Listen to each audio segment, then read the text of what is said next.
my women like I beat my meat. A lot.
Are women cringe? Yes.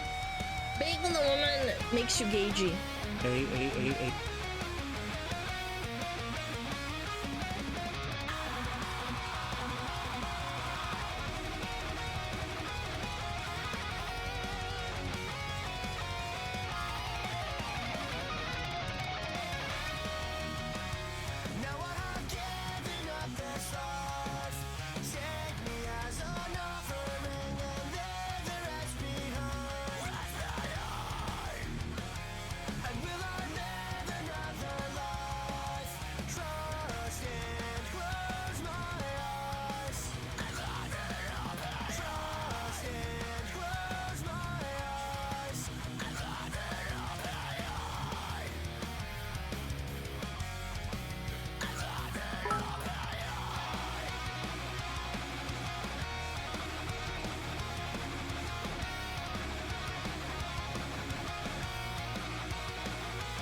Are women cringe? Yes. Bagel the woman makes you gagey.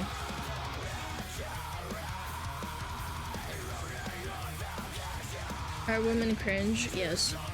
Bagel the woman makes you gagey. Hello. Yo! Smugglers! Hello. What up?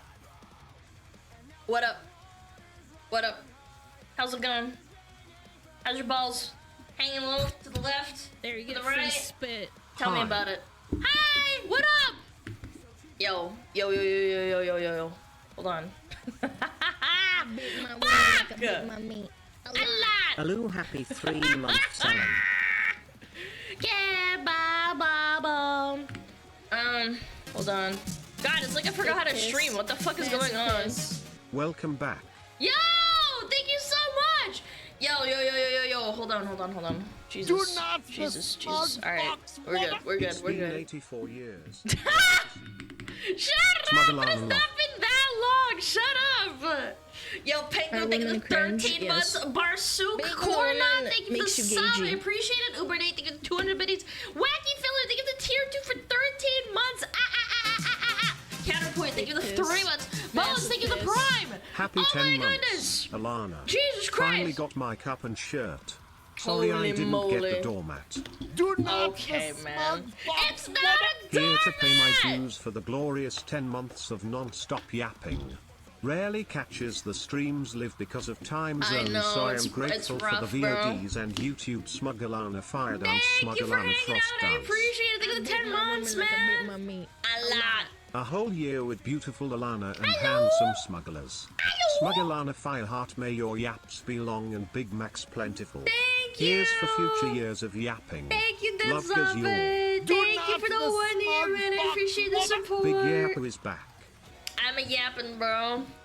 Na na na na na na na na na. Do not Yo, the Noble, think of the smug 6 box months. woman. I am Why back. does she I'm back. always Hopefully, stream when I'm I'm not at the dead. gym, lol?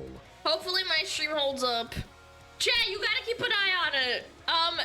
Right about the 2-hour mark, that's when it I starts swear crashing. if Apparently, SP didn't fix it I'm going to break someone's knee. they replaced real the life. cable. They replaced the cable. Men are not objects of sex. They don't know what's wrong, but they replaced it just cause.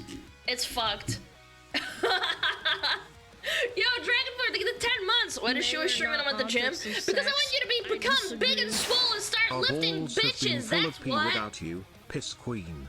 Finally, we can go to the bathroom again. Oh my god, Piss dude. fox. Why are you holding Do your piss not for like the 3 days? smug Isn't that man box gonna woman. kill you? Yo, Mythical Bear! Think of the tier thing for 7 months! And Pyrocrat, think of the women 5 cringe? gifted! Yes. You guys are awesome! Being Thank you a so woman much! Thank makes you, you thank you! gagey. Hello Alana, it has been so long that I finally got my waifu cup over to Latom. Glad you are back. Come to Are women Brazil! cringe? Yes. Come to Brazil! Thank you, Being a Frost! woman Thank you for the makes you 6 months, I gagey. appreciate you, thank you, Streams thank as you. consistent as I see kicking Bro! SmugAlana a lot. Lay off me, you fucking big my woman like a Canadian! big What the mummy. frick? Glad you're back today. Lay off me, King! What do you mean consistent? Like, Icy, I am breaking my ass, bending over my ass backwards for you, and you're like, inconsistent part-time streamer.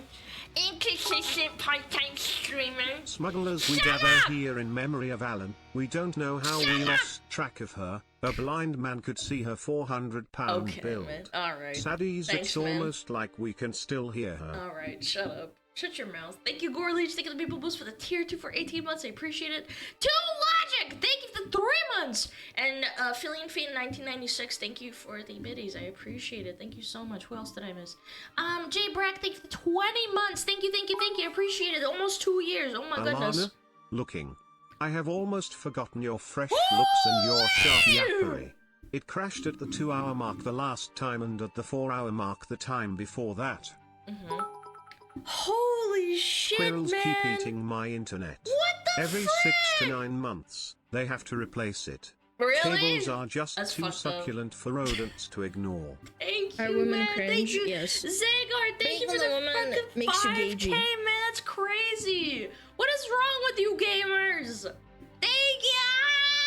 I really appreciate it. No amount of lifting will ever get me to the point of lifting you. That's not true. 400 pounds is very easy to bench. I would know. I do it all the time because I bench your mom. Objects of sex. Yo, Morgan, thank you for the 19 months. I appreciate it. Flank with the 50 community gifted. Who is this Flank guy? Yo, W Flank right now in chat. Big W, gifted Chad. Thank you so much for the 50 gifted. I appreciate Yo it. Alana, I heard you watched the Turkey Tom video about Yeah. Pirate. Yeah. How was it? It was good. I have no idea how Kiwi Farms digs up shit like him running a fake company in Second Life and exploiting his employees as a team. People are stupid and they are tie not things objects of together. I've done sex. that before. I I'm crazy disagree. like that. Went camping over the weekend. Pro tip, don't wear the SmugAlana shirt or you'll sink like a rock. Did you die? Did you die? My gamer subs stuff finally Hey! came. Sadly the prints on the cup are both at an slight angle. And for some reason they sent me a doormat instead of a mousepad as well. Okay, I beat man. my woman Hold on. like a For the big first mummy. part, actually go and tell them. They can probably issue another one if you ask really nicely. Yeah, if it's actually at an angle and it's printed wrong, like, ask them. Has it been that long, Alana? Yeah, you should probably ask. I nearly forgot what you sounded like. Okay! You might want to keep to a proper schedule. Just a tip. Dude, beat I my wanna woman like a fucking big die. mummy. I was A so lot. sad on Jesus. Sunday, man. I wanted to die. It was fucking depressing. Toast, thank you for the tier beat 2 my for women 8 like I beat my men. months! A Thank you, lot. thank you. Operator Officially Grable, thank been you for 1 the 3 year months. since the schizo voice entered my head. SmugAlana, fire not like this. It has been quite the mental ride. SmugAlana, company, thank you. Wow, she lives. So let's hope no more ISP issues. Me too, I hope so too. They replaced the cable, man. I'm hoping it's alright. I'm The hoping it's Fox gonna be girl's okay. Thank you! Thank you also for the 500 biddies, I appreciate it. Falco! Excuse me. Thank you to tier 3 for 13 months! Hey yo, there's a schizo in one of my Discord servers who thinks it's somehow your fault that the Supreme Court is redebating gay marriage. What is it about you that makes people so unhinged? What the fuck? I've never talked about Supreme Court and gay marriage in my life. What? Chat, am I insane? I know Asmon's Are talked women about it and cringe? said Yes. like people are crazy, Being a they might woman actually makes talk you about it, gagey. but maybe that's what it is. Yeah, they might be like, Asmon thinks it's funny to joke about that? That must be Alana. Goddamn ISP. It's We were probably- all really it's probably scared. it. 30 of the smugglers ate each of in a panic. I'm sorry? Question mark? Yes, you are, but that's besides the point. Yeah, that's right. Why don't you do game streams? Why not? If Because your her mom's internet cuts out again fucking today, the pussy's crash out will massive. be cataclysmic. Everyone prays or we're all doomed. Dude, I'm actually gonna crash out if my Hey, because free they said spit. we're replacing the cable, like they replaced the cable and it's gonna be fine, and I'm just sitting here like, geez, I sure fucking hope so.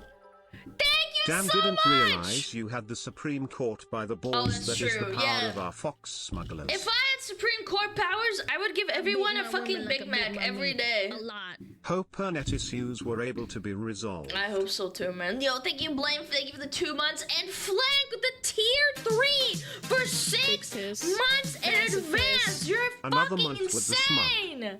Thank you. Thank you so much. I appreciate all the support, you guys. You guys didn't have to do that. You are so sweet. Mwah! Obviously they think you and Baldy are the same person. I mean, yeah, I guess. I don't think we're the same person at all. I have too much estrogen. Full I am very much disclosure, I estrogen was driven. utterly unaware you had disappeared. BF6 beta was my life this weekend. I hope you had fun and you didn't get a Are lot of women cheaters. cringe? I heard there's Yes. a lot of cheaters in that Being fucking a game. woman makes you gagey. I always save the prime just for you. Love you long time. That's so special. Low key, when people say primes for me, I feel Overweight very SmugAlana special. box SmugAlana Fireheart. Yeah, because it's special and like it means a lot and it means you picked Men are me. not objects of sex. Are you a I woman? disagree. Yeah, I'd fucking hope so. Hey streamer. Did you get my business proposal email? No, I did not, Mr. Are women Lag. cringe? Yes. I did not. Being a woman makes you gagey. Blake with the tier 3 for 3 months in advance. Thank you, Blake. Dang it, Holy please 20 months. Jesus, man. Goodness gracious me. Wait, what the fuck? Why did my sub run out? Yeah, because you hate me and you hate me. Yeah, you hate me. That's why the sub ran out. Big piss. Massive piss. Never seen Asmongold and Alana in the same room. Suspicious. Because my room's cleaner, that's why. It only gets dirty when I'm like having really bad ADHD paralysis and I just don't want to look at it and I don't want to clean it up. I sent $10? Wait, what? Did you actually, or are you trolling me? Hold on. Payment sent! Wait, that was 4 days ago. What is that for? It's literally lag saying $10, payment sent. What does that mean? Am I gonna die? I'm scared. I'm scared, chat. Is that for DBD skins? Nah, okay, I'll probably spend it on fucking Dota skins. ADHD paralysis, this is real? No, I'm just making shit up. I don't know, I'm just lazy. Also, I just like push away my problems. Very based, very real. That's kind of like my NEAT coming out. Yeah. Bum, bum, bum. Oh my gosh, should pull for $10? Oh, say less! I'll do it right now! I'm just kidding. Guys, I miss you! Oh my god, I'm so fucking parasoul. How many cans you got at your room right Zero! now? Zero! Five. No. Probably Like, 6. actually, SmugAlana. 1 cup and 1 water bottle. 0 cans. That's like crazy. Isn't that insane? I'm so clean. Holy shit. I have 1 water bottle, no lie, and then 1 cup. Objects of sex. Yeah, that's it. That's all you got. Oh, I spilled coffee on myself. Fuck! Son of a bitch. Ew. It's cold coffee. Yo! Flick! With the 50 gifted again. No, it's 100! Men are not objects Holy of sex. shit. I disagree. W flank. Yo, do you eat flank steak for breakfast or something? What the frick is wrong with you? Thank you so much. I really appreciate It's it. because you had no internet for 4 days, that's why it's not a mess. No, it's cause the internet people have to go into my room and look at my desk and look at It's my because router. you had 4 years to clean your room, that's why there are no cans. No, it's not. It's like, jokes aside, it's cause I cleaned up because I didn't want them to see it, okay? Yeah, I didn't, like, again, I've got 2 anime figurines. If I had like 6 cans, I think they would freak out. They'd be like, man, you're kind of disgusting. Like, they don't want to say it, but they'll think it, and I don't like that. So I cleaned it up. I have just anime figurines on my table and a cup of coffee, and that was it. I didn't even have the water bottle. Did they see the Grimjaw? Oh, absolutely. Actually, it was one guy. I got one guide, but he was really nice. He was a really nice guy. Yeah, really nice person. With figurines. Inosuke and Grimjaw and Wind Ranger. Ooh, I kind of want to get the Quap one too, but I don't know. Are they Gunnar bait figurines? No, not at all. No, the fucking Inosuke one. I mean, no. Why would you go into like a pig head? No, he just has his swords and shit. Yeah. Donowald. Where? What did I do? What do you mean Donowald? Chat, she won't clean up for Oh, us, but give she'll me keep up sub! for ISP. Oh, you want a subby wubby? Okay.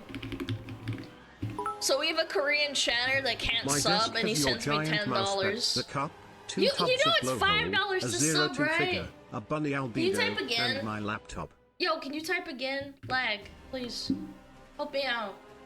Did you watch the movie yet? What movie?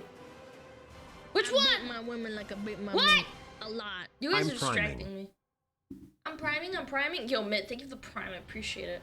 Fat streamer. Okay. What? Why would you say that to me? Okay, get the sub. There you go. Oh yeah, it's $6. Well, I scammed you out of $4. There you go, little Are buddy. women cringe? Yes. Yay! Being a woman makes you gagey. SmugAlana gifted a tier 1 sub to lag D's skill. I got him. It's Get fine. him before Alana does. Who's fatter, Alana or Queso? I don't know. Circumference-wise, probably me. Yeah. Неужели скорее нельзя подписаться? Yes, actually, yes, you can't subscribe in Korea. You can't buy bits and you can't subscribe if you live in Korea. You have to either direct dono or ask someone to sub for you. Yeah. Like, you give them money and then they gift you a sub, I guess. It's like an easy workaround. Yep. Alana is Queso. No, I'd be a lot funnier if I was. Yeah. You're not fat, you're fluffy. Aw, thanks. Thanks for lying to me. That is so sweet. Hi from YouTube, Hi! everyone. Rosado Pop type penis in the comments of the next video. Mods, can we Are ban this women guy? cringe? Yes. What the frick? Who Being says a that? woman makes you gagey. Sergey Gutarov! Thank you for the sub. Now we have Russian Gachi playing. It's so apt. What movie? What movie are you talking about? Hold on. Did you watch the Are movie women yet? cringe? What Yes. movie? Being a I woman hate you. makes you gagey. Do you know if there's anyone willing to trade cheesecake for FEMAs? Wait, Men what? are not What kind of objects question of is that? sex. Is it a movie I reference? disagree. Yo, Sedona! Thank you for the 5 gifted and Aqua Dragon. Thank you for the gifted sub. I appreciate it. Thank you. Men are not I'm mistaken. It's objects not of out. I sex. thought it was. I Yeah, disagree. I was about to say what movie. I would have probably heard about it. First stream, kinda nervous. Don't worry, kitten. Hold on. Royalty Ishia did you so dirty in his latest video. I can't believe he said those things. You should have left it like. Why do you have to spoil it? Men are not Why do you have to objects of spoil sex. it? I disagree. Flank with the fucking 50 gifted again? Brother! Are you okay? Thank you so much! I appreciate it! I wish it would stop the alert. Hey, you shut up. Shut your fucking mouth. Alright, hold on, let me riz the first time For chatter. my favorite fox, glad you're back. Yo, thank you so much! I'm so glad to be back. Hold on, where are you? I'm so nervous, first time stream. Hello, kitten. SmugAlana is back. This Hello. surf has missed you. Here is my taxes. There's no such thing as taxes! Solid! Thank you, 1,000 ladies! Oh, thank you. Oh my god, kitten, don't be nervous. I learned this from Bao. For the smug. I know the ice pain can't bring you Oh, down. it absolutely can. But it ruins my fucking fun, and I'm worrying for 3 days, literally not doing anything, sitting on my fucking hands, being pissed. I don't know, man. I don't know, it pissed me off a lot. But if this is your first time in the stream, please take care of yourself, kitten. Oh shit, I forgot to pay my fox tax. Please leave my kneecaps There's no alone. such thing. Your Alana. kneecaps are fine. Yo, neutral race, thank you to 8 months. There you get Thank you. free spit.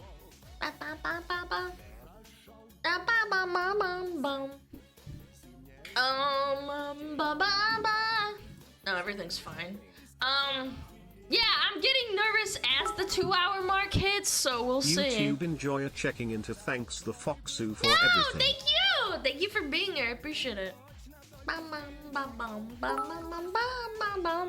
No fox stacks? What about a photax? Get it? No, I don't get it. I do get it, but I hate Men are you. not Don't objects do of that. sex. I disagree. Why didn't you just play Battlefield 6? Because my internet was out, you fuck! That's why. My internet was fucky wucky. Then I'm home. My ears need to readjust after 4 days. Has it been 4 days? Yeah, I guess it has been, huh? Almost 4 days. You did miss out. Nah. I'm glad you guys are having fun on Fox Battlefield. taxes are real chat, and if you don't pay them, No, they're Fox not! IRS will break your thumbs. I forgot how fucking loud you are. Brother, this guy stinks! I am Are not women that cringe? Yes. loud! Being on the woman makes you gagey. Thank you for the Boris, thank you for the Prime, I appreciate it. You get excited when you don't stream, I get excited when it don't work, feels like I'm doing something wrong, impending doom. Yes, absolutely! Me, it's more like I'm fucking... This is gonna sound fucking pathetic, but... It's because I'm lonely and sad, and I have no friends. So Fox when tap. I get to the stream, it makes me feel better. Like, on top of the guilt of not streaming, right? Like, I don't know. It's a bit of both. It's a bit of both. It's routine. I hate it when my routine breaks. It breaks my brain. I literally woke up yesterday and I was like, I can't stream. What am I gonna do? God, we What am I still gonna have do? to finish that Mujin video aware. I know! We have to do that today. It's gonna be sick nasty, dude. It's gonna be awesome. Yeah, I only started like half an hour late, so that's kind of poggers. Yeah, we won't do commentary and stuff, but we'll finish the video, and then we have to finish 2 videos, because one of them cut off, and then the other one was, too. Any marriage plans? You think I'm gonna find a motherfucker that's fucking retarded enough to marry me? What the fuck? This guy's funny. You're so Are women funny. cringe? Oh my Yes. God, you're such a funny Being little on the woman guy. makes you gagey. Yo, drink that bat milk. What the fuck kind of name is that? Do not the Yo, smug Brownie, fox thank you for the 8 months. And Living Wish, thank you for the 5 gifted. I appreciate it. Thank you, thank you, thank you. Bam, bam. Bam, bam, bam, bam, bam, bam, bam, bam, bam, bam, ba-da-dum, ba-dum, ba-dum, ba-dum. Yo, Vardet, thank you for the 6 months in advance. I appreciate you. Same IQ as your shoe size? Fox tax collector took my tax wait. money. That was a sneaky way of asking my shoe size. If you have to know, it's a woman's age. Are women cringe? Yes. It's an 8 or a 9, depends on the makes brand. you gagey. Hi, Yeah, Alana sometimes it's an and 8, chat. sometimes it's a 9. I know, it's crazy. SmugAlana Fireheart SmugAlana love missed the cute yapping fox. Thank you! Wait, what the fuck is your name? Oh yeah, you changed it, you fucking freak. Man, I need to stop swearing so much. I'm gonna get banned. Man, imagine they had a cap on like how much you could swear, I'd probably get instantly banned. They're like, oh, you only get 400 fucks like every hour. I'd probably get banned. Most I'm willing to do is rent you my garage for your 400 pounds. You're gonna have once you hit 40. Oh, pets! Oh my god. Flank! Dude, this guy's an oiler! Flank, calm down. W flank though. Thank you so much. I really appreciate it. You get Goodness. free spit. What the Here fuck you is can wrong take with this you? prime sub. Don't think about it too hard. Thank It's you. not like I like you or anything. Be back. Thank you. Wait, what the fuck? Wait. I just my got a model won't scroll. notification that my gamer subsorter will ship soon. I can't wait for the shirt, 2 cups, and blanket. Wait. I mean mouse pad. Sorry, I got distracted. My fucking model I'll be won't your friend Hold on. Alana. As long as you stay on that side of the screen and I can call you fat every once in a while. Thanks, man. SmugAlana I love. appreciate it. Men Why are will not my objects of model sex. move? Do I have to I reset my disagree. VTube studio? Donate $1 each time Alana swears. Don't do that, please. Are women cringe? Dude, yes. it's not working. I'm gonna Being reset it. a woman Hold on. makes you gagey. Yeah, I don't know what's happening. It literally just stopped working. Dun, dun, dun. Ghostbusters! Do not the smug fox woman! Finally remembered to renew Prime. Also Cup finally arrived and it rocks. There we go. Okay, I guess it was just bugging out. Okay, I'll go back to fire. Jesus, dude. Welcome back. Glad the 400 pounds fox is back. Hold on. SmugAlana love. There we go. There we go. Real Alana mouse. What do you call the security guards for Samsung? Guardians of the Galaxy. Mats, can we ban that guy? Holy shit. Da-da-dum. You ready for 2 whole hours of funny Colombian schizophrenia? Maybe not SmugAlana today. love. We're gonna finish the fucking reacts before my fucking internet crashed, bro. I gotta finish Suburban Whale, the Gen Z man versus woman, and then I have to finish the fucking Emojin video. I got cucked on that so hard, it was insane. Unironically, like, I think my stream crashed Are like women twice cringe? Yes. during the Emojin Being video. a woman makes you gagey. Thank you, Rated S. Thank you for the gift to sub. I appreciate it. Milking us pay for the swear jar as well as Fox No! taxes. You Stop! are really milking us. SmugAlana sad at least it's for a good cause. Are you a fellow not women NTR that can beat enjoyer, mommy. Alana? No, A lot. I like Hello, stupid wholesome, foxy normal, woman, a boba, homogenous etc. relationship sex. Yeah, I don't like NTR. Ever considered If you like Firefox it, that's having fine, short hair? but, you Love know. both models, but the thought crossed my mind lol. Yeah, bro. Make sure to take your schizo pills. Homogenous? What's the word? Men What's are not objects of homogenous? sex. I disagree. Is it the word? Dude, my brain. Monogamous! That was it! Monogamous! Monogamous! Wholesome sex! Sex! Yo, Greta, thank you for the 5 gifted subs. I appreciate it. Oh god wait, I'm going to have to help review and proof check Parrot's 2-hour video voyage praj for me smugglers. Good luck. Did that chatter mean net or air, or Nogler's React channel? No, he means the cheating manga. I mean, it's fine if you like that shit, but I don't. I don't want to get cheated on. I don't want to cheat on people. I don't know. It's not in my brain. Did that ever get finished? No, it did not. No, it did not, man. Is that sex, but only with the homies? Yeah, homogenous sex. Da, da, da. A man, oh man. Steps away from the internet for 4 days, lose a vocabulary. I'm the same. I don't know, man. I was just basically like silent the whole time, man. Fuck you. Ba ba ba ba be de ba ba ba be. I believed. Yeah, it's been quite a ride. I've had horrible anxiety. I waked up, Jesus. I woke up and my fucking heartbeat was immediately like bump, bump, bump, bump, bump, bump. And I'm just like, I think my blood pressure's really high. You went silent, I totally believe that. No, man! I was basically just fucking, I shut up the whole fucking time, man. There's no one to talk to on Sunday, I'm sad. Oh. Ba ba ba bum. I waked up, caked the frick up. So true, King. Ba ba ba. Bad dreams? Did someone curse you recently? No, I just have really bad anxiety about my internet, and then I woke up and I was like, I hope my internet's okay. She didn't eat enough, bro. That's what it is. Not only is there no one to talk to, but I also not be able to talk to them still if your internet keeps fucking up. Shut up! Would you shut your fucking mouth? Stop putting curses over my internet! Surely it's fine, right? Yeah. I'm gonna crash out. If my stream crashes, I'm gonna freaking lose it. She gave Juju tinnitus. No, I don't yell at my dog. How's Juji? He's gray. He took a big fat dump this morning. Yeah. What about Mimmer? Oh, Mimmer's is great too.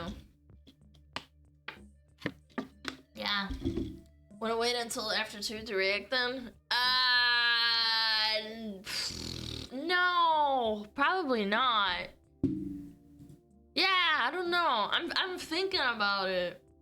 Do I just start now? At least get the small one out of the way? It's probably a good idea. You playing any games right these days? No, not really. I'm gonna be honest. It's kind of fucked up. I don't know. I have this like really weird like anxiety where it's like if I'm not streaming, I feel like I have to do something that's like productive, and games aren't productive, so I don't want to play games. Does that make sense? Like very rarely.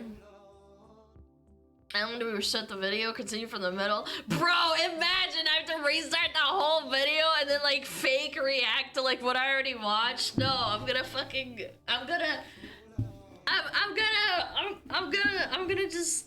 gonna watch it. Yeah, can someone go back and find where the Muujin video died, and then where the Suburban Whale video fucking died too? 113, I think. Yeah, if you could double check, like get a consensus, that would be really helpful. I should have done it myself, but you guys are my slaves, so you go. 113. Okay, we got another one. Sorry? What? Yeah. React to SmugAlana. I will actually ban you. Stop it. 07 and the editor who left to glue the react together. Yeah, that's me. I fucking do that, bro.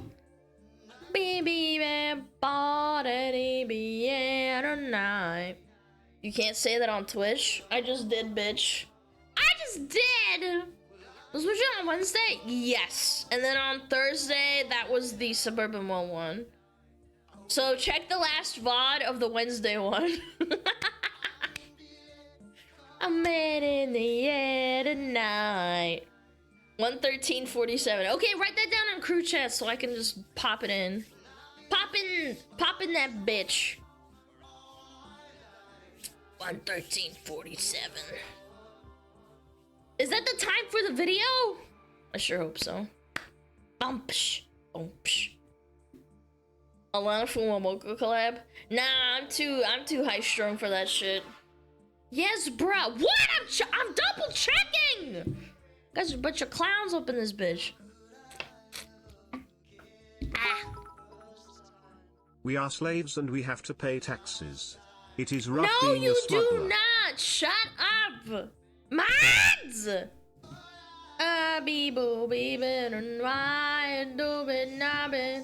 We'll soon enable automatic dubbing on your channel. Okay.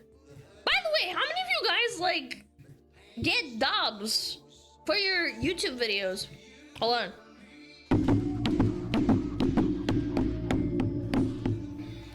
Coming in the air tonight.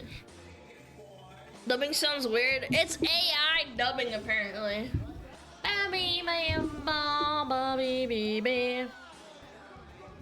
Don't activate that for the love of God. Oh, I should deactivate it? Is it ass? Have you guys seen it? Dubbing's ass on YouTube? Yeah, I would rather use subtitles. It's horrible. It's super ass, but sometimes funny. Okay, remind me. I need to go into my settings and turn it off. Paying this smug IRS agent my tax. There's no such thing. Again, AI translated titles of videos shit's horrible. Subs 100%. Dub sucks. Shit, dude. Alright. Sent the Gen Z video. Thank you! I appreciate it. Thank you, mister. Sex. I disagree. I missed streams for like 2 weeks. How is the shoujo doing, guys? They're doing real great. Yeah, for sure. Yeah, 100%. How was it for a 2-hour Tiki-Town video? All was great. It was fantastic. That was really good background noise while I was like cleaning. Would highly recommend it. Good luck! Do it live. I can Do it live! Do it live! Fucking thing sucks. Fucking thing sucks! 3, 2, 1. That's tomorrow. Bank banned me because I spent too much. Yes, brother! Oh my goodness! Hey guys, just woke up after a year in a coma. Yippee! Can't wait to see my favorite VTubers Guru and Cinder and check in on my shoujo oshis. Yeah, don't tell him, chat. Don't tell him. Oh man. Would watching the videos downloaded be easier on the stream? No. No, well, let me handle it, little guy. You'll be fine. Downloaded YouTube videos will make the stream stop crashing. Oh man, the innocence is very sweet. I don't know. It's just funny. Actually, LOL. I don't know, man. It's kind of like innocent, you know? Like, would that help the stream? It's like, yeah, sweetie, it would. Oh, shoot. Thanks for the reminder about the Fox tax chat. Damn it! Here you go, Alana. Tubes! No! Chatter's onto something. That's right. This is a banger. I'm turning it up. Thor's Bussy has arrived. Why is your name Thor's Bussy, you nasty? Disgusting. Mods! Man, I didn't watch Justice 3D debuts or saw a clip from Aurora. Oh my god, it was so cute, the 3D from I like Justice. how dial-up has finally discontinued today. I guess that's what you were using. You're funny. You're a funny little guy. Mods, twist his nutsack. Let us love you, Alana. You shit. No. No. No.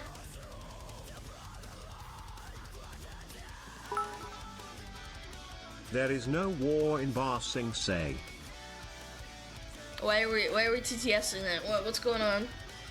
Ah, I'm so paranoid. I'm so paranoid. I don't want the stream to crash. When do we have ads? I'll just do it now, Yes. maybe. 21 minutes.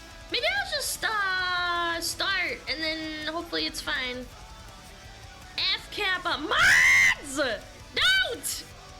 You should game the stream when dare to crash then. Yeah, totally. Yeah, let's run it back. Let's play some Dota. Lana, can you put a hat on? I can see your shiny forehead in the sky again. My god, that's the sun, buddy.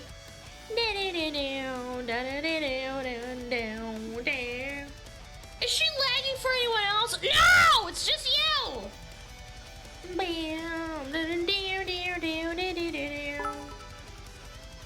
Alana, take some of my internet. I wish Use that's it. how it works, man.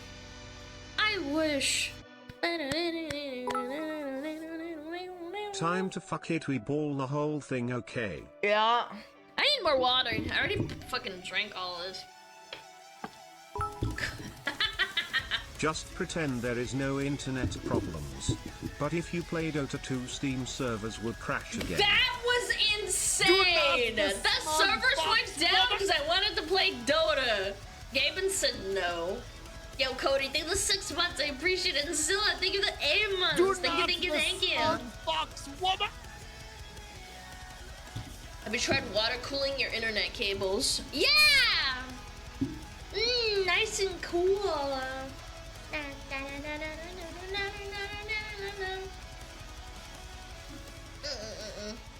It's because it wasn't DVD. Yeah, I don't know. DVD's in a state. It's not in a good state. I don't think there's a lot of games that are in a good state right now. It's kind of fucking cringe. I just wanna play something neat, something enjoyable, something I can invest my time into, but we're not allowed to do that. Hate it here. Grr. Oh boy. Ah!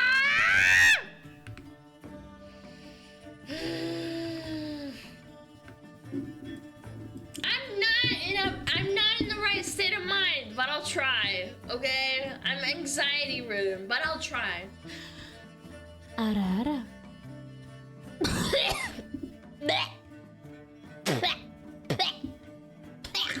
Disgusting. Disgusting! Worth saving for. Yeah, for you to goon with. Bunch of gooners in my channel. It's fine. It's fine. You guys are a bunch of rats. You have to goon. It's in your nature. Back the frick up. No! You know, for that. Yeah! Bitch. Wanna fight me? I have 4 saved up. Fuck! Why? Respect the goon. Respect this dick.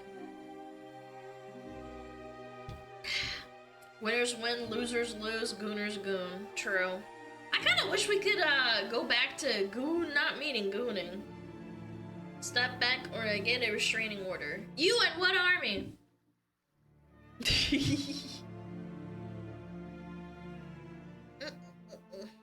I'll goon, but reluctantly. No. I don't think I will. Alright, let me bring up the Mujin video so I'm not ADHD distracted. Fucking trying to bring it up. Mujin! And bada bing. And then it was Suburban Well, I think it was, wasn't it? Suburban Wheel. That's right. I'd rather play Honey Pop than Goon. What do you mean, Honey Pop than Goon? It's either gooning or it's Honey Pop. You can't have both. Men are not objects of sex. I disagree. Speaking of goons, you really showed your boomer side in that Phillian collaboration. No, I didn't. I was very hip. She just ran ads? No, I didn't. I should run ads while I go grab some water because this one's lukewarm and I hate it. Yeah. Nah, you were an unk. Okay, man. Why is she capping? Why are you saying words? Alana, what? Unk?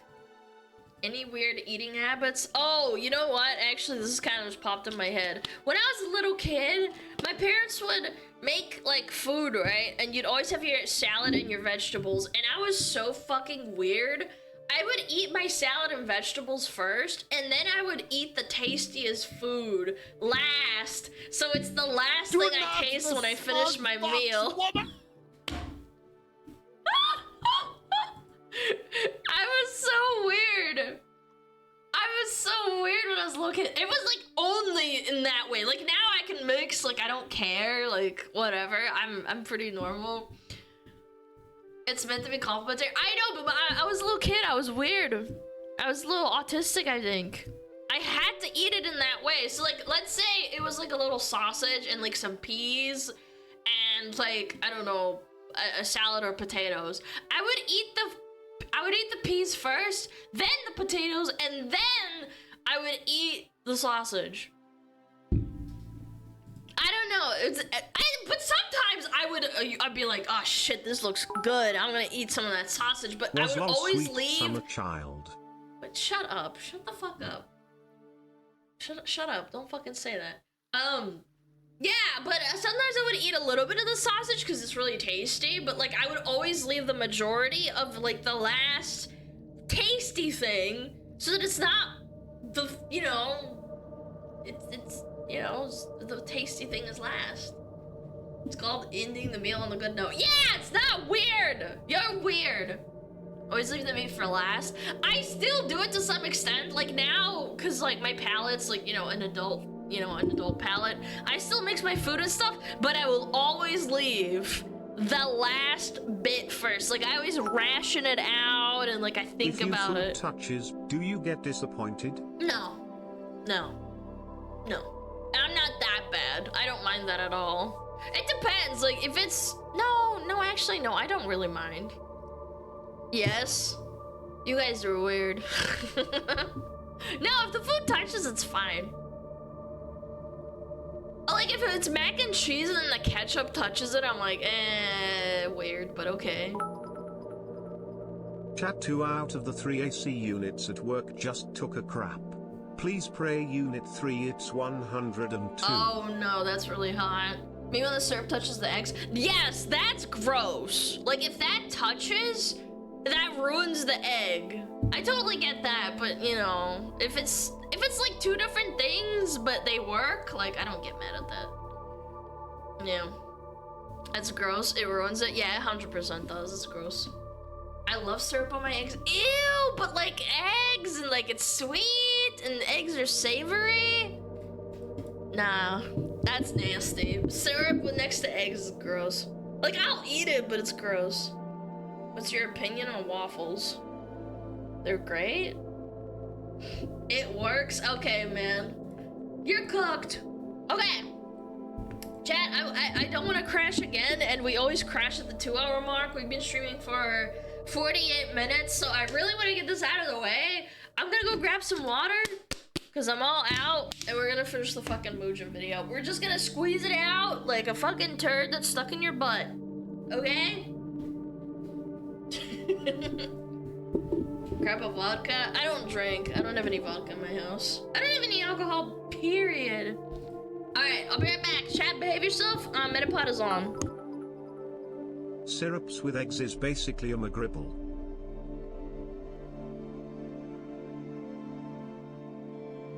Oh, Metapod. Oh, Metapod, use Harden.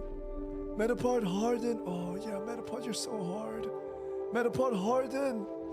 Oh, he's so hard. Look at those two hard throbbing Metapods. They're so strong and hard. Wow.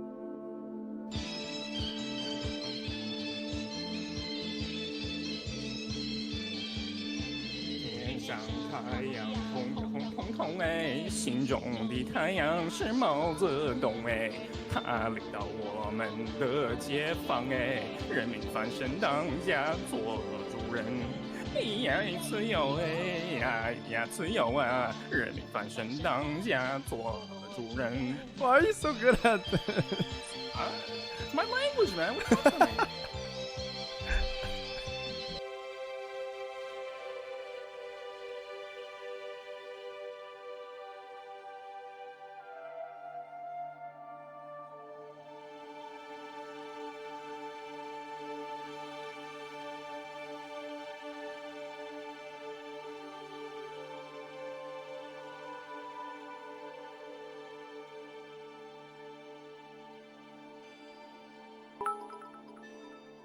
Womp womp.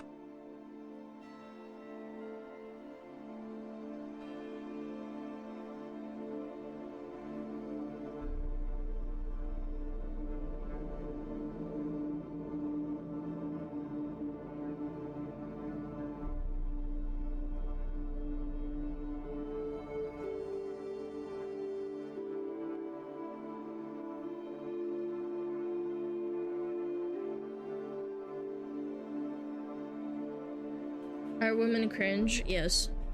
Being the woman makes you gagey.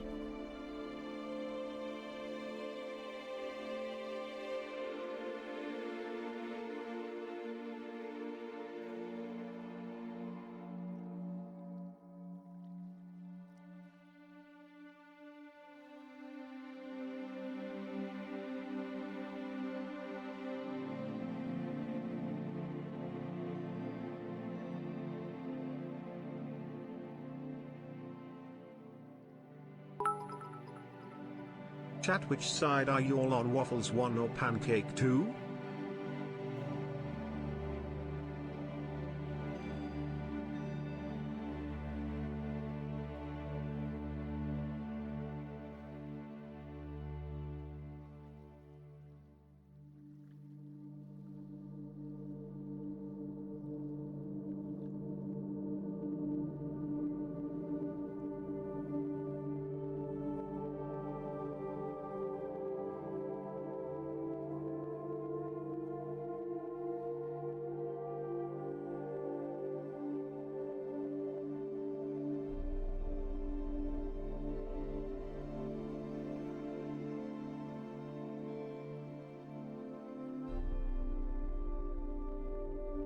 No crashing? We didn't die?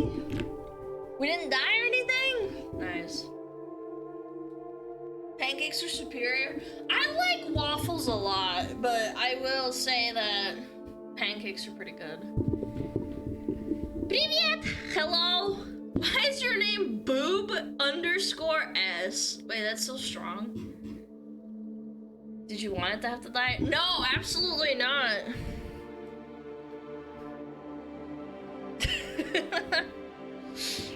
No, I don't want it to fucking die, dude. I'm sad. My internet's been dying for so long. Boobs? Yes, boobs. Very nice.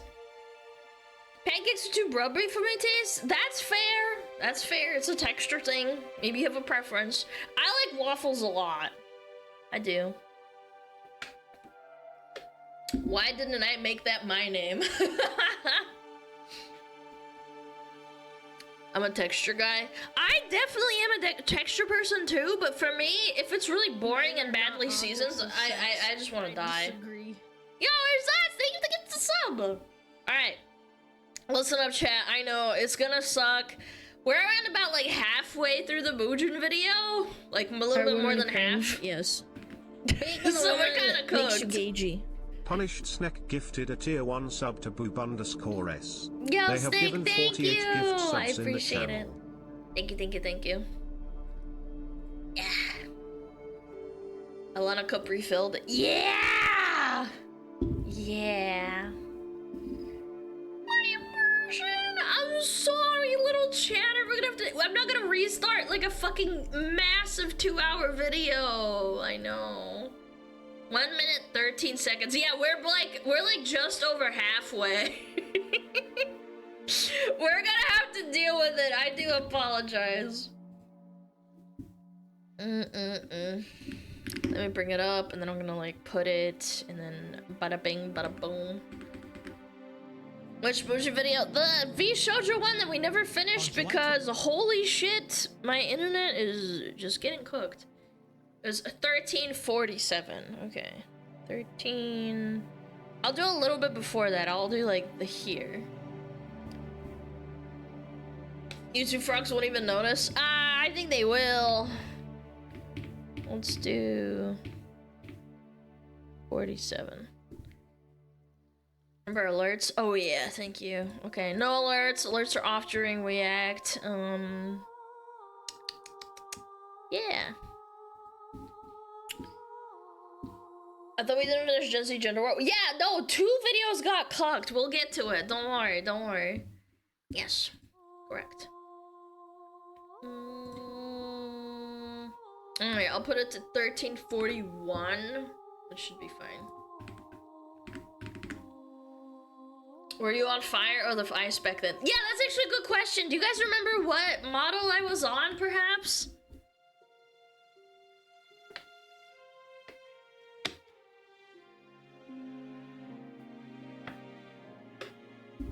You guys don't remember?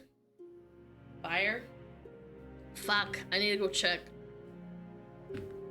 I need to go check that. SmugAlana videos. Fire? Man, I don't remember what I ate this morning. True, me neither. I think I had a piece of bread.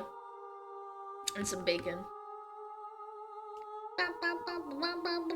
You're Frost.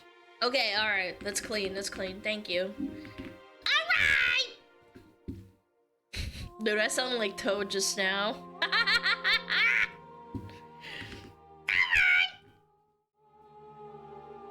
Yeah. Alright, chat, are you ready? Are you ready? Alright, let's do this. To the YouTube frogs out there, my internet's been dying for legitimately like 4 days, so that's why I had to pause here. Freak YouTube. No, don't say freak YouTube! But YouTube frogs are based. Basically, the TLDR, VShojo fricked up really, really bad, did some really horrible things. That's all you really need to know. Anyway, let's keep it going. Sorry about that. 3, 2, 1! Boom. Behind the models never sat right with me because do these creators even know you're exploiting / treating them like party favors? Zentreya, who cares about her privacy so much that she literally uses a text-to-speech voice in order to communicate, would find out about this and say, someone who worked with VShojo was giving out info? What the fuck? Are we so fucking serious? It's really fricked up because if you're an employee of a company, you need to give away your full name and like whatever, your date of birth, etc., so that you can like get paid. With everyone, you have to trust them not to ever leak it, and with knowing that an employee is doing this, even if it's on the Japanese side, is unacceptable. It's disgusting.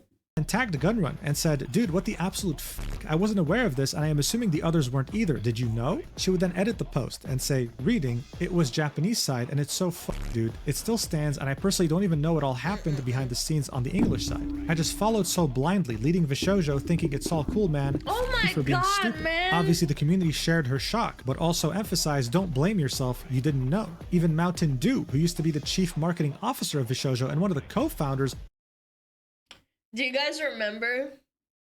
Do you guys remember us seeing this post? He was the ex-CFO or one of the founders.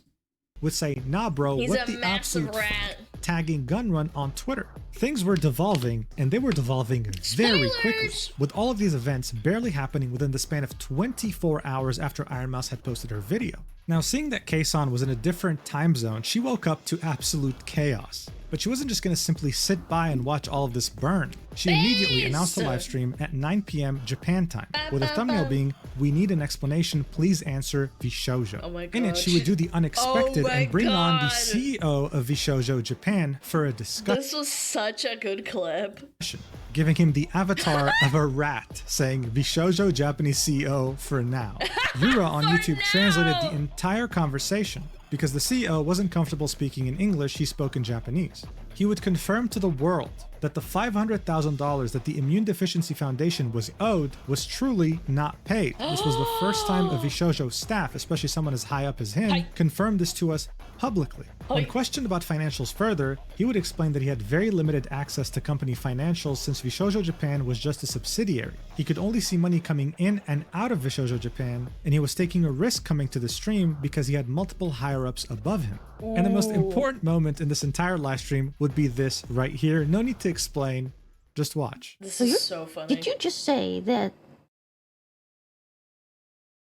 VShojo JP itself was doing good? そうですね。そうですね。はい。 In finances too? そうですね。You haven't paid me. っていうことになるですね。その、本社の中の帳簿上はそうなってたっていうこと This is what I は聞いてい heard. ます。 Huh? 日本でもタレントに1円も払われてない状態。 Keep in mind, they haven't paid Keisan since like last year in October. っていうのを把握しておられたんでしょうか？そうです。はい。 Yeah, I do. Uh-huh. Hi. Or September. Yeah, something ridiculous. それは Doesn't it mean the finances aren't good?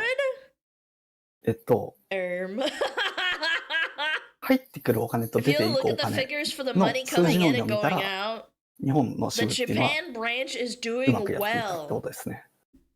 So he's basically doing the PR speak like, yeah, it's doing really great because a lot of money is coming in, but the money coming out is like not so hot. Yeah, you're not paying him, yeah. 出ていこう The か money going out and the money 入って coming きた in. のかな I quit 美少女 today はい。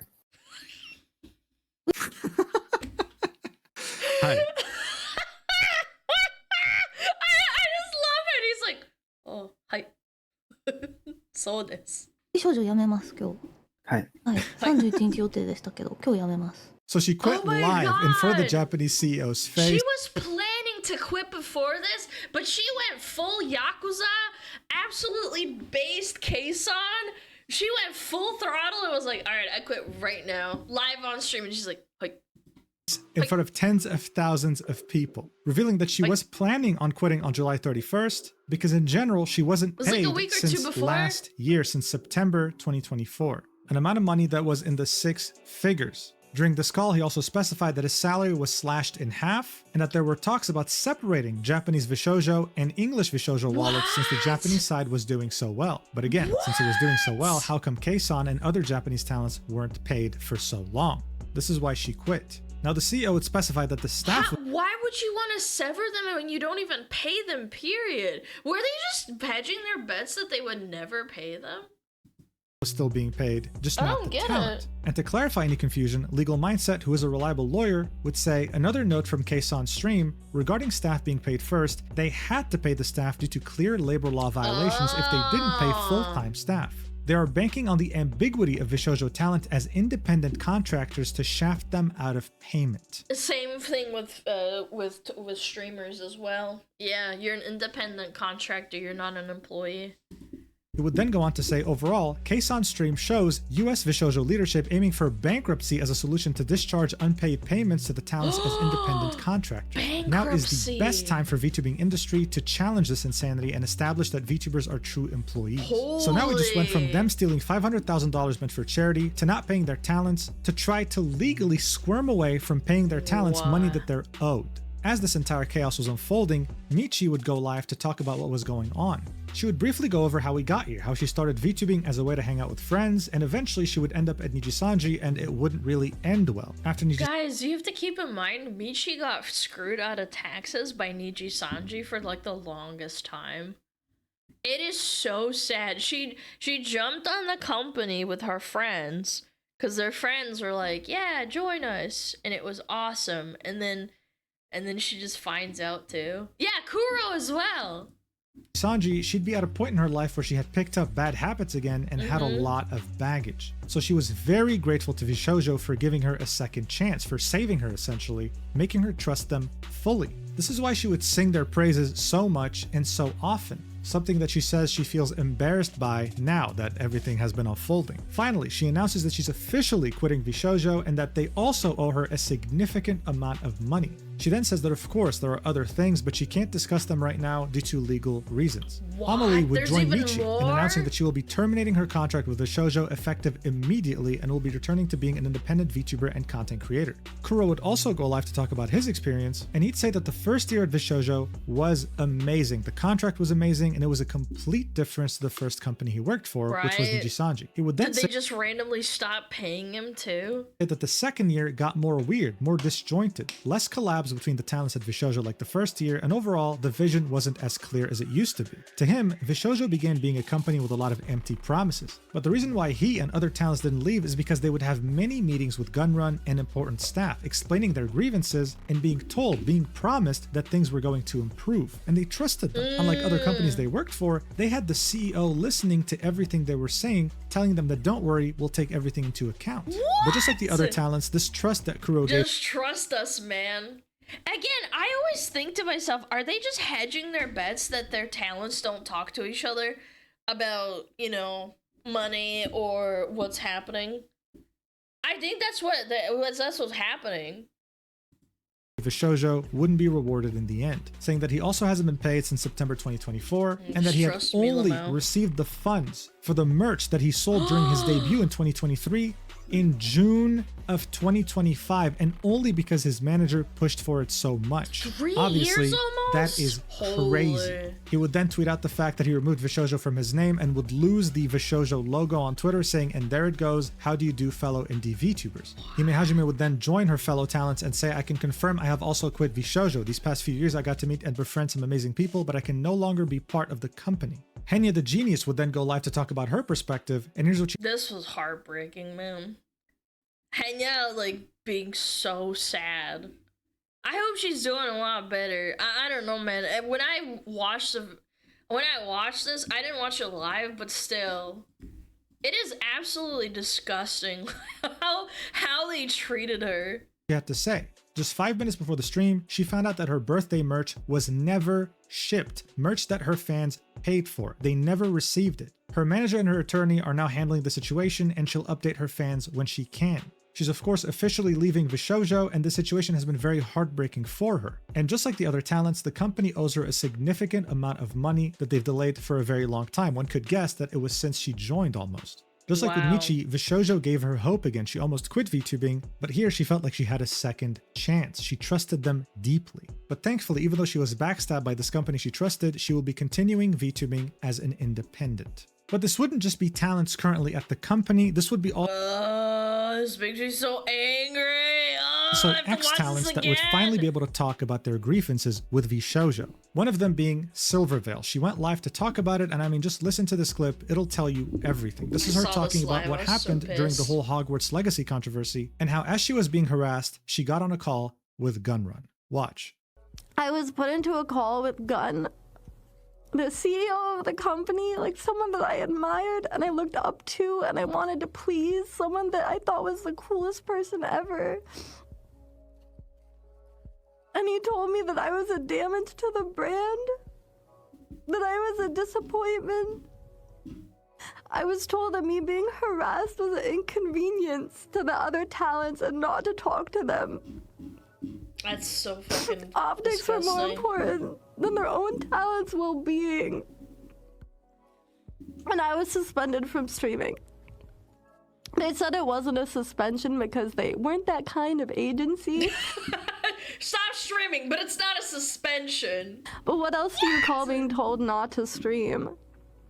Yeah, as she was dealing with the harassment campaign, instead of the company supporting her, making sure she was okay, the CEO got into a call with her and called her a disappointment. Gunrun was essentially siding with the harassers and doxers. After that, of course, she wanted to leave. Vey wanted to leave too for her own reasons that she would reveal later. But they would only allow them to leave together at the same time to make it seem like it was a joint decision and not an individual one. They couldn't complain because it turned out that their contract had no exit clause, which is, I think, pretty much illegal. And Nyaners, who wanted to also leave, wasn't— But they signed the contract, that's why it's fucked up. Again, I can't help but think to myself, how you can blame Silver after all she went through because of some freaking freaks on the internet don't like a video game, and you're siding with them and saying, "You're a disappointment, Silver. This is all your fault. You should just not stream the game." What an absolutely fucking disgusting little rat.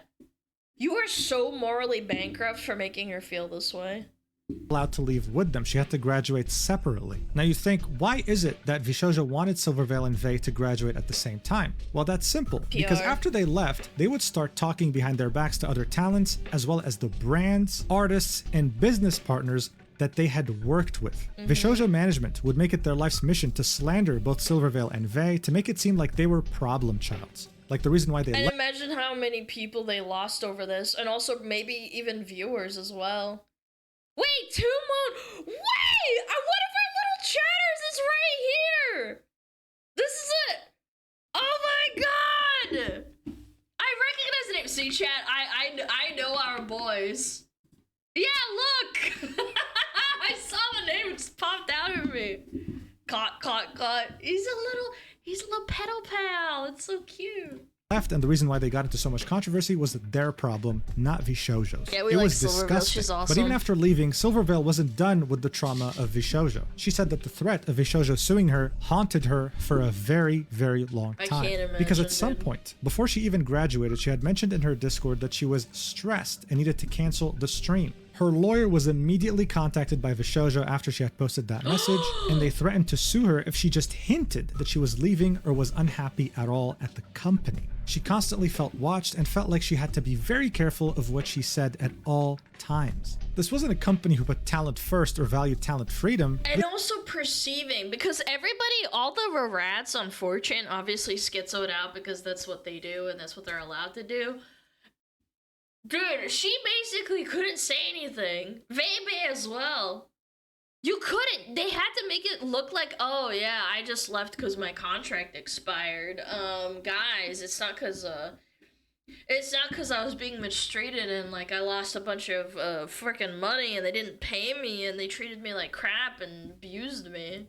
This was a dystopian, nightmarish agency. People felt so sorry for Silverveil because she's had to keep this to herself for years, not able to ever talk about it. She said this was the first time she felt like she could start to heal now that she was able to talk. bet you she feels a But the little bit bombshells here weren't vindicated. over, because she would then tweet this out saying, "My heart goes out to all the communities affected by this recent news. I know that it's surprising and heart-wrenching for a lot of people. There's a lot I wish I could say, but I signed a pretty aggressive NDA. They made my mom sign one too." Why? Why would you make the mom sign it? What's that comment? They made your mom sign one too? I don't even know why! All I can say is that it's been bad for a long time, and I warned everyone as much as I could. It was so much worse than you could imagine. The VTubers make the agency, not the other way around. To take advantage of those who trusted you is vile. Never derive your value from an agency. Believe in yourself and your content because you're worth so much more than you can imagine. They made her mother sign an NDA. That's how badly they treated her and were also scared of her. Legal Mindset came in to clarify, yeah, making your mom sign is not going to hold up. Truly showing us how ridiculous this all is. But if you thought that was bad, If that doesn't hold up in legal court, maybe her mom could say something. Although I wouldn't want her to go through that and being like involved at the same time. I don't know. I really want to know, but again, it's up to them. Designers would then go live to reveal to us even more very disturbing details. We watched The the whole shoujo wasn't thing. good with payments as early as 2023, owing her almost 6 figures worth of payments. She would then reveal that part of the money she was owed was for a sponsor stream in which she literally got swatted. Oh, you are in mental and physical pain after getting swatted? I guess you don't really need that money, eh? What? Someone doxed her and sent police at her house. Yeah, how She dare had you guns go through pointed something. at her. But even though that happened, she would then continue streaming because she was doing a sponsor stream and didn't want to disappoint the agency. Guess what? Part of the money she's owed was that stream. She wasn't paid for the stream in which she got swatted and kept going when she could have just easily ended. After leaving Vishojo, within just a few months, she had made more money than she had ever I made feel under so the bad for agency. them, bro. The same thing applied to Silverveil. Since the first contracts had The no police recommend that she continue streaming, by the way.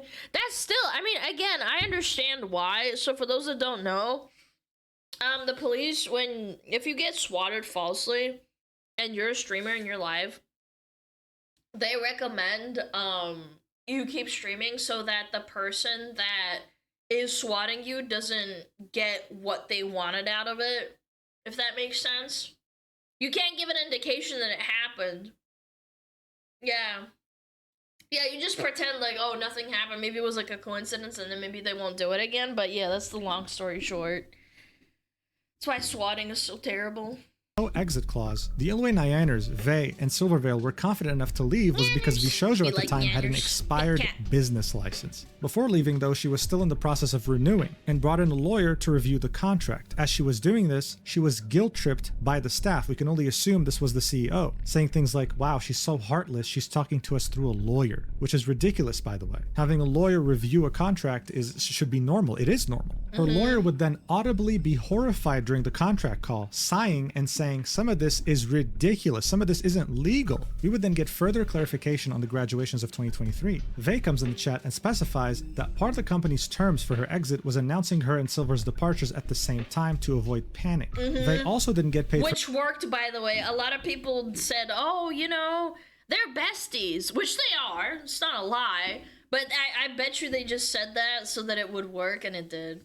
for any sponsors from 2021 to 2023, Smart PR and she needed to hire a lawyer to pester them 24/7 in order to get her money, which makes her believe that VShojo had used other talents' money in order to pay her. In the end, Nyaners thought that she was genuinely going to take all of this to the grave, never being able to clear her name. But when the Iron Mouse situation had unfolded, she finally felt like she was safe enough to talk to everyone about this. After that stream, she would tweet out, "I'm so sorry, I'm still sick, so I gotta take today's stream off, but I wanted to express how thankful I am to everyone for all the support. Not just for me, but for everyone who's had to deal with this painful situation. It's heartbreaking they had to go through so much undue stress caused by the people they trusted in. I wish them all the best, and I know they'll go on to keep doing amazing things and have many brighter opportunities awaiting them. It was scary, but I'm immensely grateful and relieved to have finally been able to speak out about a lot that has weighed on me for the past 2 years. It was an incredibly difficult time for me that left me feeling so isolated and mentally burnt out for a long while.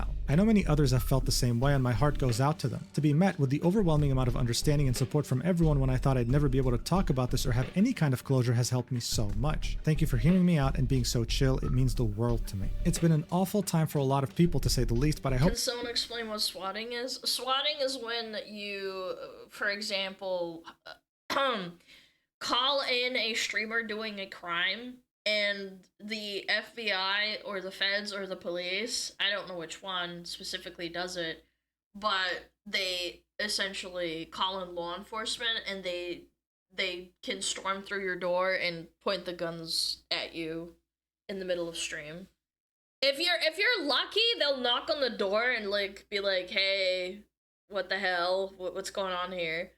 But sometimes there are situations where streamers, your streamers can get like into like serious altercations because they don't know what's going on. They might be confused. Like, if someone's knocking on your door, maybe you have a gun and you're like scared and you sit in your room, and then like, it can end really, really badly. Yeah. that on the bright side of things, all of this coming to light can create meaningful change going forward. I think people who falsely swat people, I genuinely think they should get life in prison. The VTuber community come together like this to lift each other up has been so nice to see. Please send the former VShojo talent and everyone affected by this all the love you can, and please donate to the Immune Deficiency Foundation. Thank you guys for everything, and let's look forward to way more fun times in the future. Nyaners and Silverveil were finally able to clear their names, and Vey was able to chime in as well. Many people felt very bad with how they perceived them and were there to show them support. But it wasn't just talents and ex-talents of VShojo that had something to say. No, VShojo didn't need to have someone be a talent in order to mistreat them. In the summer of 2024, VShojo would open their applications again, and since Amelie needed a year and a half to join, it was safe to assume that this was going to be the same amount of time required for a new talent to join as well. What the hell was happening to them as this entire company was crumbling? Well, they would decide to also speak out. I know some people have noticed that I've been spotty with streams lately, and the reason is actually because I was supposed to join VShojo this year. A lot has happened, and after over half a year after signing, I requested to have my contract voided. I won't go into detail, but it was an opportunity that I was very excited about, and I'm sad that I won't be able to bring you everything I had in mind. I'm sorry for all the delayed projects and ideas I excitedly talked to you guys about, but I'll be working on them by myself slowly. To the few people at VShojo I was able to talk to, thank you for giving a chance to a bug like me. I hope everyone who hears about this news, even if you don't know me or watch me, can still send support to the VShojo girls, both existing and my gen mates. I'm sorry things turned out this way. Thank you to my bug bros and friends for always supporting me and being there for me. You guys are the reason why I'm strong. Let's keep having fun, okay? She would, just like Haruka, link the Tiltify for the Immune Deficiency Foundation.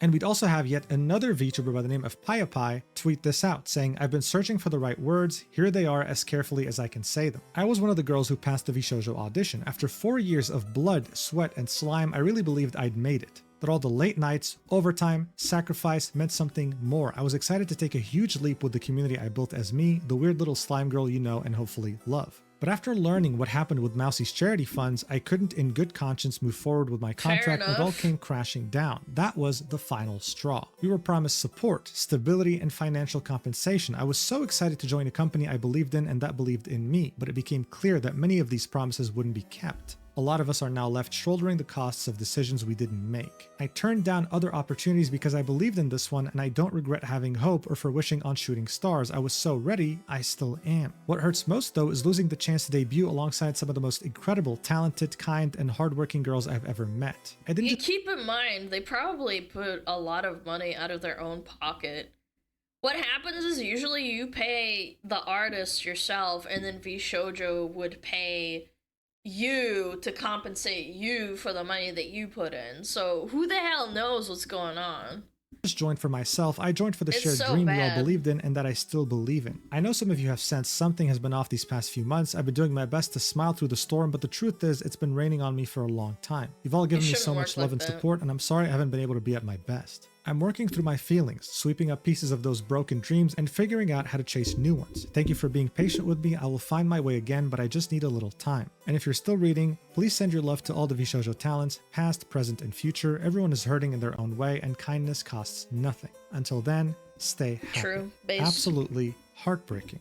Unfortunately, though, the heartbreak wouldn't end here because there was yet another member by the name of Phoebe-chan who found themselves in the same boat, saying, I needed extra time to gather my thoughts before saying anything, but I was one of the undebuted VShojo talents who passed the audition last year. Please be gentle towards those affected, linking a YouTube video titled My Experience with VShojo. She would also echo the same things as PaiPai, saying that she had worked so hard to get to this point, and it is just so heartbreaking to see it all fall apart within the span of a day. It's just a stab to the heart when you see people who were so hardworking and patient get so close to bearing the fruits of their labor and not able to even enjoy them.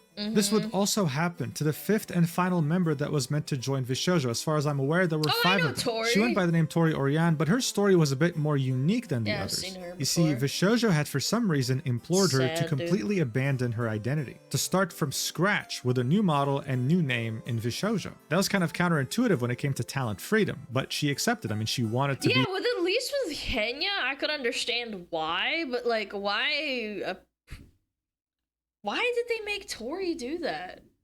in this That's agency so that weird. signified success for her. She'd be Years strung ago. along for months, being told that they And will you're basically abandoning your main and like preparing yourself, so she could have just been like, you know, working on her like actual account, like her original persona, I guess. working on her debut, working on her model, working on her They asset. wanted to own her IP, maybe? No, because Henya debuted as a new character, she got to keep all her stuff. Yeah, even if they debuted, I don't know. I mean, again, it's all hypothetical. Maybe they were gonna try and sign a contract with her. I don't know. Maybe you're right. I don't know. That's when in reality they were doing It's all none of ifs that. and buts. She only found out recently that this wasn't happening as the company was imploding, and this was with the mindset that she was abandoning this account, so she didn't put as much effort into Yeah, this, which thinking that she was going to sucks. start anew in VShojo. This company stole $500,000 in charity funds and, with no exaggeration, ruined the hopes and dreams of 5 people that had so much potential. That is criminal. But as you might have guessed, those 5 talents were not the only ones who got screwed over by VShojo. You even had the very well-renowned VTuber Mint Fantôme post this, saying, My experience with VShojo, sorry to add to the discourse, but I'd be really appreciative if you would listen. In it, she would say that her interactions with VShojo started when she would make a podcast with Matara. Even though she wasn't a member, she did collaborate on merch, but didn't receive a single dollar from it. When she met up with Matara in Japan, she told her that she was feeling lonely, that she wanted to join a group or a company. So eventually, she came up with the idea to pitch an idol group to VShojo, and Gunrun was supportive. And VShojo would audition 2 other people. These would be completely separate from the 5 VTubers we just saw. The problem, though, is that the debut kept getting delayed. She tried Big to be red as patient flag. as possible Massive red flag. in the beginning, but then it just became ridiculous. Another merch drop would happen, and again, she would receive $0 from it. And that, technically speaking, throughout the whole thing, she was actually a VShojo talent for over a year, even though no one really knew about it publicly. This was, of course, again, tragic. And it would show us a trend with VShojo, the fact that they wanted to do so much, but very often would bite way more than they could chew. The same thing would happen with Quinn, who is a VTuber that used to be at Nijisanji that also happens to stream with Facecam. VShojo would tell him that they're interested, that they really would love to sign him on, but eventually would just ghost him. This company's higher-up management I have my own funny piece about Quinn, but I don't know. I think there's might be more reason other than them being a bad company why this happened. Quinn was supposed to be a VShojo member as well. I think I know, maybe, yeah. Maybe was ran by complete clowns who didn't really know how to run a business. And more revelations would come out. For example, Shoto, who is a very big VTuber, would say, "Fun fact, I was contacted for an opportunity to join VShojo back in 2023 and I'm very glad it didn't go through. Please support Mouse and support the Immune Deficiency Foundation, y'all." To which Sayu, yet another... They really wanted all the popular VTubers. Yeah. Other very big VTuber would say, "You too? Damn," and retweet. Shy Lily, who needs no introduction, would say, "Good thing I trusted my gut feeling when VShojo tried to recruit me. Their contract was riddled in red flags and basically legal robbery. This makes me sick to my stomach. Please, if you can, support Mouse and the Immune Deficiency Foundation." And always get a lawyer if you get a contract to sign. Like, again, if you're just a normal person with a normal job, you don't really have to read that shit because there's like labor laws and stuff like that that protects you as a normal person. But with like show business, entertainment, you have to get a lawyer. And even more tragically, Sayu, who used to be at Nijisanji and was treated horrendously by that company. Like, I'm talking, she was doxxed and harassed and everything. Nijisanji did nothing, effectively what Gunrun had done to Silverveil, would get in contact with VShojo as she was stepping out of Nijisanji. At that point, she had lost all hope, but VShojo had given her renewed hope. She pitched an idea to Gunrun, saying, what if she left and several others left and they would make a gen of ex-Nijis in VShojo? He liked the idea, wanted to listen to more things she had to say. She felt like she was finally validated for the first time in her career. And Gunrun, the CEO of VShojo, would tell her that he wanted to help and that this sounded like a plan, saying that the only thing he was waiting on was for her and Nijisanji to finalize their graduation. After she'd go through an absolute nightmare and finally get rid of that company, she would reach out to Gunrun again and would only receive a surface level response, effectively ghosting her. She had lost everything in Nijisanji. She had lost... He probably realized that it's not worth the baggage, if I had to take a guess. Yeah. Complete hope. Gunrun... I don't know. I think I can get into the mindset of like a really business-oriented, money-oriented person because they're just kind of like slimy and I've encountered them in real life before. It's likely that all the drama surrounding it, they were like, it's not worth it unless you completely rebrand or something, or you're not worth the time investment. Like, big corpa thinking right there. They took Rashia shit baggage too. Yeah, but they wanted, they wanted, completely new models and shit. I bet you Sayu was like, okay, let's do it, but I get to keep my model, and then he's like, I don't know about that. Gave her some hope, and she had lost that too, all in the span of just a few months. It turned out that VShojo wasn't this next level new era VTuber agency. It was run by a manipulator who couldn't run a business better than a kid. And speaking of that manipulator and how he founded VShojo, I wasn't fully honest with you in that regard. It didn't really pop out of nowhere in 2020. No, it was actually a work in progress and it was only revealed in 2020. And according to Project Melody herself, it began with Gunrun DMing her on Twitter. She was exclusively an adult content creator who streamed on adult sites, but he wanted to know if she was interested in streaming. You know what's really funny? I didn't even know Project Melody was an adult entertainer. Because, like, back in 2020, I first started getting aware of, like, VTubers slowly. I did not know Project Melody was a adult entertainer. Not gooned out enough. I just watched streams. I enjoyed VTubers, you know, cute anime girls. Like, I wasn't like super deeply invested. I genuinely didn't know until I started doing research on VTubers maybe like a year later. And it was like Project Melody was one of the first VTubers ever. And she pissed off a lot of people that were on cam sites. And I'm like, what do you mean cam sites? Do you mean like actual like cam girl sites? And they were like, yeah, you know, in the articles, they're like, yeah, they were really mad at her for innovating and basically creating this like meta of VTubing, and then it started like popping off and I was like, holy crap, I had no idea. She's really wholesome, like low-key, you can absolutely watch her streams and you just wouldn't know. Yeah, you just wouldn't know. She's just a wholesome little girl. Non-adult content on She's Twitch. cute. Watch her say this herself. I debuted on a different site. That was the only thing I wanted to do. And then Gunrun reached out to me on Twitter the day that I was closing DMs. Like I was going to click delete, and then he was the top. And he said, hey, I love what you're doing. Anime is awesome, and you know, hentai, and I like your vibe. If there's anything I can do to help, let me know. And he's like, have you been on Twitch? Would you consider that? And I'm like, hell no, I won't. And then So that's a pretty interesting piece of history. She was technically the first ever founding member of VShojo. But here's two more interesting things. The first one being that she thought this was going to be a LootTuber agency, full of people that make adult content like her. And the second interesting fact is that initially she acted as the talent manager. You'll see this for yourself because she explains this too. Wait, what? I had no idea. Dude, there's some lore. What? in the back of my mind, I thought it was gonna be a YouTuber agency.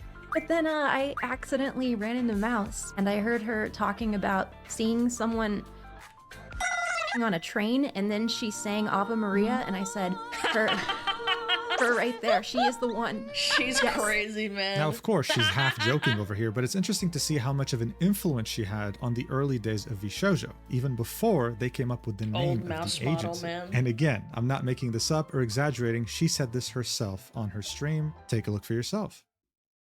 Originally, when we started VSJ, before we even went with the name, the concept kind of was thinking a talent agency, but for more people like me.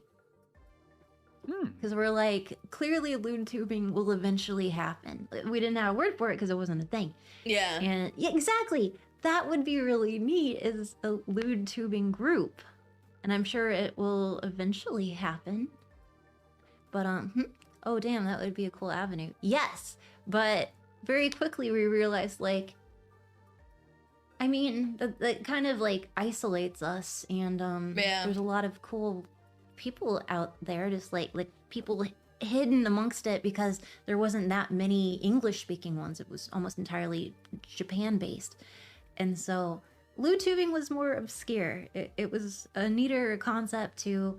Yeah, like 5 years ago, I didn't even know lewd tubing. That's why I was so surprised when Project Melody was a lewd tuber, and I was like, oh.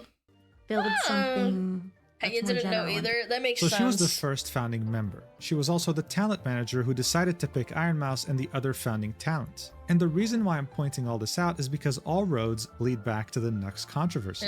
Take a look at what he had to say once Nyanners talked about her swatting as VShojo was imploding, well, right now. Watch. VTuber Nyanners says that VShojo didn't pay her for a sponsored stream when she got swatted. She left the agency in 2023 and claims VShojo had failed to pay her for multiple deals over several years. Now, I'm not going to lie to you. I actually knew about this. I actually knew about this years ago, because that stream that she got swatted, the person that swatted her was the person that tried to swat me, that I helped VShojo actually get arrested. Okay? I don't think you are aware of this. I don't think you are, again, personal Nux information. The reason why a lot of the VShojo girls were so upset about my video calling attention to this swatter is because I think a lot of misinformation was fed to them by the VShojo company, but also because that swatter actually swatted Nyanners. I never said this publicly because I felt like it wasn't actually appropriate. And, you know, it's not my information to deliver or release. I never do that. As you know, I don't actually release private information, generally speaking, unless I think it's actually important. But this is actually a thing. And Nyanners actually called me after the drama to basically tell me and express her headspace about the entire situation and why she was so, like, easy to be triggered by everything, because she was actually swatted, and it's fucking horrible. It really is. So she, whatever. I don't want to get into details. I've DM'd Nux before, and we've talked like in private. After this whole debacle, I was like, holy shit, man, he just sat on this for years? Crazy, dude. The blue Jew strikes again. No, private information remains private. I don't release anything publicly. But that was what happened. Dude, it's crazy. It was that same swatter that actually vindicated. That actually went after me. So yes, I do know about this, and I do know that she had to continue her stream after she was swatted because it was a sponsored stream. The update is that she didn't even get paid for that. Huh. That's Interesting. So insane. Nyanners was doxxed and swatted by the same person trying to dox Nux and Saki Nightshade. That was never mentioned by Vishoujo in their very lengthy explanation. They claimed that there were only 2 victims of that specific doxing method. But what I find really interesting is that Nux, even though he was literally being backstabbed out in public, I don't know. I've said this like before, but I probably said it however many days ago we watched this react.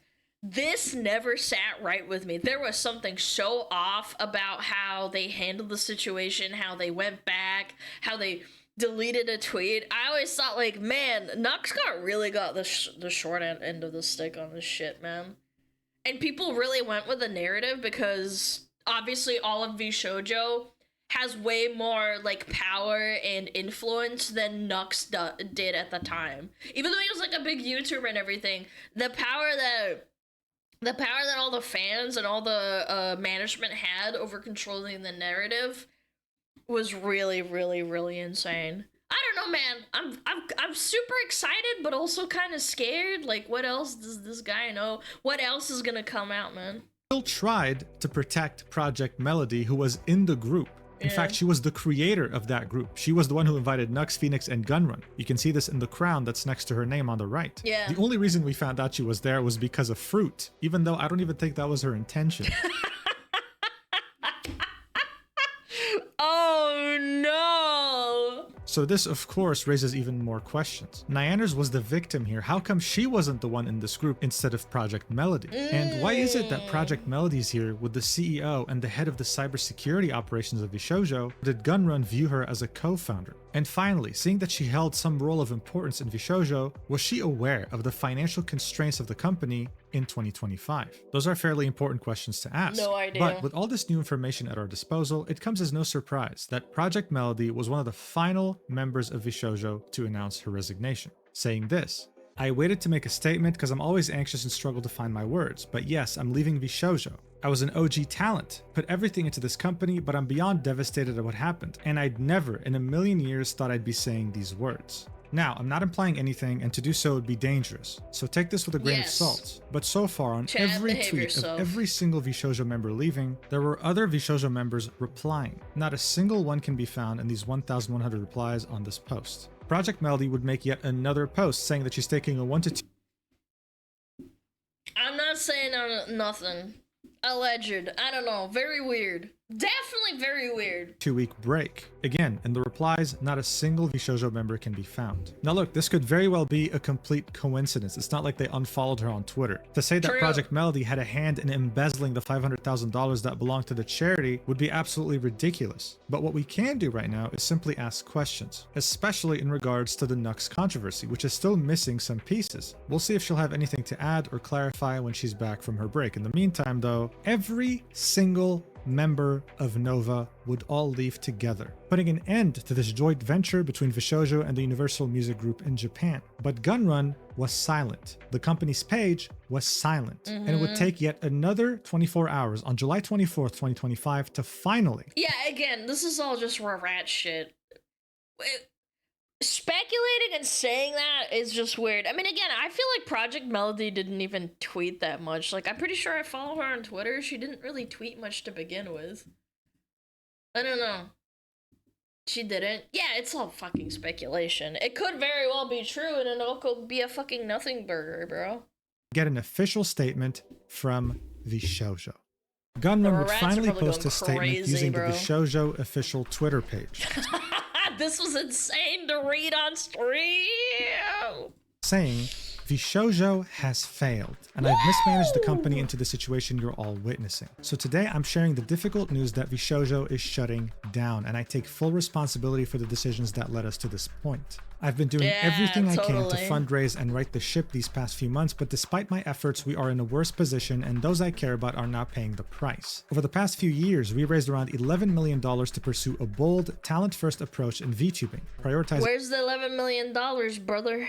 Creators and community over short-term profits to achieve long-term sustainability. Where's the our money, funding man? went directly to our creators through generous splits, debut investments, infrastructure. Oh, generous splits that you just didn't pay them. That's convenient. infrastructure, concerts, events, and staffing, all designed to support them. We also wanted talent to own their IP, which we knew was a unique creator-first approach for an agency. However, despite all our efforts, the business failed to generate the revenue we needed to sustain that model, and eventually we ran out of money. Additionally, I acknowledge that some of the money spent by the company was raised in connection with talent activity, which I later learned was intended for a charitable initiative. At the time, we were working hard to raise additional investment capital to cover our costs, and I firmly believed, based on the information available to us, that we would be able to do so and cover all expenses. We were unsuccessful in our fundraising efforts. I made the decision to pursue funding, and I own its consequences. I am deeply sorry to all the talents, staff, friends, and community members who believed in our brand. We did not deserve this. Signed, Justin Gunrun. I can't help but think to myself, it's been like, what? A little over 2 weeks? Is the IRS gonna do anything about that charity fraud? Has anybody reported them? I'm sure there's people that reported them, right?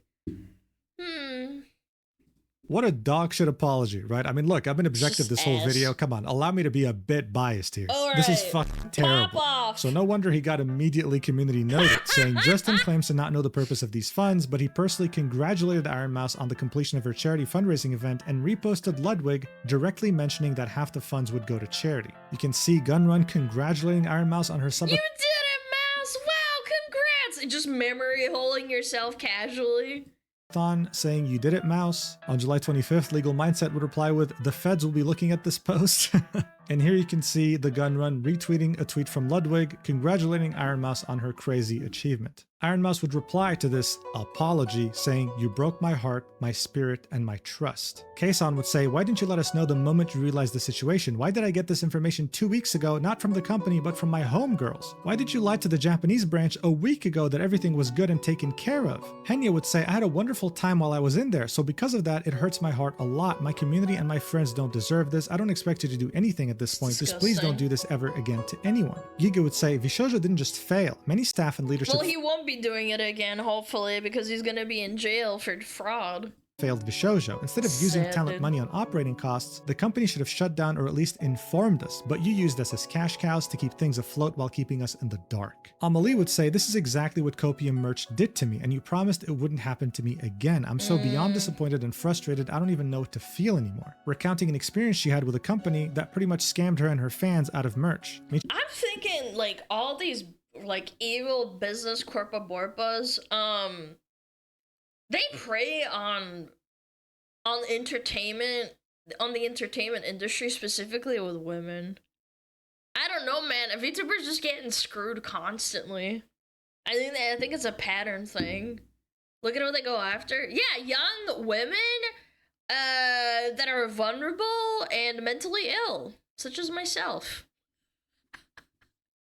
No 5 big booms from fucking PG.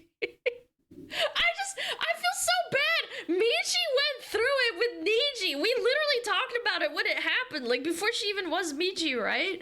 We talked about it. We said, man, Niji's just terrible. I hope that they find better. And then boom. Same with Madara, same with Kuro, like Henya, like what the hell? And then Asmon at the bottom over here. What about the 500k for charity money? Shimochievi would say, we trusted you and you knew how hard that was for some of us to do. Our communities, people who only ever do their best to support us and care for us, do not deserve this either. Adding a little humorous twist and saying, this does not get 5 big booms from me, OG. Nyanners would say, so is the COO going to say anything about his involvement, or is he busy Googling how do I renew my law license past the deadline? Pretty much. Absolutely based. The thing, like, you know, when this is someone new, they won't have the guts to go against them. I think it's also guts and the law. I think because they probably had this, like, loophole of basically saying, like, oh, yeah, we actually don't have, employees, we have independent contractors as VTubers. Yeah, they're just gonna keep rolling and hope that they don't sue them. Because suing's expensive. Revealing to us for the first time that the chief operating officer, the one who handled legalities within VShojo, had an expired law license. Silverville would say, how did you not know? How could you betray the people that trusted you the most and think everyone would believe this garbage? You ruined lives. I hope the money gets repaid, but I wouldn't be surprised if it doesn't. You're a disgrace and a disappointment. Hey, you know what? You go, girl. She's just doing the same exact thing he did to her during the whole Hogwarts Legacy fiasco. But one of the most heartbreaking replies would be from Zentreya, saying, I've been trying to figure out what to say. Why did you keep dodging my messages and concerns? When I wanted to do one-on-ones, you kept dodging or gave me a short corporate answer. Even when I was under immense pressure from the community for answers about the auditions and I pleaded for a statement by your PR team, you told me it wasn't needed. You made a tiny video instead, looking like you were hurt and upset, saying sorry, instead of meeting me one-on-one for my concerns, and I was like— They gave her a video instead of— But she's their top talent. Like, I don't want to make this about, like, money or anything like that or clout, but from a business perspective, wouldn't you give the time of day to one of your biggest talents? Like, what the fuck? What is wrong with you? Frustrated. But like a fucking dog, I went back and happy to even get something from you because, oh man, boss actually answered me. You wanted a one-on-one finally when you knew everything was crashing around you. Then debuting new talents and such even after the community kept asking about it and kept waving it off and letting me take the punches. I smiled. I fucking brushed it off and kept pushing the company because I was hopeful for new talent and bringing new people to help. Instead, I find you were hiring people without input and poaching without even the idea of truly helping them other than financial gain. We didn't even know who you were bringing in. You and the team told us to just take it. You and some people were really ready for me to be thrown under over and over. Even when Amelie joined, I begged you to put out a statement regarding auditions before she announced her debut stream. Oh my You god! gave us the middle finger. They literally ignored him, and Zen got so much flack. Unironically, I remember this. People are so skeptical of Zen and saying like, oh, well, you know, it's just a nepotism pick, blah, blah, blah, blah, blah. And they just ignored her. It's so bad. I can't imagine the mental strain. Like, again, even if you're mentally strong and you constantly have to read that shit, it's just like, she was the unofficial spokesperson? Yeah, basically. And Amelie had to put out a statement because your PR team was unfit for their job. I took it all. Why did we have to say anything at all? Why did I have to keep taking the fucking damage over and over? You were hurting me well before this, you know you have.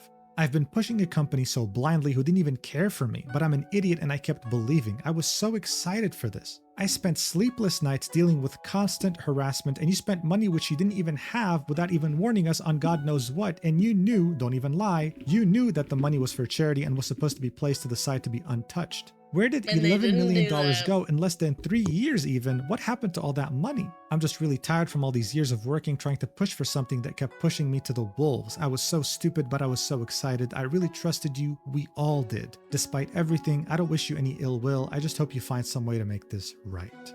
Vishoujo had gone from being the hope of the VTubing community to a leech that had sucked out the hope of everyone who had any contact with it, whether they were talents or not talents, whether they had auditioned or were in the process of joining. This was a tragedy on a cataclysmic scale.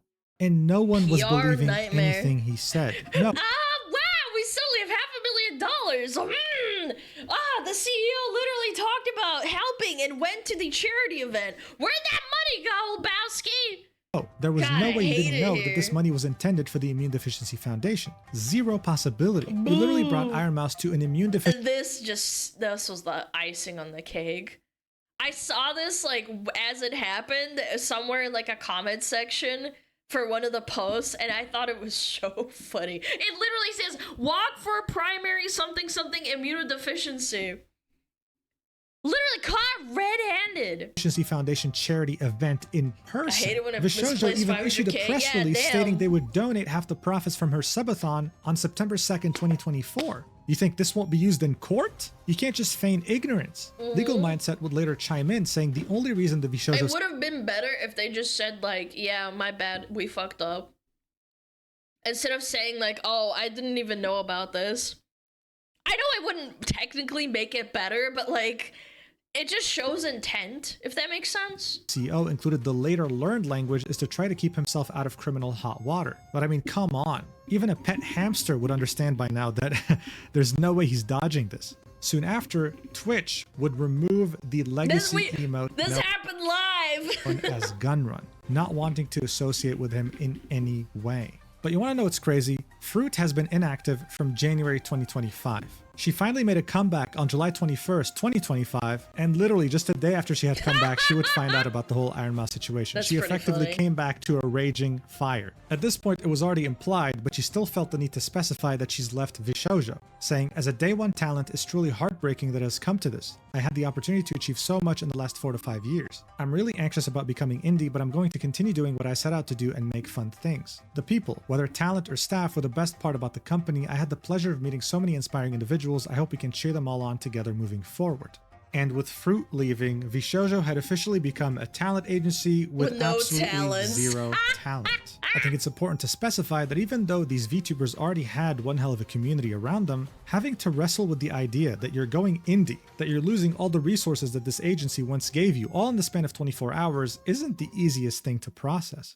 But you know what isn't easy to process? At least for VShojo? The fact that Vey didn't give a single shit that she was still under NDA. She Absolutely based. saw the company crumbling, barely able to keep up with finances. She thought, Again, I don't know if this was a legally smart move, but maybe she has a lawyer that knows what they're talking about, and she does allegedly have one. But it's so unbelievably based that she popped the fuck off.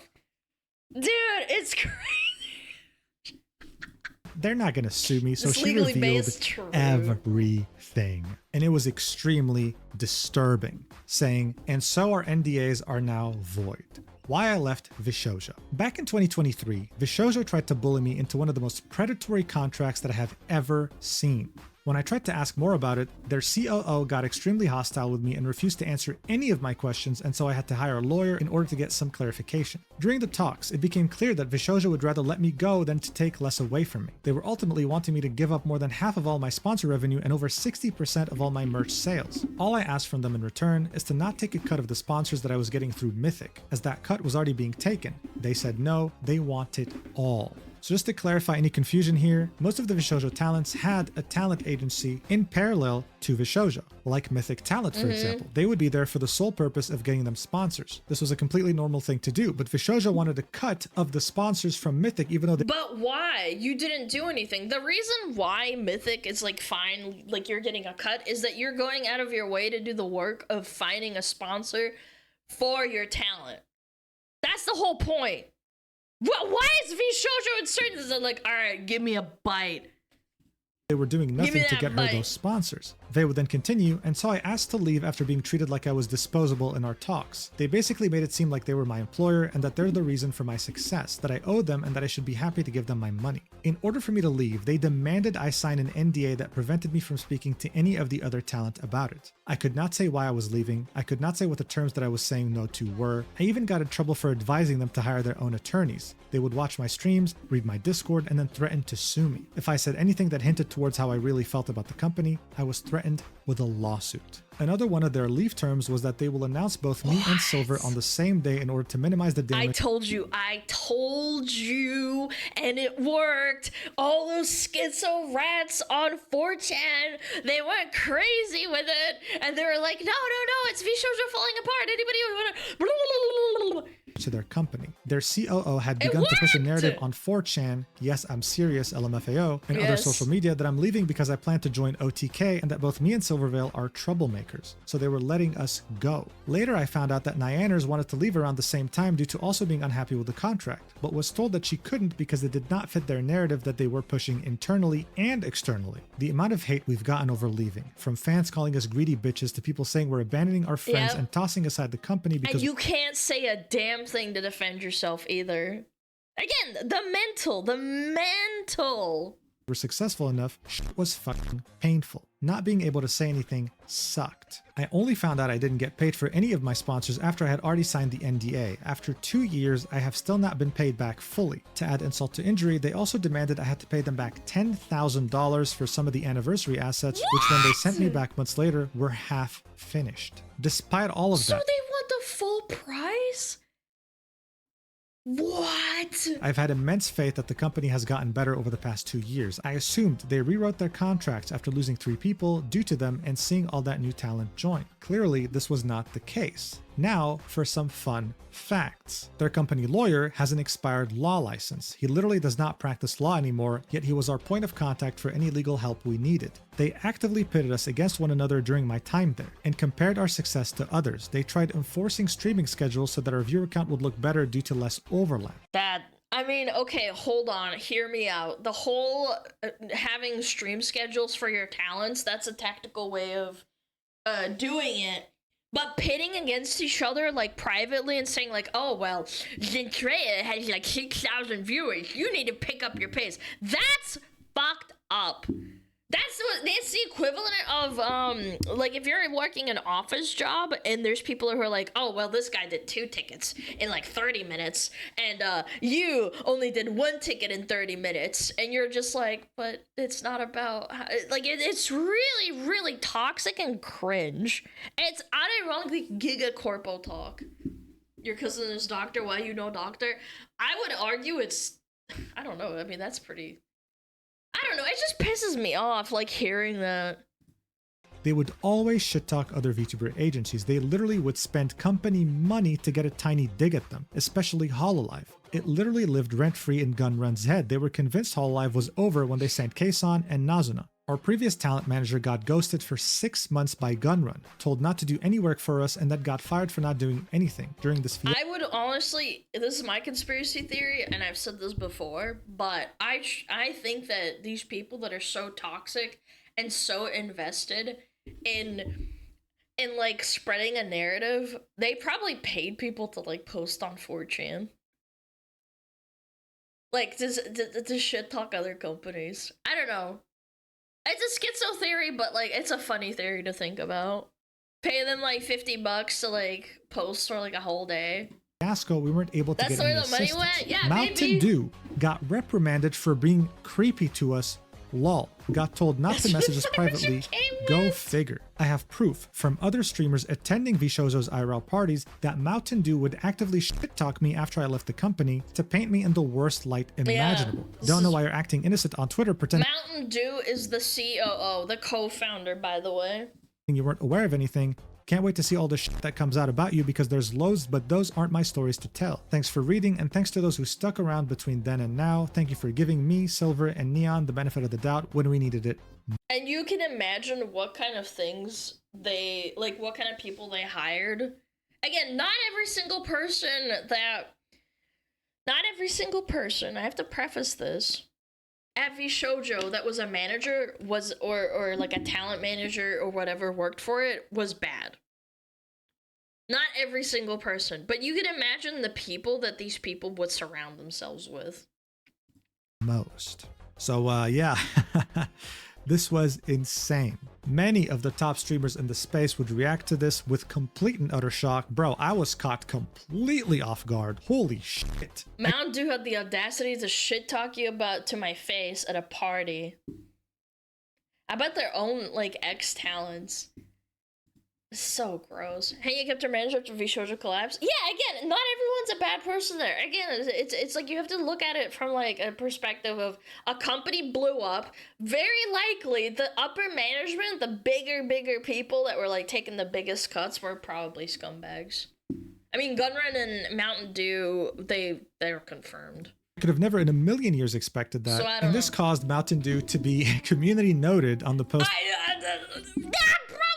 Absolute fuck, the guy that left, again, you have to think to yourself, this guy knew what happened. He shit-talked Vey, he shit-talked Vebe, and Yanners.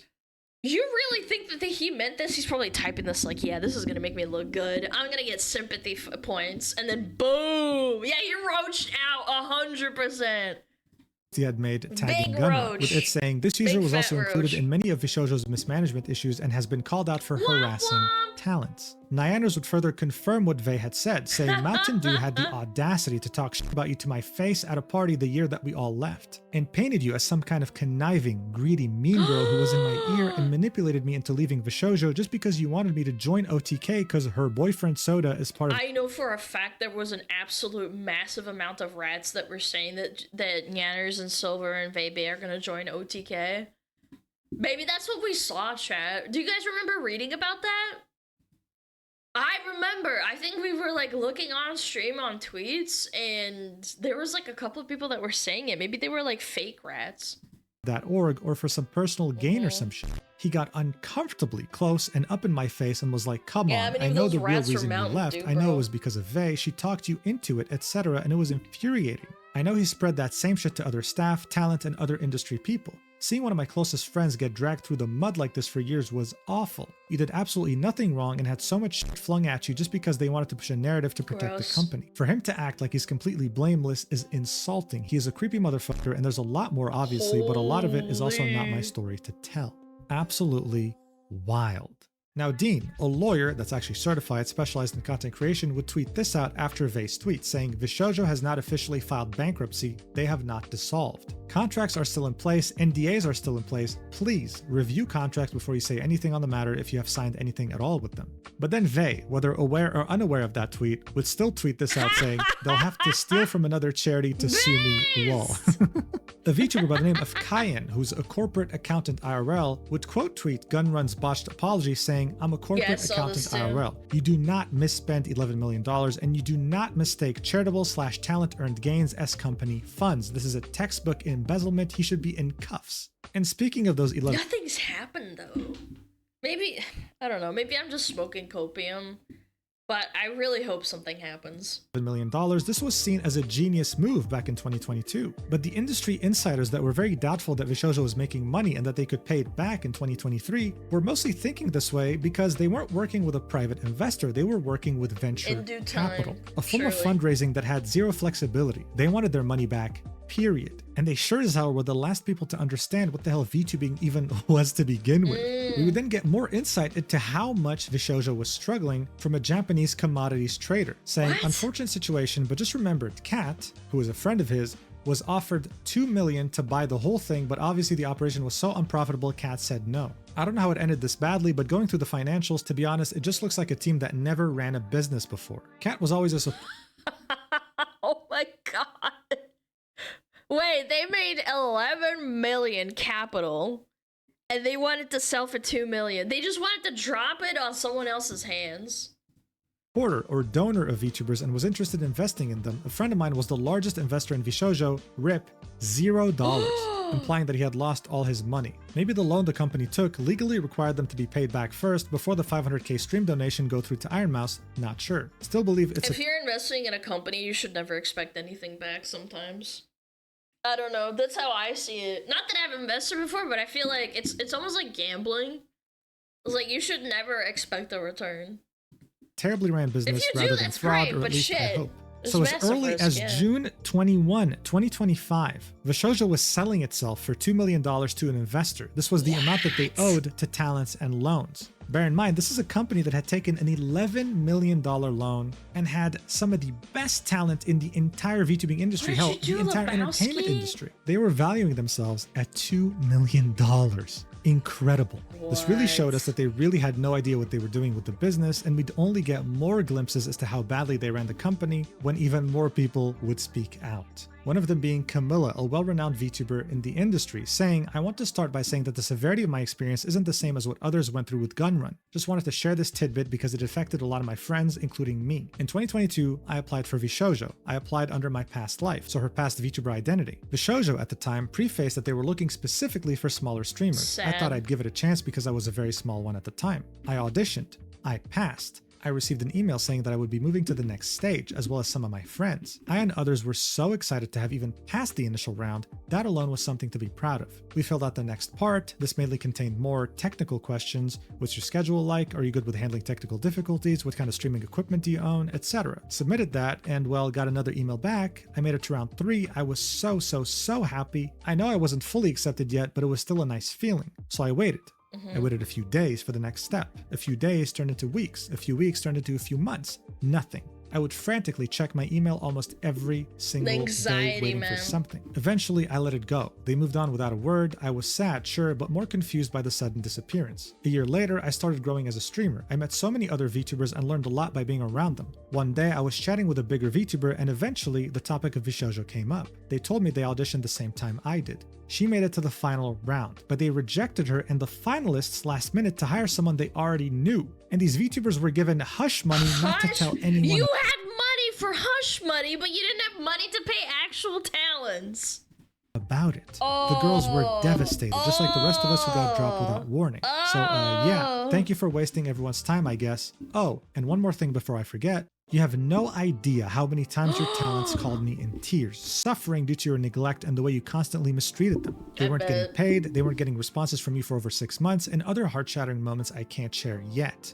Is this the treatment you give to those who contributed to your success? No one as sweet and hardworking as them should have been treated like that and stolen from, and with that being said, I dedicate this to you. It will be a song sang by Camilla titled Dear Gunrun, in which she would address him personally with the lyrics that she wrote. Mia, yet another VTuber that was screwed over by VShojo, would reply to Camilla's post, saying, I only spent half a year getting my hopes up. I cannot even comprehend how the people must feel who got strung along for even longer, just for upper management to choose bigger creators, while the talents, like Zentrea, had to tank all the criticism because they believed their words and promises. I don't think they had a PR team. I feel like they just expected the PR to be handled by their talents, essentially. Yeah, they just didn't give a fuck. Oh yeah, just deal with it. As well. And all of us smaller people applying trusting Zentrea while the talents had to tank all the hatred from people claiming nepotism.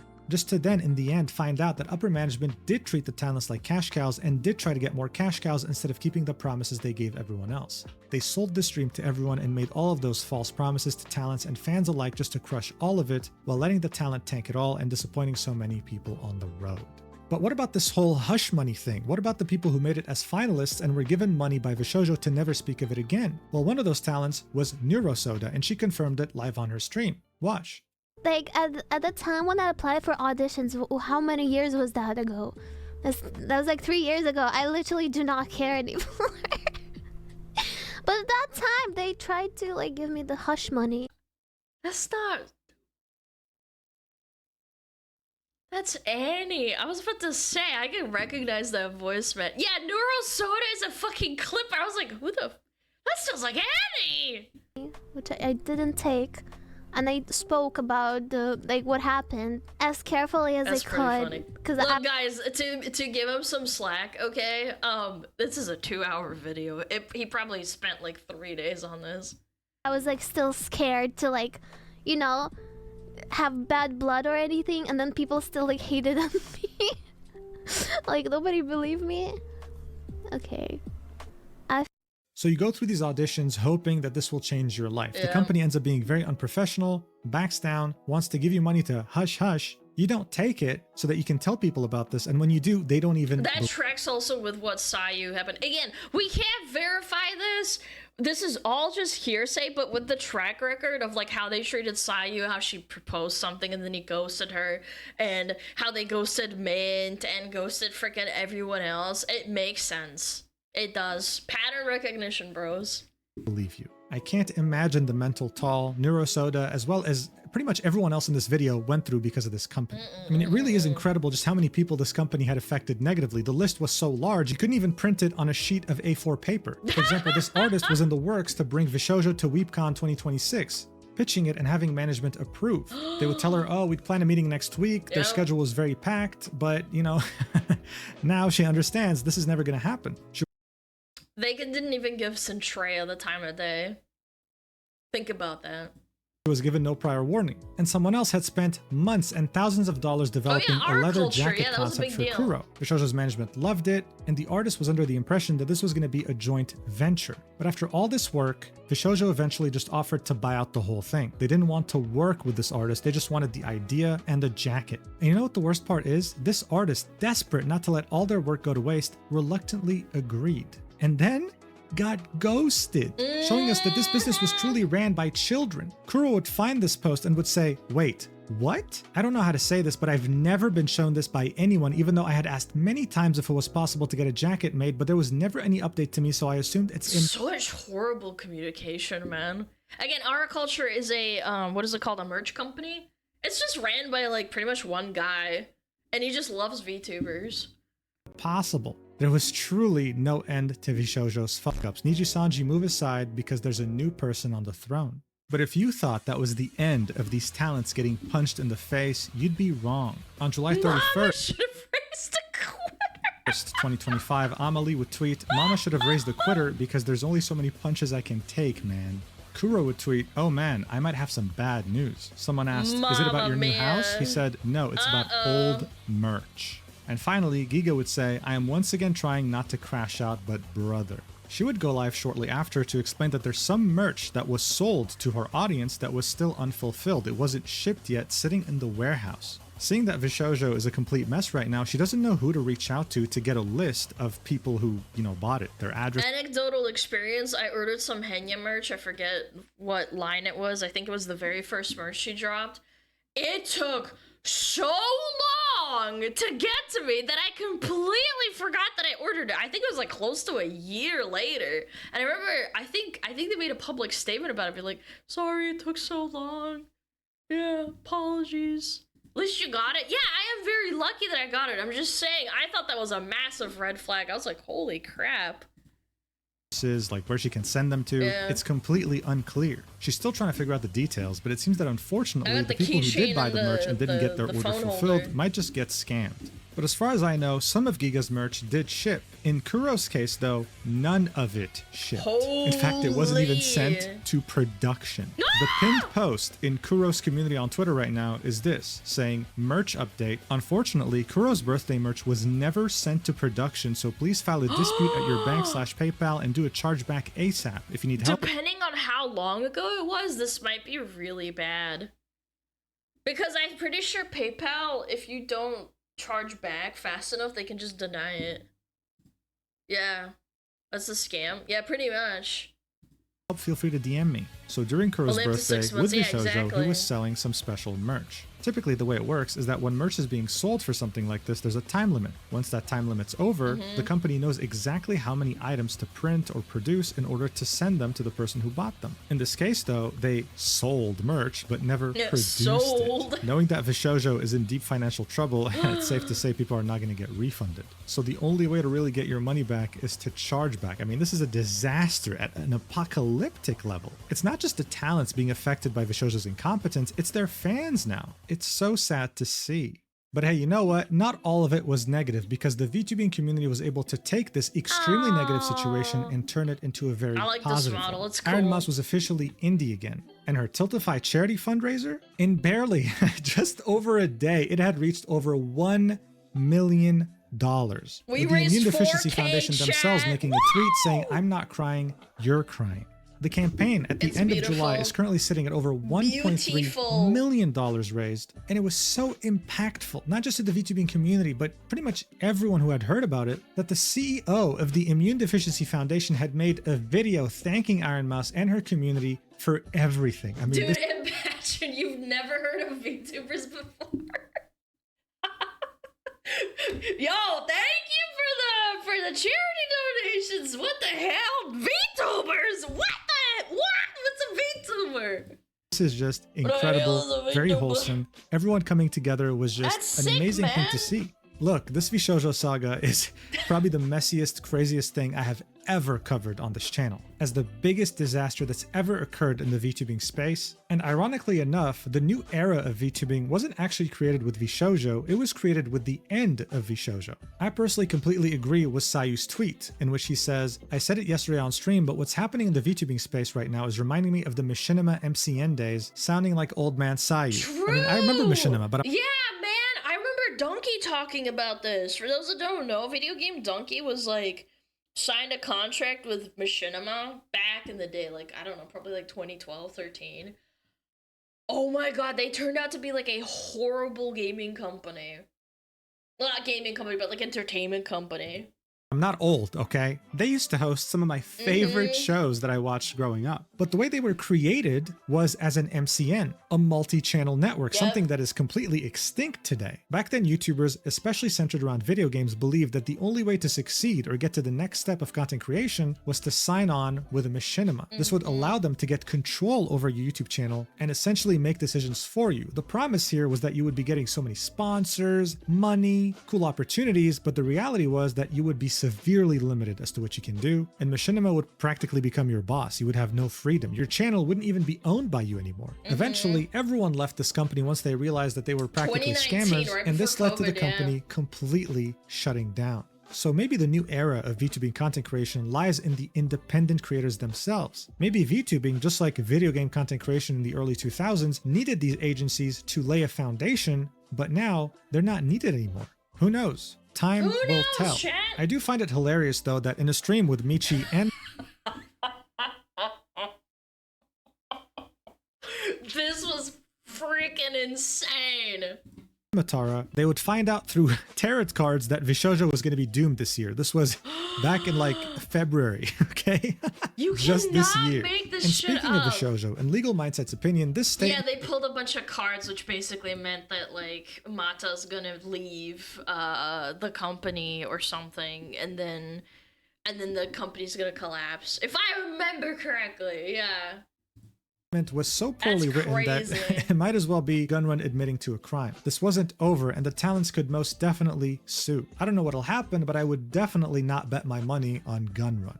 Anyway, thank you so much for watching this ridiculously long video. I don't know how long it's going to be while recording this, but I am not looking forward to editing at all. And also, a special thanks to Rima Evenstar for very quickly compiling some of the lengthy statements from many of the VTubers affected by check out Vishoujo. Rima too. As of now, She Vishoujo's did a store lot. is not available anymore, but it's important.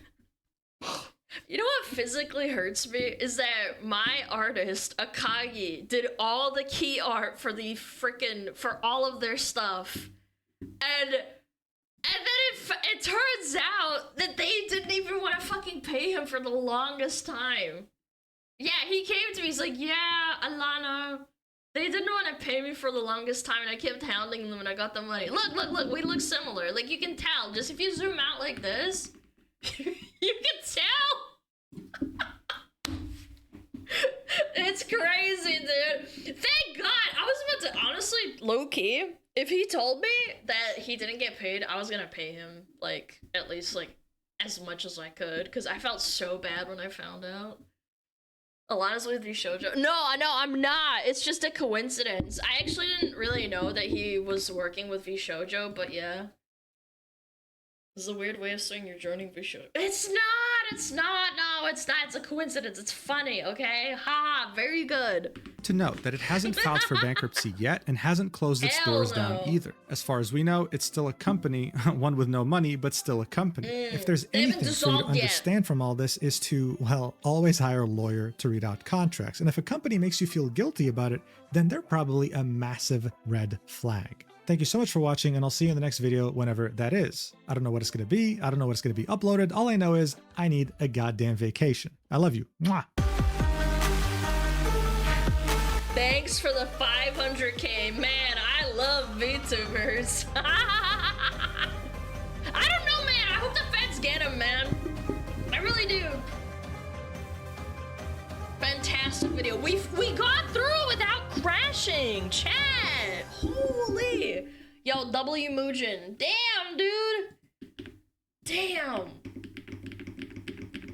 Crazy stuff. Crazy shit going on. Amazing work. Thank you, Mujin. That was actually really enjoyable. Yay, no crashies. Yet. Keyword, yet. Yeah, for those that don't know, the reason it's all screwed up and we had to start about halfway through is because my internet kept dying for the last 4 days. But it seems fine for now. Maybe it was just the cable. 4 days reacting to a 2-hour video. Shut up! Shut up! I don't want to talk about it. It makes me upset. And perfect! My mod snoozed all the ads during the video, so now we have ads now, which is perfect. Yeah. Now prepare this 2-hour shoujo video. Oh my god. I mean, we gotta. I don't know. I feel like he would make it so funny because what Parrot does is he goes into the rat dungeon. I bet you Parrot's gonna go digging from years ago and finding like at least like soft evidence of like rats. I bet you that's what's gonna happen. Of like people that he speculates or like at least thinks are, you know, Mountain Dew or other crazy people. Yeah. Rats in my Chuba stream all the time. Again, I have nothing against 4chan. You're allowed to like rat and speculate. It's a free country after all, but like what are you talking about? But his old video about Shoujo. Oh, maybe he'll go through that too, like in hindsight. Went back to 2020. Dude, the amount of work. I don't know, man. It impresses me, genuinely. And it was 2 hours, and it was like, you know, it was pretty freaking informative. Up against Dirt on the 3 executives of Shoujo Special, specifically the fake lawyer. Well, technically, he's not fake. His license is expired or whatever. Bad is starting cocaine to keep up with all the drama. Yeah, he's Colombian. They have a lot of cocaine there. Cocaína! Cocaína! Yeah. Chat, I really need to piss. I'm gonna run ads now, so good luck. I'll be right back, okay? And then we're gonna watch the Suburban Will video where I got cooked. Yeah. Gotta finish that. Alright, I'll be right back. Oh, Metapod. Oh, Metapod, use Harden. Metapod Harden. Oh, yeah, Metapod, you're so hard. Metapod Harden. Oh, he's so hard. Look at those 2 hard throbbing Metapods. They're so strong and hard. Wow.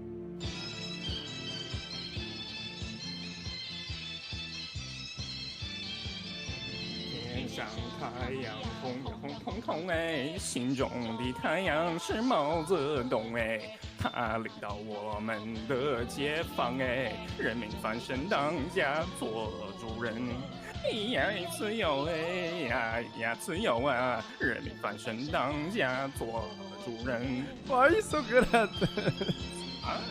My language, man. What are you talking about?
Sorry, I was checking on my dog.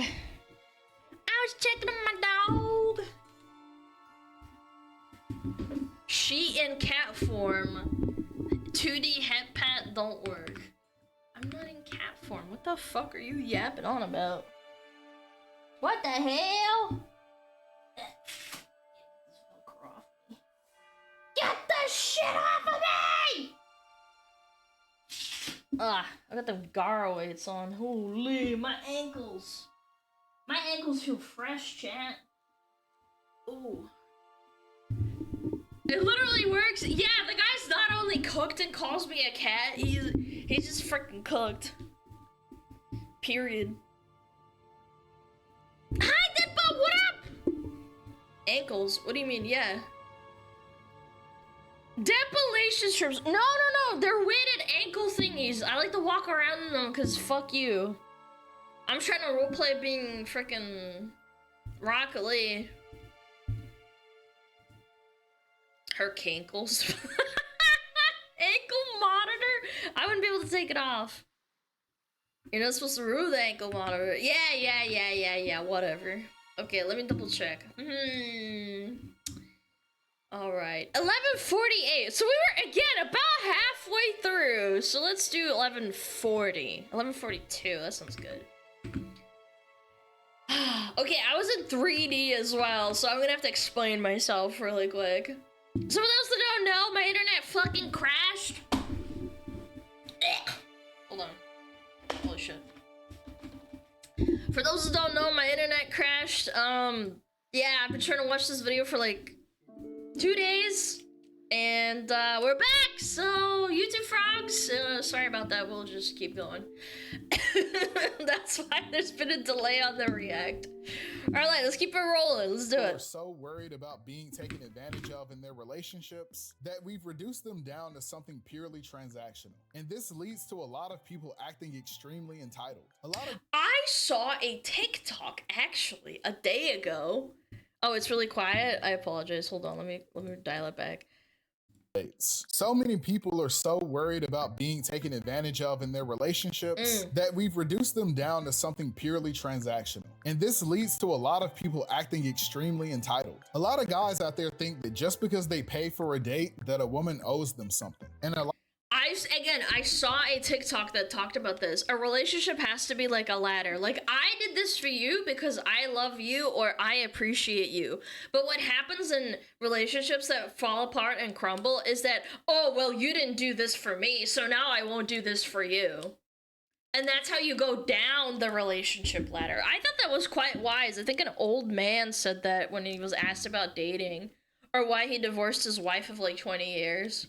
A lot of women have an expectation that men have to prove how serious they are about you through spending selfish money. So there's this weird tug of war where each person is trying to get more while giving less. That's not dating. That's what you do at a go. It's not a relationship either. You don't do something for a friend expecting something back. Yeah, exactly. Like you get cookies from your neighbor friend or something. You don't expect cookies back from the person. You think, I'm a nice person, so I'm gonna give cookies back. Garage sale. And it's why acting nonchalant is so popular too. People have the impression that the happier person in a relationship is the one who cares the least. That's not how it should be. We should be going band for band with the caring. Chalant contest. Let's see who can care the hardest. I think true. Very based. This actually goes back to exactly what I said about that TikTok. No stream on Sunday, Alana hates us. I'm getting rage baited. People are tired of having to clear so many obstacles just to even get to know someone. Nowadays, there's dudes going to other countries just to get dates. Welcome back to Trad and Chad. Today, we're joined by a special guest, a real alpha male. This is the Fresh and Fit podcast. This is literally the Fresh and Fit podcast. Thanks for having me, guys. A lot of guys are struggling dating Western women. Some people think it's because of their lack of self-awareness and inability to change. But we know it's because of feminism. Absolutely. You've never been in a relationship, Alana? Okay, so what? A food critic has to be a chef in order to critique the food?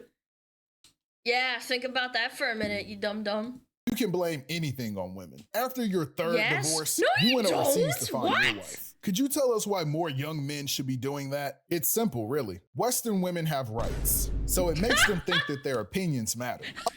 Dude, we watched a video on a 1942 like relationship advice thing, and it actually worked out really well. Dude, they were so awesome. They were like, yeah, just because she's a woman doesn't mean she doesn't deserve respect. Was it 1913? Yeah, we saw a Reddit thing. Wasn't it like a little picture? It was awesome. Overseas, the women don't ask stupid questions like, who did you vote for? Or, why are you 35 trying to date an 18-year-old? Yeah, I hate when they ask that one. Western women are just jealous because overseas women appreciate masculinity. So I never have to bother with feminine things like emotional maturity or growing and changing as a person. Facts, brother. A good wife should never challenge you on anything ever. She should constantly enable all of your behaviors. Exactly. As an alpha male, I'm already perfect and have no room to grow. True. It's time to hear from this week's sponsor, I'm Blue always Rhino Male Enhancement Pill. Blue Rhino Male Enhancement Supplement. Is that actually what they do on the Fresh and Fit podcast? It's the only blue pill you'll ever need. Because when life gets hard, we get harder. Bro, I thought you were done watching these guys. Okay, but he was low-key spitting though. Relationships can be scary because they require a certain amount of vulnerability. And opening yourself up to someone means that you have to trust them not to hurt you, whether that be emotionally or even physically. I can't speak for women here, but for a lot of guys I know, one of their biggest fears in dating is being settled for. No one likes being the safe option. I think anybody fears that. It's not just a guy thing, obviously. The plan B. So I noticed that a lot of male dating advice tends to be some sort of insurance policy against this. And I remember a long time ago, man, I must have been like 14 or something. Yeah, I think I was like 14 or 15 years old, and there was a chick and a dude who were dating, and then they broke up like, I don't know, maybe like 3 months later. They said, if we don't find, like, they promised this to themselves. I don't know if it's true or not to this day, but, oh my God, they said, if we don't find someone to marry, we should marry each other. And I'm like, I always thought that was so weird. Yes, like the weird pact thing. I understand. When you look at yourself, and you know you're not the tallest guy or the hottest guy or the guy with the most money, sometimes you might think, why would she choose me first? A lot of dudes are walking around with that thought in the back of their heads, and not for completely imaginary reasons either. That's why a performative man is also— Hello, Queen. I'd like one matcha latte to enjoy while reading some bell hooks and listen to Lofi. Dude, a Richie Mara totally would say that too. the one who's deeply insecure. Inside, you don't feel like you'll ever meet the absurdly high requirements to date. So you try to become someone you're not just to get a chance. God, it's why I think a lot of content creators who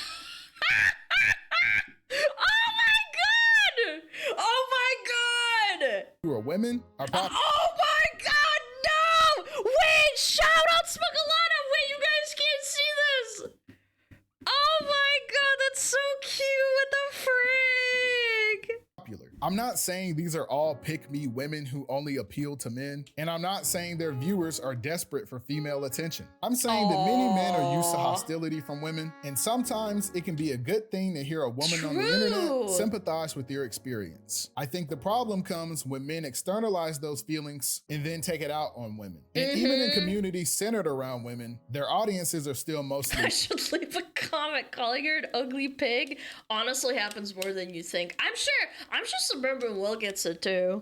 Because he doesn't show his face. He's like, oh my God, you're defending women? What are you, a fucking freak? Men. So sometimes they can become echo chambers that reinforce a lot of the ideas that push women away in the first place. I think for both men and women, we look for support from our peers to help us cope with our struggles in interacting with the other side. But we lack the proper perspective to fully understand the issues they face. Women don't fully understand the depth of the challenges men face, and men are blind to what women experience on a daily basis. So sometimes we say things that are a bit insensitive to each other's struggles. And that's what you twist where it hurts. Exactly. When you're really, really upset, you say the most heinous shit. Prove me wrong, man. I've said some heinous shit. It's pushing us Not apart. to But chat, as bad never as to things chat. can get sometimes, I don't think Gen Z is completely hopeless. I think the majority of us have all reached the conclusion that dating apps are garbage and honestly a little dehumanizing. Even the companies that claim to give women the power have been trying to shame them. You know full well a vow of celibacy is not the answer. And again, maybe you're a celibate. That's fine. That's awesome. If you want to do that, that's fucking sick. Props to you. If you want to go around and hoe around, that's fine too. It's hard to find someone that's completely celibate in this world. Into jumping into the sea of desperate men that they've created. We're starting to desire more sincere connections over convenience. What's a celibate? Someone who doesn't have sex until marriage. And Gen Z is even willing to put in the extra effort to do so. We just don't know how. So when you're a not creepy guy looking to improve his relationship with women, you might not even know where to start. And I think the first step is understanding one key concept. Women are people too. I know it sounds simple, but so many— No freaking way. This guy just says it. Women aren't just objects? No way. guys seem to think that women are a completely different species, which is why a lot of guys seem to have this idea that in order to get a girl— What the hell did Orochimaru say? I wish men got periods instead of women. Nah, that's cooked. Nah, that is not nonchalant. that in order to get a girl, you have to trick her into liking you. The problem is, women are smart, oftentimes smarter than you. So being performative isn't really gonna get you anywhere. All right, bro, I got my matcha, my black nail polish, and my Labubu keychain. Oh, Labubu. Ready to finally get some girls. Sorry, bro, performative method got patched. Already? But I got matcha, patched. Black nail polish, hard nerfed. Even the Labubu, already vaulted, bro. The Labubu method is nerfed. vaulted? Bro, that was my conversation starter. It should have been a 24 karat gold Labubu. Labubu. I've got the one and only 24 karat gold Labubu. We need a new meta, bro. These girls catch on quick these days. Bro, being a male manipulator is hard. I'm gonna go back to being myself. Excuse me. Did someone here order a record player and 14 Claro vinyls? Oh, you can just take those back. I won't be needing them anymore. It sounds cliche, but you should genuinely just be yourself. And I know that's hard when social media constantly tells you you aren't good enough, but you don't have to fake being someone you're not just to get women to talk to you. You shouldn't need a meta build just to play the game. That ruins all the fun. What I think we're missing are genuine friendships between men and women. I think if we started talking to each other again, we'd have a better idea of what we both expect from each other. Thank you. Oh my god. If I could have the power to turn off the internet for like a day and everybody goes outside, I think that would be fan-freaking-tastic. Like just one day where everybody goes outside per week, maybe even like every 2 weeks, and everybody, it doesn't matter who you are. It even goes in a cycle depending on like time zones. The world would crash. It might crash for like a month, and then we'd have like mandatory like having fun outside shit time. Someone did that to you just this weekend. Okay, hold on. Chill on me for a second. Chill. I'm trying to say this because back in the 1940s, a long, long time ago, when your grandpa and grandma were young, they would go out and they would like talk to people in their age bracket in like hangout spots, like the ice cream parlor and stuff like that. And now we don't even have that because you can just go on Discord and start playing Valorant with your e-kitten and have e-sex. I'm telling you, it's really bad. Other. I know a lot of guys don't trust women with their more vulnerable side because they're afraid that women will either use that to hurt them or see them as weak and leave them. But I think in reality, a lot of women are very sympathetic to the male experience. Despite the conversation online, I think a lot of men really value a woman's perspective on a lot of things. It can be very reassuring to hear something positive about yourself from a woman who isn't your mom. However, just as men don't want women to take advantage of our vulnerability, we shouldn't take advantage of theirs. A lot of women who— That would be a thing Orochimaru would say. Or you're sad, maybe being in my bed will cheer you up. I'm so hot.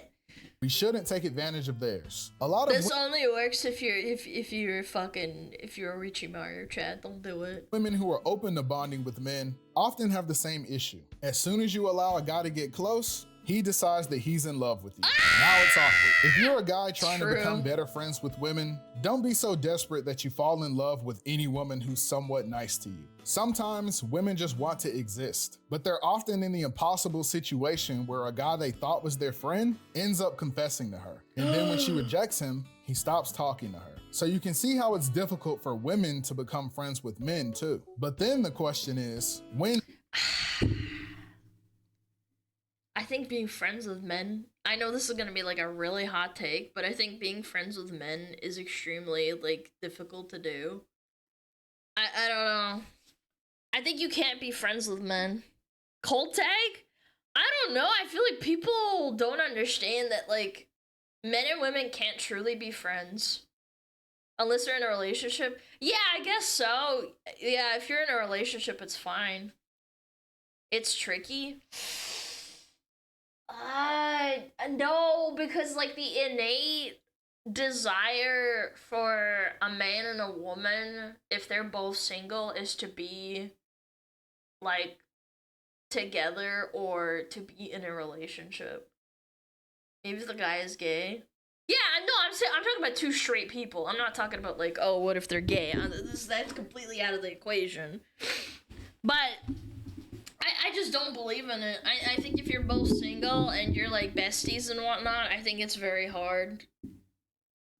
So no fanboy. I'm not talking about femboys or anything like that. It's possible just needs to be one needs to be ugly. Man, you guys are savage. Is it appropriate to talk to a woman you might be interested in? And I won't lie, this is hard because respectfully, women are kind of bad at shooting their shot. Most guys aren't the best either, but women take it to a whole nother level. They either come on way too strong. How big's that meat boy? Small, leave me alone. Chat, I saw the cringiest thing. Oh my goodness. I saw the cringiest thing. I saw a male streamer. I will never say who it is. But I was lurking in someone's chat watching them play a video game, and I saw a female streamer with a check mark. So that means they were like an actual streamer that got partnered.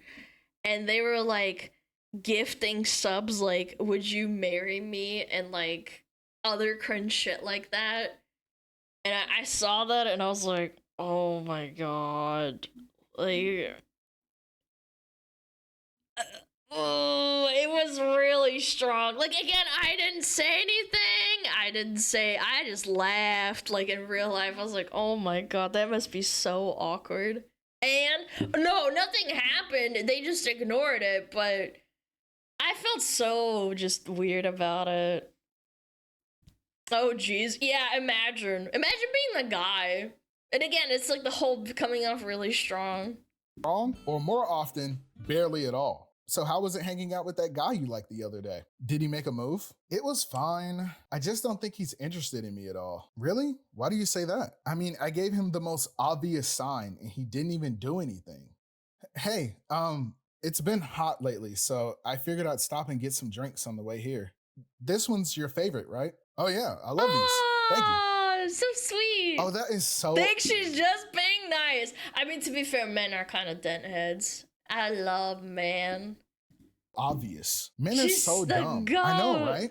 Maybe he likes boys. After years of terrible online dating, I think we all agree that we should be a bit more open to approaching people we're interested in. Someone finding you attractive shouldn't be scary or embarrassing. I know a lot of us hate being perceived at all, but you don't have to ask someone to marry you as soon as you meet them. It honestly could just be as simple as asking for an opportunity to get to know someone better casually. And this doesn't only apply to dating, but to friendships too. You're not going to be someone's best friend day one, but maybe extending an invitation to hang out with someone new could be the start. Women aren't the single solution to male loneliness. It starts with us. And men aren't the single solution to women's problems. I know that when you're a young guy who tries his best to be respectful, it can sometimes be hurtful to hear some of the things women say about men. And I get so irritated when people say all women are disgusting and like, I mean, you know, like unironically. I mean, I joke and stuff. I can joke about that kind of thing, and my chat can too, but it does piss me off when people are like, man, all women are whores, all women do OnlyFans, blah, blah, blah, blah, blah. Like, it does piss me because there are girls out there that don't do that. But all women are disgusting. I mean, yeah, they are gross and they have periods and stuff, but I imagine that's what freaking men have to deal with because there is absolutely an overabundance of male shitting on.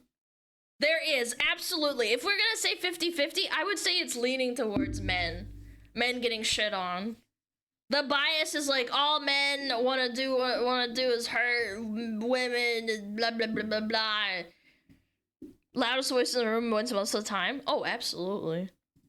Men. And a lot of guys like to say, not all men. I agree that it's not okay for women to say some of these things too. But I also think that it's important that we make an active effort to be a part of the solution. So many guys are afraid of seeming like a simp or a pick-me that they fail to stand up for women when given the opportunity. I'm not saying well, that's like the white knight thing though. That's the perception of seeing as being perceived as a white knight. Yeah. How do you go over shit on people who are buzzos, no gender bias? Because you don't want to be perceived as like being a white knight or a simp.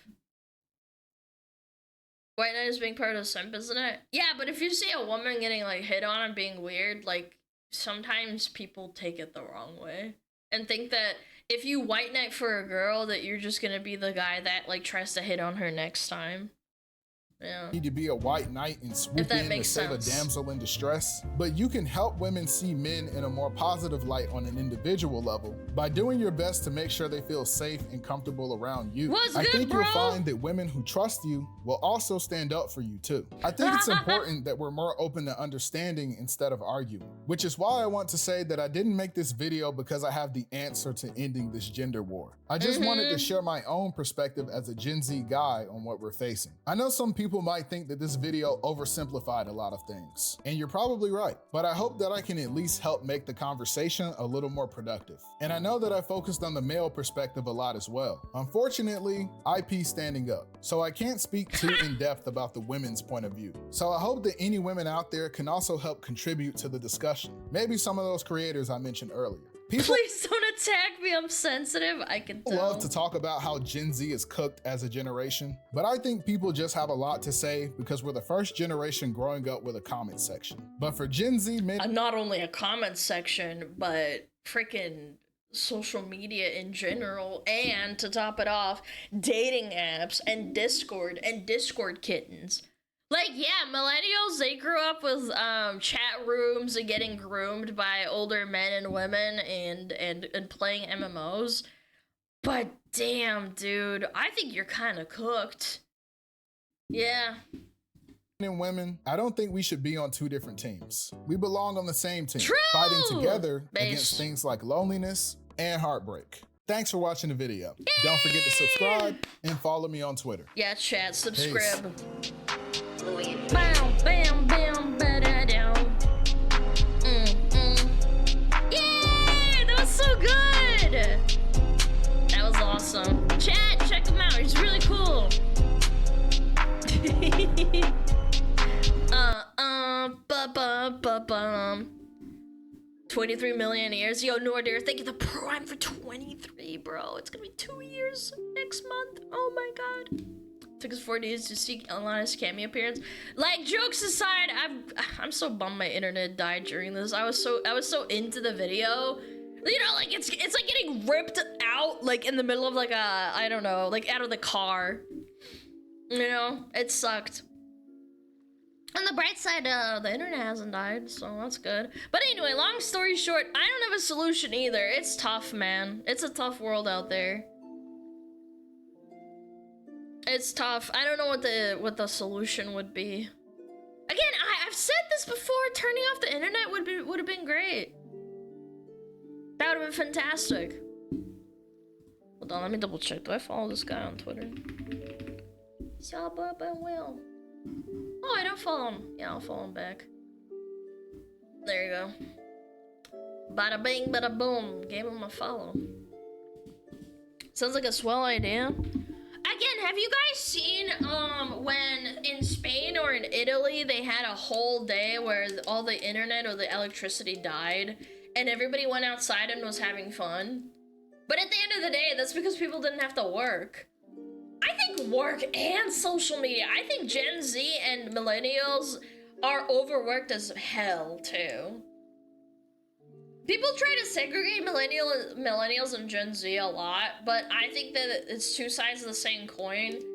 It's just that millennials are a little bit older along and further along in their lifespan than Gen Z, and I think Gen Z is getting cooked as well. Bring back the launch of Pokemon Go. Dude, that was wild. That was amazing. We should be a team. Absolutely. I still think millennials are a million times more cringe than Gen Z. I ain't gonna hold you, but you know, Gen Z has skipped a toilet. So I don't know. A lot of younger millennials are more like Zoomers. Absolutely. Yo, am I recording? Thank you for the gift of sub. I appreciate it.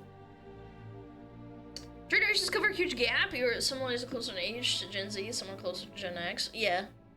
There's such a thing as called older millennials and stuff.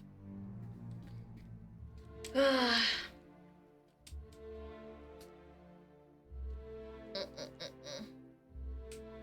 Gen Z are the most stressed generation in history. I think that the work culture really shows that. With how Zoomers entered the workforce and how much they just don't want to work anymore. I know we're talking about dating, but I feel like Gen Z is a lot more pessimistic, if that makes sense. Overworked and undergooned. No, overworked and overgooned. Yeah. Very cooked, very cooked. Yeah, this came across my table. Yep. It was the...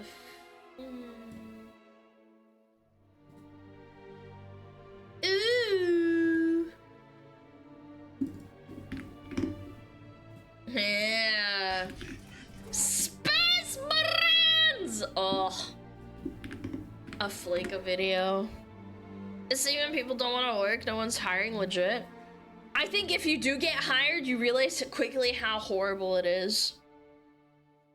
That's how I felt when I entered the workforce. It took me so long to find a job. On top of COVID, when I lost my my job the first time around, right? Because of COVID.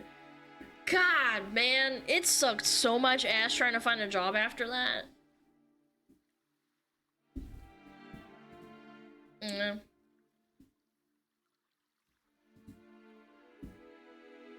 I applied to 24 jobs and they all declined my application. It's crazy how people, how companies always say they're hiring, but they don't hire anybody. It's nuts.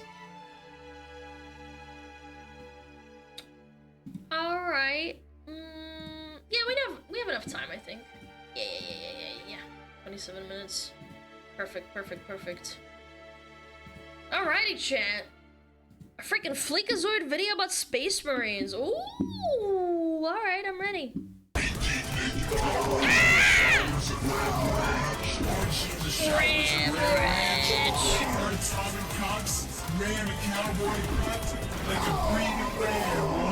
The very based. I just got sprung from jail. High five. Let's put you some lore. Pain sluts, I've got good news. Iron crotch kung fu. You couldn't pay me to get punched in the crotch repeatedly, man. You win again. The new Space Marine Only 2 to watch Horde mode will video, treat maybe. your nuts like a speed bag.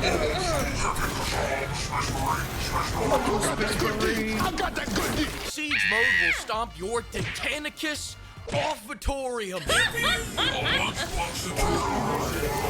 It's a good thing the campaign made you grow a third nut, because the entire tri-school's about to get busted. You're looking for a challenge? How about this? I've got 3 hot and single carnifexes in your area that are ready to tap dance on your balls until you're talking like Mickey Mouse. Kill the bugs. I had to take up gambling on anime horsewomen Of course you did. and Good Brother ASMR just to cope with the performance pressure. Good brother!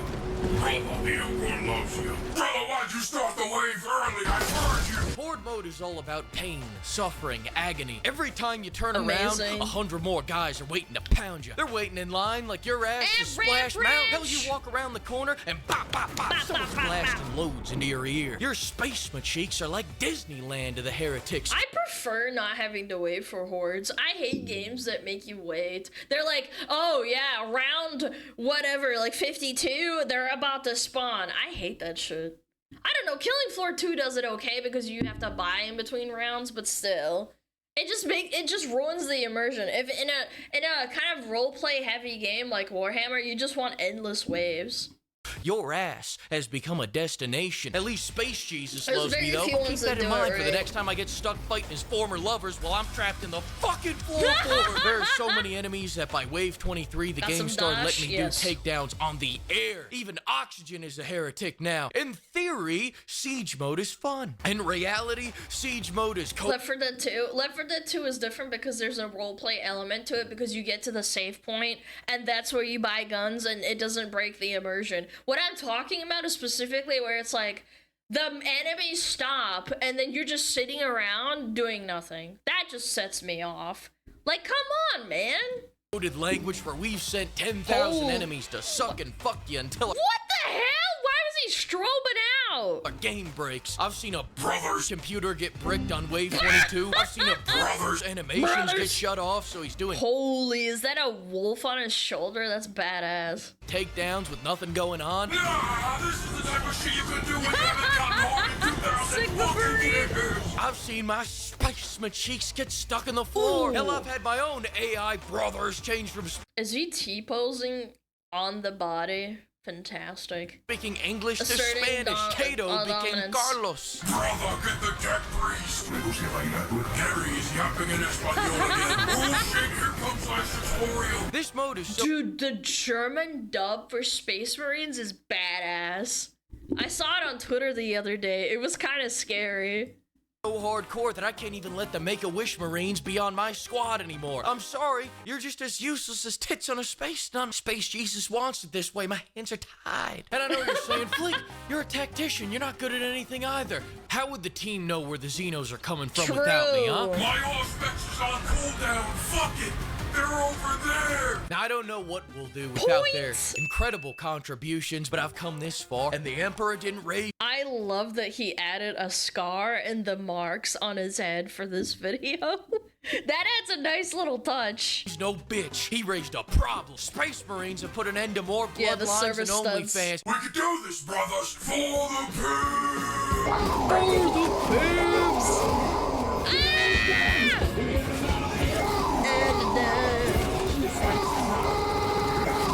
That's the good stuff, brother. Oh, Whenever I CBT. feel down, I love plowing hordes until I feel something. Boom. After I tried out that piece of shit Mind's Eye, I'm not gonna lie to you, Pimp, I was feeling empty. But that emptiness was easily filled with several cheap hordes. And I'm not talking Dutch hordes, I'm talking filthy $2 Tijuana hordes. The Disgusting. dirtier the horde, the better. I've never felt better. Hell, I think the cure to depression is plowing a hardy horde. Medical fact. But there's a saying in Men used to go to war to get that adrenaline dump. Changed my mind. Never. I genuinely believe that.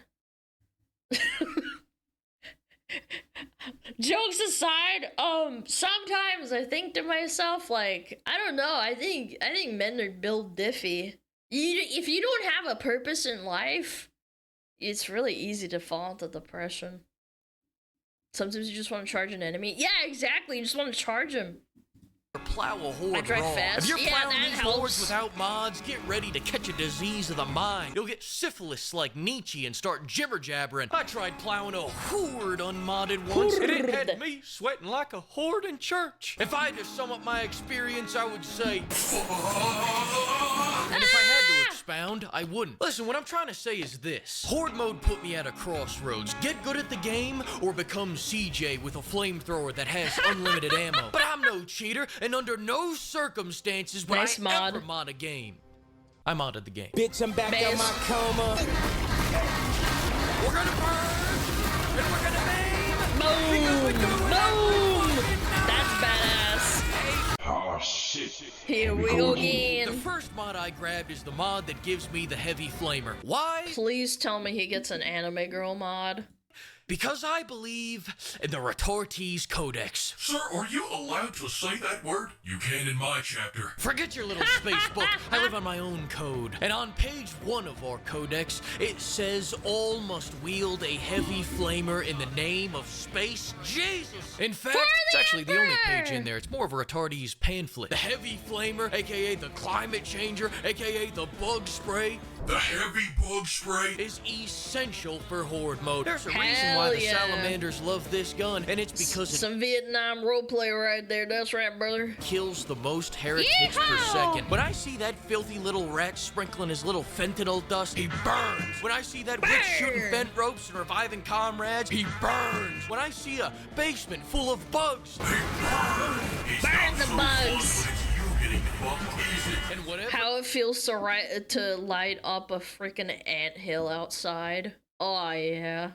Can't get melted by fire will get melted by lead. Take the Biowar, for example. Problem, they're fucking cockroaches with cannons strapped to their head. Solution, Imperial MAC-10 with 57-round That's so extended badass, magazine and a dude. fire rate that would make an AC-130 blush. Even in space, there's not a single problem that can't be solved by a fully automatic weapon. But the more important question They is, wanna ban why are they that. called salamanders? It's because they like having sex with bugs. If you see a space marine out there wearing dark green, just know that means that they want to fuck the Geico gecko. They're scalies?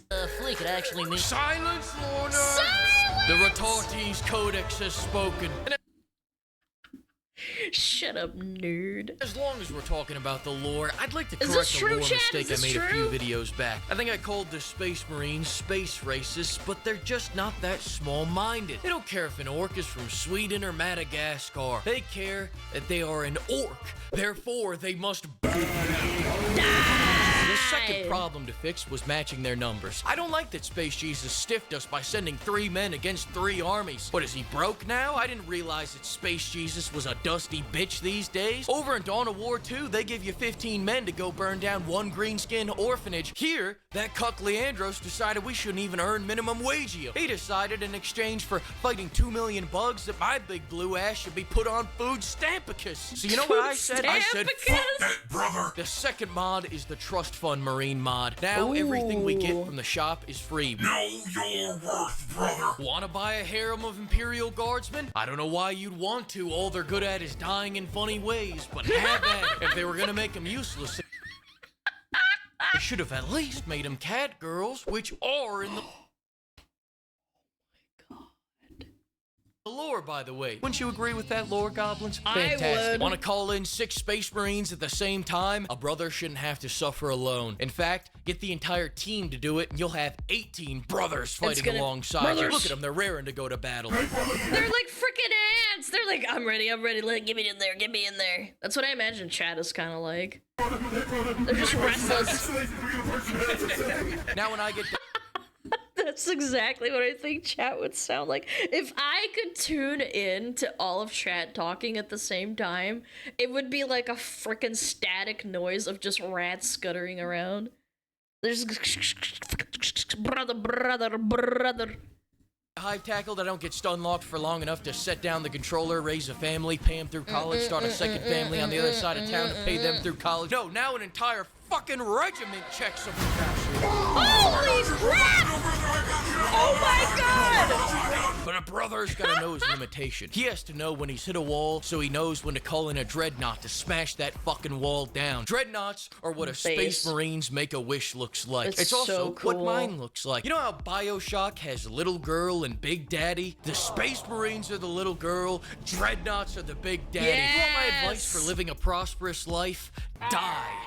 Now. But before you do that, buy a Dreadnought and a Revive Relic so that you can let the Dread kill everything once you die, and then hit the Narcan once he's all finished up. Your job now is to be a good little 600-pound passenger princess with 24-inch biceps. Now, what does this have to do with the mod? I'm glad you asked, man. The mod lets me call in my special boy every way. If you're struggling, just pull yourself up by your bootstraps, swipe the Emperor's credit card, and buy a Dreadnought every wave to fix all your problems. I don't get why people say this mode is hard. He comes in, he fires one rocket at a wall, then one rocket at a closed door, then with 75% of the timer left, he pulls his real special move, leaving. That's what my special boy does. Please be patient of autism. One time, there was an enemy that was trapped in spawn, so we tried throwing grenades at him, but that just made the problem worse. Enter the Dreadnought. We bought him for 100 coins. He spawns in. 15 seconds later, that's right, he leaves. The Retardees Codex.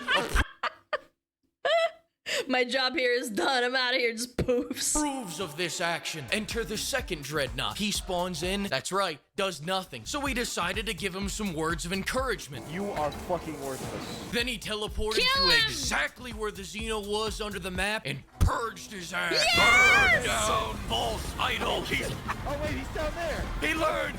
He took the word. You got it, buddy. You did it, buddy. Space Jesus wasn't there for me, so I had to give in to chaos. To have the flamer, you must also have the uwu on every heavy attack. I wanted it to be anime girl skins and not uwu every time. Do you guys remember that the airsoft gun that freaking moans every time the guy shot like a pellet? It was my penance. My plight. Wait, is the grenade Yamete? I think the grenades, yeah. Oh, it's dodge. Oh, it's dodge. Because Yamete means stop it. So you're dodging. So God, bad. Beautiful, Jack. I do not aim with my eyes. That's so He bad. who aims with his eyes has forgotten the face of his father. I aim with my uwus. But senpai, that's heresy.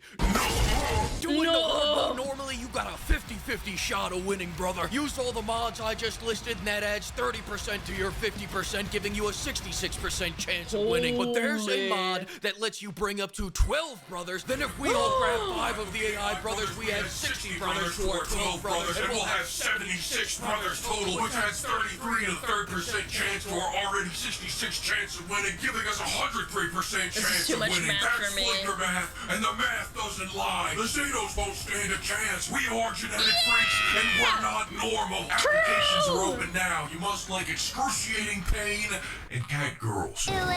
Based. You also must be open to the idea of your computer overheating and exterminating your entire apartment. But let's not get lost in the details. Fax me your submission, brothers. I'll be waiting. In this long-ass queue for Battlefield 6, Is this real? 244,000? Thank you to the flock of pimps for bankrolling Chat, this is video. real? And another huge Yes! thanks to all the pimpers. Oh my I will God. see you all to I'm commit sorry. some more war crimes on the modern front as soon as I can get past this queue. Goddamn. Dude, I can't wait. Guys, go check him out. We love Flinkazoid. He's super cool, super based, super real.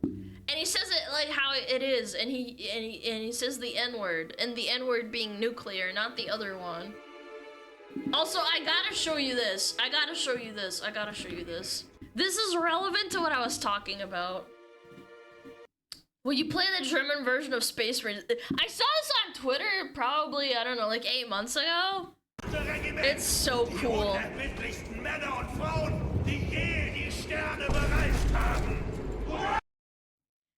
All I'm saying is that I can kind of see why people were scared of the Germans back in the day. I don't know, man. It's kind of scary. Kardia! Unser Zuhause liegt zwischen den Sternen verstreut. Doch werden wir nachgeben. It's cool. Look, I'm just saying it's cool. Denn wir sind die Vergeltung. Wir werden jeden, der das Imperium bedroht, mit dem Tod bestrafen. Hurra! Hurra! Seid bereit, im Namen des Imperators zu dienen. Seid ihr bereit, im Namen von allem, was gut und heilig ist, zu dienen? Dann greift zur Standarte Kardias und haltet sie empor, damit der Feind weiß, wer ihn richten wird. Wait, there's a Russian version too? Okay, hold on, we gotta look at both. Братья, горе! Наше гордое знамя втоптано в грязь, будто тряпка. Брат, какие будут приказы? Примем бой.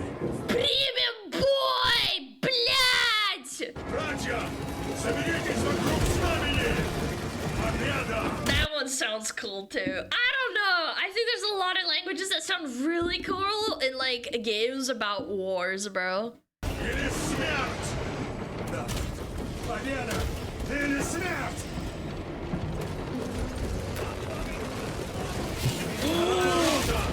Мы примем этот бой во имя нашего примарха! Dude. Если мы умрем, то умрем, свершив возмездие! It's so cool, man. Прикройте его! Прикройте, прикройте! Прочь, предательское отродье! Вот, блядь! Вот это круто, блядь!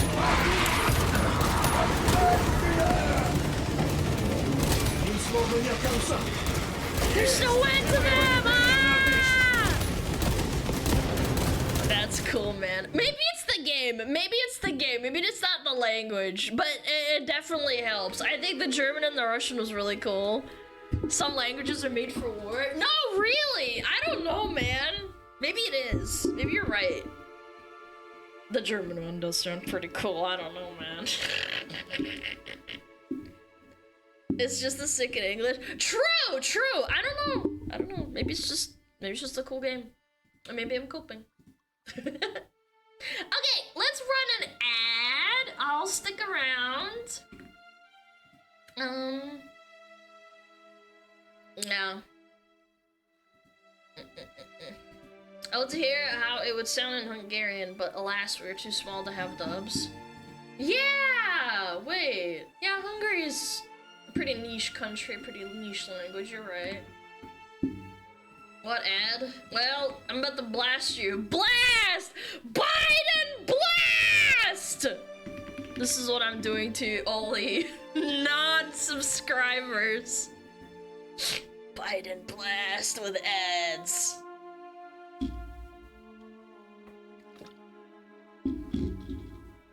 Yep. Welcome back, Alana. Thank you, I appreciate it. Das ist fantastisch! Ja! Das ist fantastisch.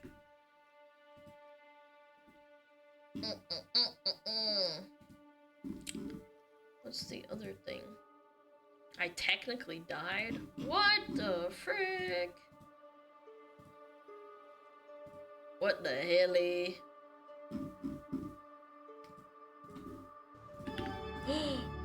This is a Max Fosh video? Ooh. Hold on.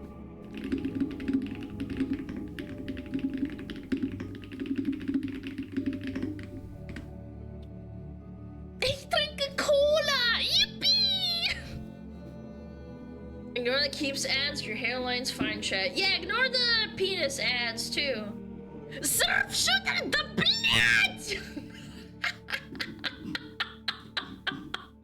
Dude, there's nothing funnier than Russians switching keyboards and it's just gibberish and then they go, "Da, блядь, сука!" I just imagine a little squeaky little rat just going, the blood! Urrah! Wait, I gotta find the video. Hold on. Russian frog. Yeah, angry squeaking gopnik is such a banger. I remember seeing this. Yeah, this was 8 years ago. This is way before COVID. Oh my god, this is so funny. Chat, this is a banger.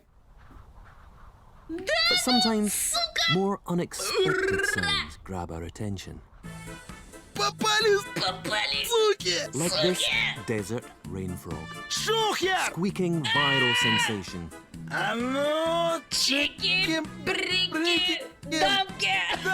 11 million hits and counting. It sounds like a dog toy. But actually, this is the sonorous war cry of a very angry frog. Ferocious. Oh my fucking god, dude. The little suga. It's so good. That shit cracks me up no matter what, man. It's been legit years since I saw it. Why the fuck did I make this? Oh, such a banger. 2017, man, it's been so long, man.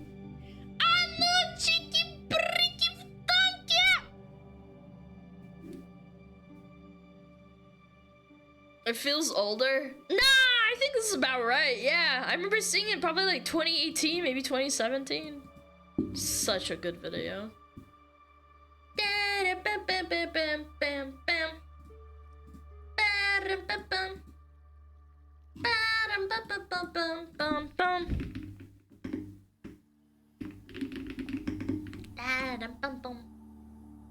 The Lucio one was from Overwatch 1.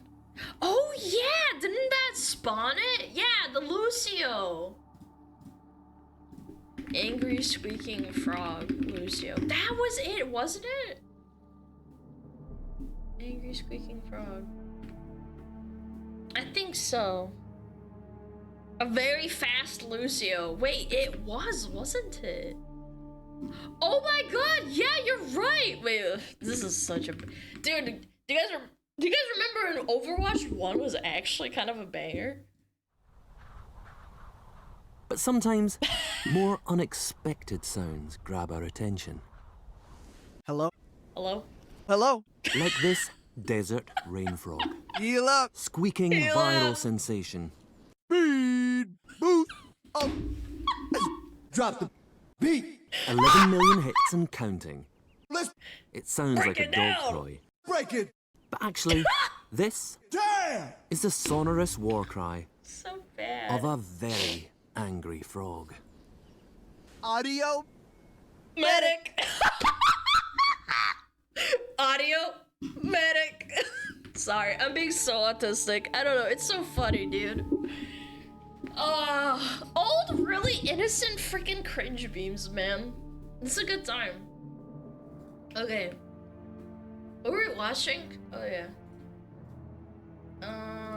Oh yeah, I technically died. Ooh.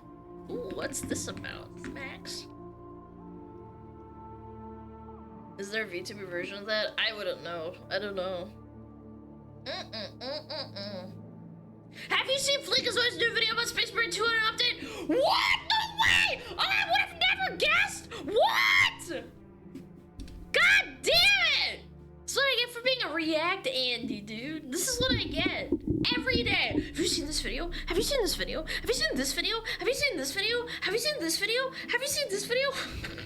Watch it again, I missed it. Can you upload it to YouTube faster, you dumb whore?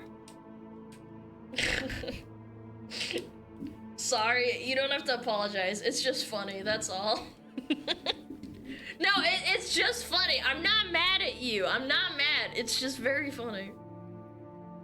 Have you seen what happened to Shoujo? Have you seen this video? Have you seen this one? Have you seen this one? That's what you get for taking 4 days off. I didn't take it off voluntarily. You're implying I wasn't sitting on my hands and fucking crying. Do you play DBD? Sometimes. Anyway, let's watch this.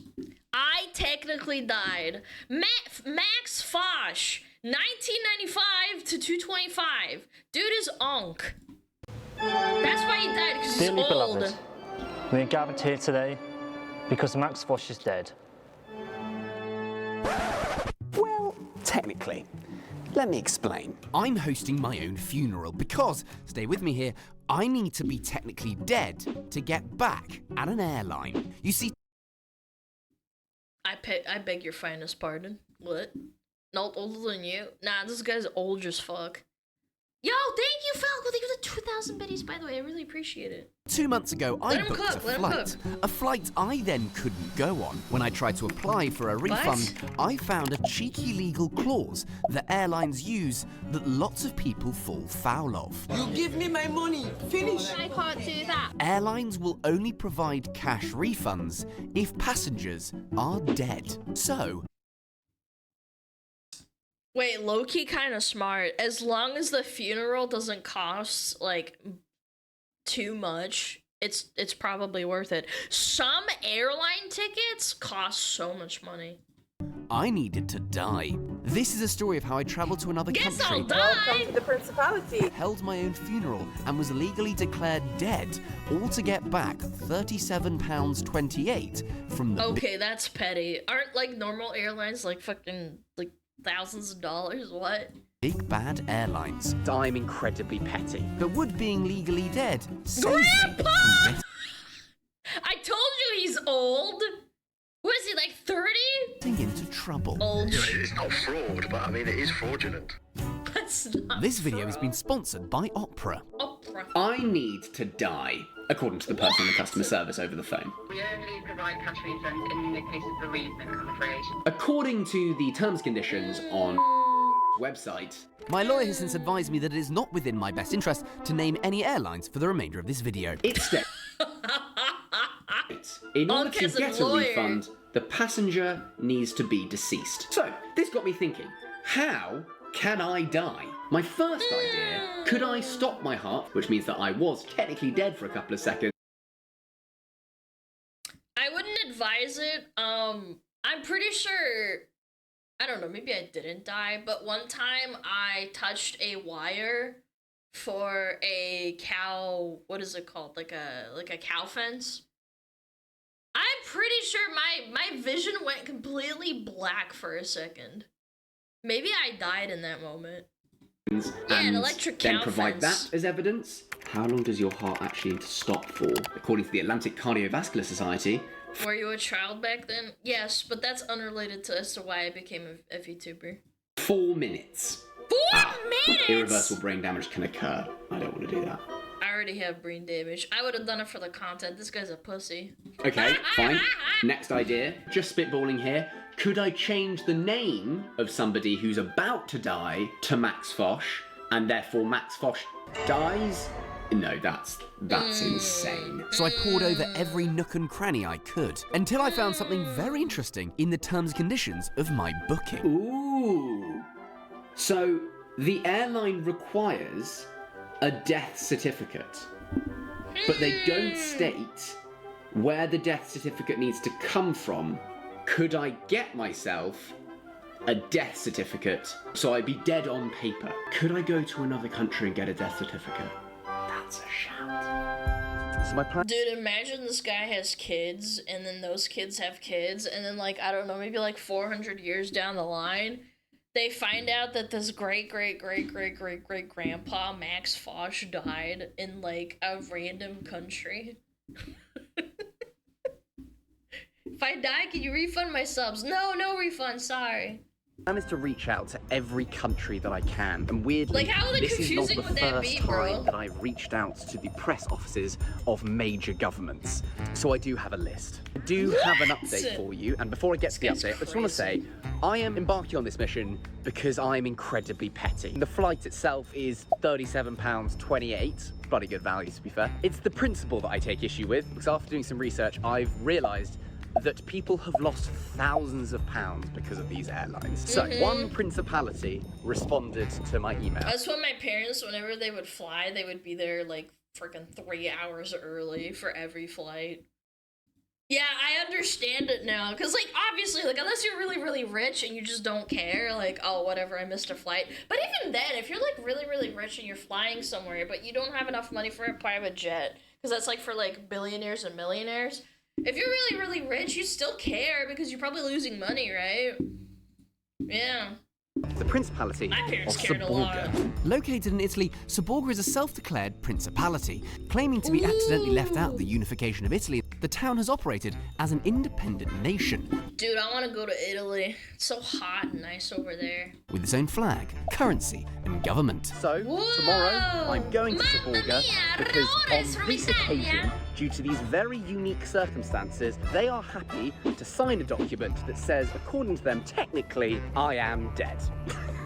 Let's go to Saborga, baby! So before I headed to this fantastic place, I did some research on Saborga using Opera. Opera is my go-to web browser and has some fab features. Their Tab Islands feature means I can intuitively group all of my research. Like, say, the history of Saborga in one island, all of my news in another, and my favourite YouTube videos in a third. It's great because I always have multiple projects on the We go. watched that video and it with helps the me keep bear, everything chat. organised without the chaos. Opera's player feature also means it's very easy to control your music without disrupting your browsing. Music automatically stops when you start playing a video, which is ideal for when I'm flitting between listening to Mozart and updating myself on what my favourite YouTubers have been up to. This is so ADHD coded.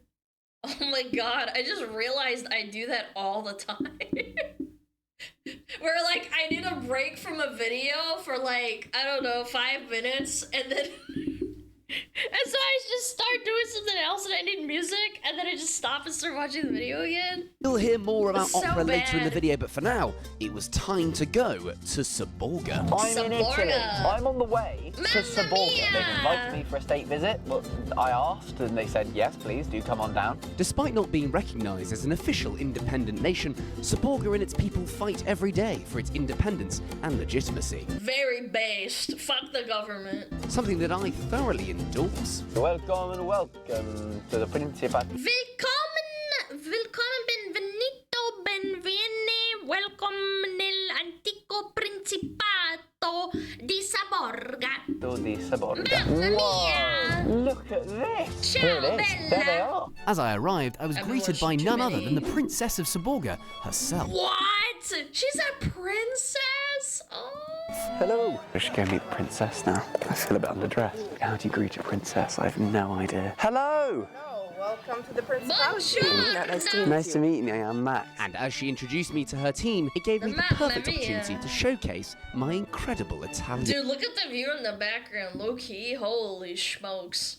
Buongiorno. The Minister of Defense. Ah, buongiorno. Hello, Max. It's a principate, then yeah, she's a princess. It's logic. Okay, Mr. Logic. I'm sorry I'm not an expert on princesses like you. I bet you've seen a lot of princesses. How the frick would I know that? And the Interior Minister. That drip though, yeah, he's drippy I was then as fuck. informed that my visit would be officiated by... No way! They're gonna fire a cannon to greet them? Oh, this is cute. the firing of the royal cannon, which is apparently very safe. Where should I stand for the shot? Not in front. No. Not in front. Not in front. I like this Italian lady from Saborga. And of course, not after we honoured Saborga with her national anthem, which was an entire 2 minutes long. Wow. Dude, this lady is so still, I could never. Look at her, she's unmoving.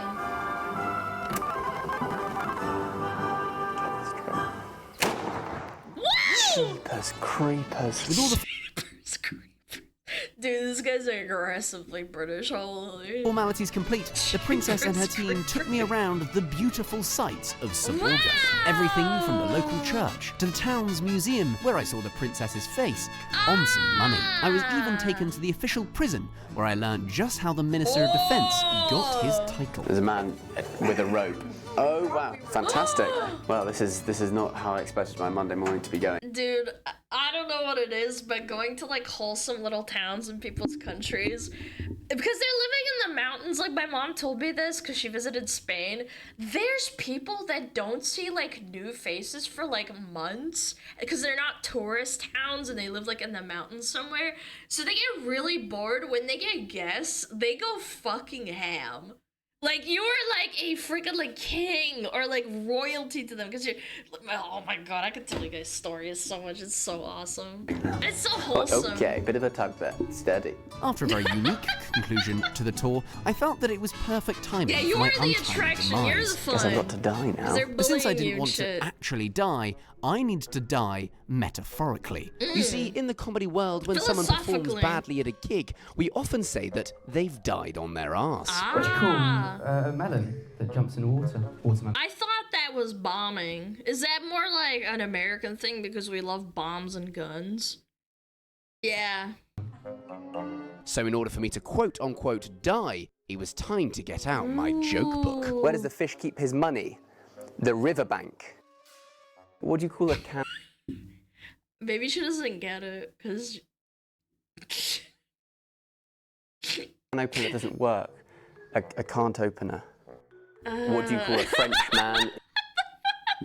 Dude, that guy nodded and smiled so politely. What if they just don't get it because they don't speak very good English? In sandals. Philippe Fallope. Well and truly comically flatlining, I just needed to convince Princess Nina to help me get my refund. And thankfully, my fight with a big airline seemed to resonate with the princess and Saborga's fight for independence. So she kindly agreed to She said frick the Corpa and she has her own principality.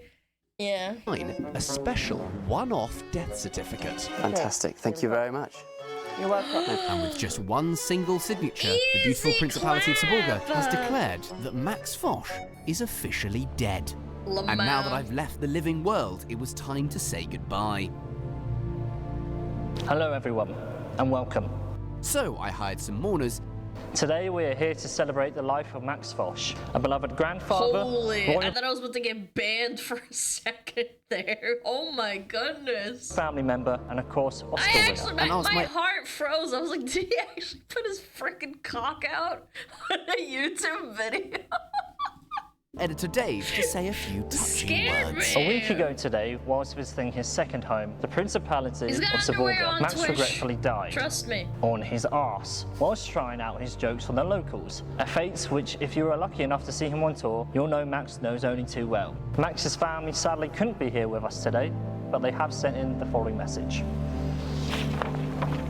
Who are you? Stop messaging. Is this for another of Max's stupid videos? Based.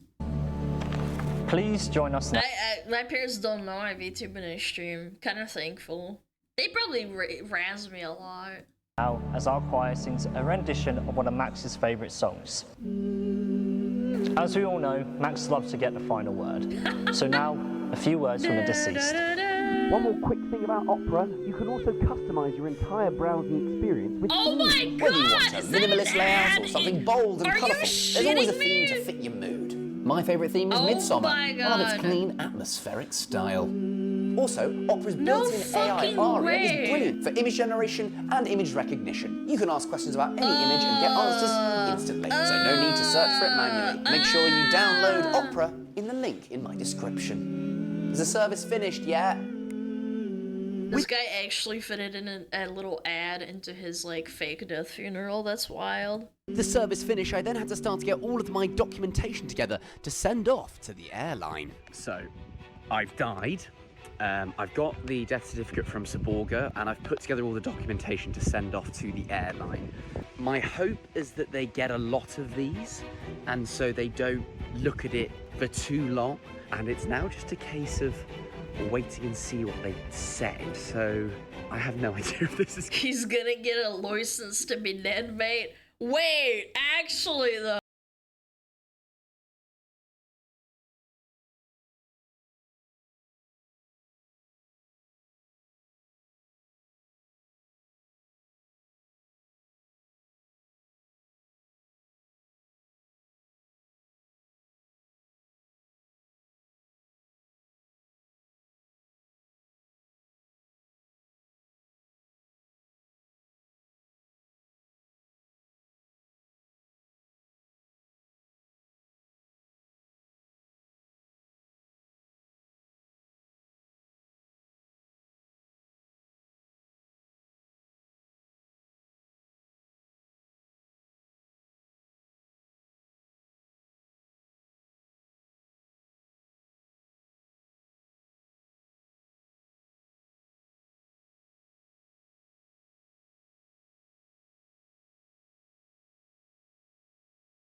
you is that he said this. I bet you could do it in America. Angerland's kind of cringe. Get a family member to claim it. Could, yeah, maybe he doesn't want to risk it. Again, Angerland is kind of cringe. I normally would let you, but like this time I really have to put my foot down here. Yeah. Join me next time where I try to commit Fraud! Yay! Well, that was kind of anticlimactic, but I get it. Respect for following through on it, though. Yeah, go check them out. Yay, fraud! Yippee! Yippee, yippee, yippee! I mean, they can sentence you to jail for writing a mean fucking tweet. Like, let's be real. Straszne! What am I scary? We tried CIA torture techniques. I feel like I can't watch this. I'll get banned. Yeah, you can't! No, never mind. Yeah. There's certain things you shouldn't watch on stream. Blah, blah, blah. When I recommend you a video but I can't access the Discord, can I just send it to you here? Nope, absolutely not. Help, Dad beats me. Sorry. Sorry, buddy, old pal. Appreciate you being here, though. I need to grab some more water. I'm almost out again. Fuck.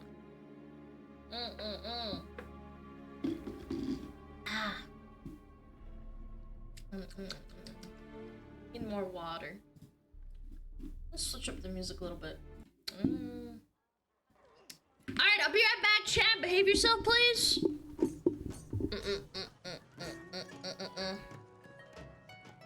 An Uma Musuma video? Where I try to commit.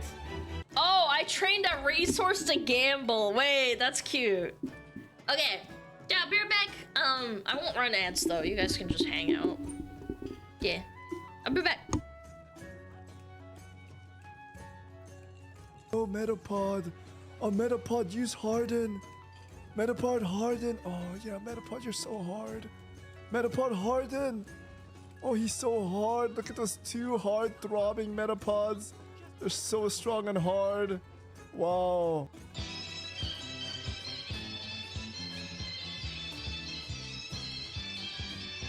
天上太阳通通通通哎，心中的太阳是毛泽东哎，他领导我们的解放哎，人民翻身当家做主人。哎呀，自由哎呀呀，自由啊！人民翻身当家做主人。Why are you so good at this?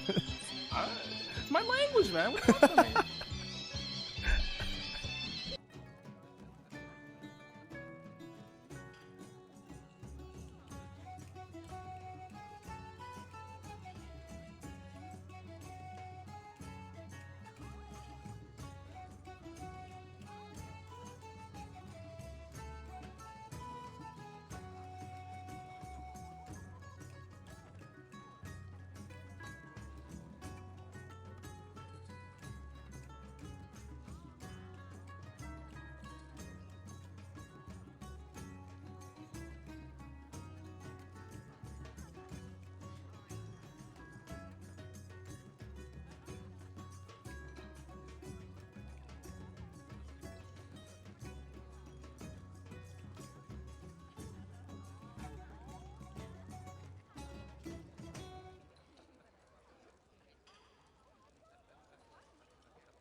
Look at this sneaky little dog that came in here with me. Hi, buddy. Come here. Do uppies? Do uppies?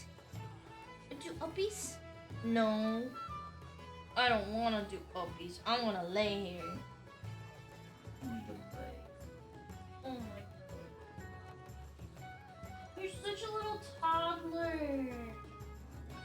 Yeah. Oh, you're just a little baby. Oh, I'm almost done, buddy. Oh, it's so freaking hot in here. I don't know why you want to be in here. It's so damn hot. It's Monday, it means it's trash day. It is trash day, unironically. Oh, he's sitting on the couch. What a cute little man. I have a little couch in this room. It's not very big. Yeah, and he likes to sit on it. Oh, he's such a cutie. Oh, yeah, you are. You're so cute. Yeah, good boy. Yeah.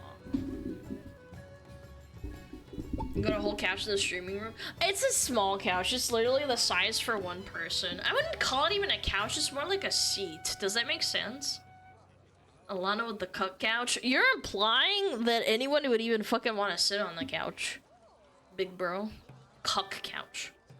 Cedar futon? I guess. Yeah. What are you doing? Buddy, I am almost done with stream. I'll feed you after. Jeez. I fed you 5 hours ago. What you doing, huh? Yeah, I always feed you before stream. You're such a baby. Feed him right now? No, man. No, he gets fed at 5 or 5:30, depending on how long stream goes. I need to brush you. You're molting like crazy. He's starving. He is a he's a little baby boy. He's 30 pounds. Good boy. What? You know I can't pay attention to you that much right now, huh? You're so needy. Well, you smell like freaking stinky dog. Maybe you need a bath. You're such a baby. Come on. Come on. I'll give you a treat, you little rat. Come on.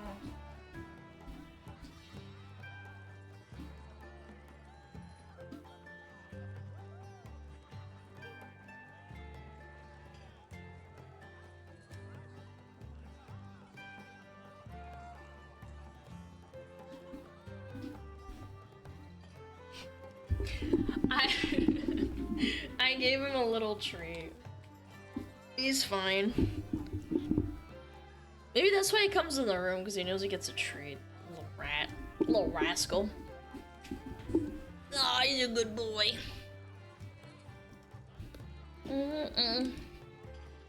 But what about a bigger treat? No, no big tweets. Okay. Goodness. I got completely distracted. Ah! Katy Perry. The total collapse of Katy Perry's career. Uh-oh, yikers. At high time, I follow Alana. Her YouTube videos keep me awake for my 10-hour days. Yeah, Mariposa, thank you so much. Thank you, I appreciate it, man. Ew, Katy Perry. Oh no. What's going on with Katy Perry? Chat, what's going on? Katy Perry has been glitching on stage like a broken Dude, what the hell? animatronic at Chuck E. Cheese. Her recent tour. No, like actually what's happening here? Katy Perry has been glitching on stage like a broken animatronic. Isn't that a sign of like having a stroke? At Chuck E. Cheese. Like when your eye does that? Her recent tour has showcased exceptional choreography like fighting an air conditioning duct with a lightsaber. Her Dude, Patrick's going all out, man. Overwork? Yeah, that could be too. dancing is so bad that she has resorted to just merely running in circles, and I guess if you can call this twerking, then sure. Oh! her, that's what she's doing. And this seems like an extreme fall from grace from the candy-coated pop star that once ruled the entertainment industry. Katy Perry's music was once dominating every award show, every radio station, and every teenager's headphones. She was bold, confident, and rebellious, everything the 2010s told young women to be. But somewhere along the way, the persona started to crack. Her image in music was built on female self-expression, then fans found out that this was nothing more than a brand that was carefully crafted by a man. Ooh. You know what's funny? Is that people think that this isn't true for other artists, it's just that they hide it well. Like, you really think that there's not a man behind, like, Miley Cyrus or any of those other big pop stars? Say it ain't so, right? Like, really? Do people actually fall for this shit? By the way, had some serious SA allegations from another beloved pop star. And Katy did not denounce him. She embraced him, which made fans— well, yeah, because he's a money-making machine. Yeah. Money over integrity, right? wonder what she truly stands for. Today you will realize that Katy Perry is not just simply being laughed at for a weak performance, her entire manufactured persona is being dismantled, because even from the very beginning, Perry did whatever she could to pander to the masses, starting with her going against her own religious values in hopes of getting a brief moment of universal fame. Now I know the whole selling your soul to the devil trope is a long-standing conspiracy in Hollywood, and many people see it as a weak— let me get out my hat. Hold on, chat. Hold on. Where's my hat?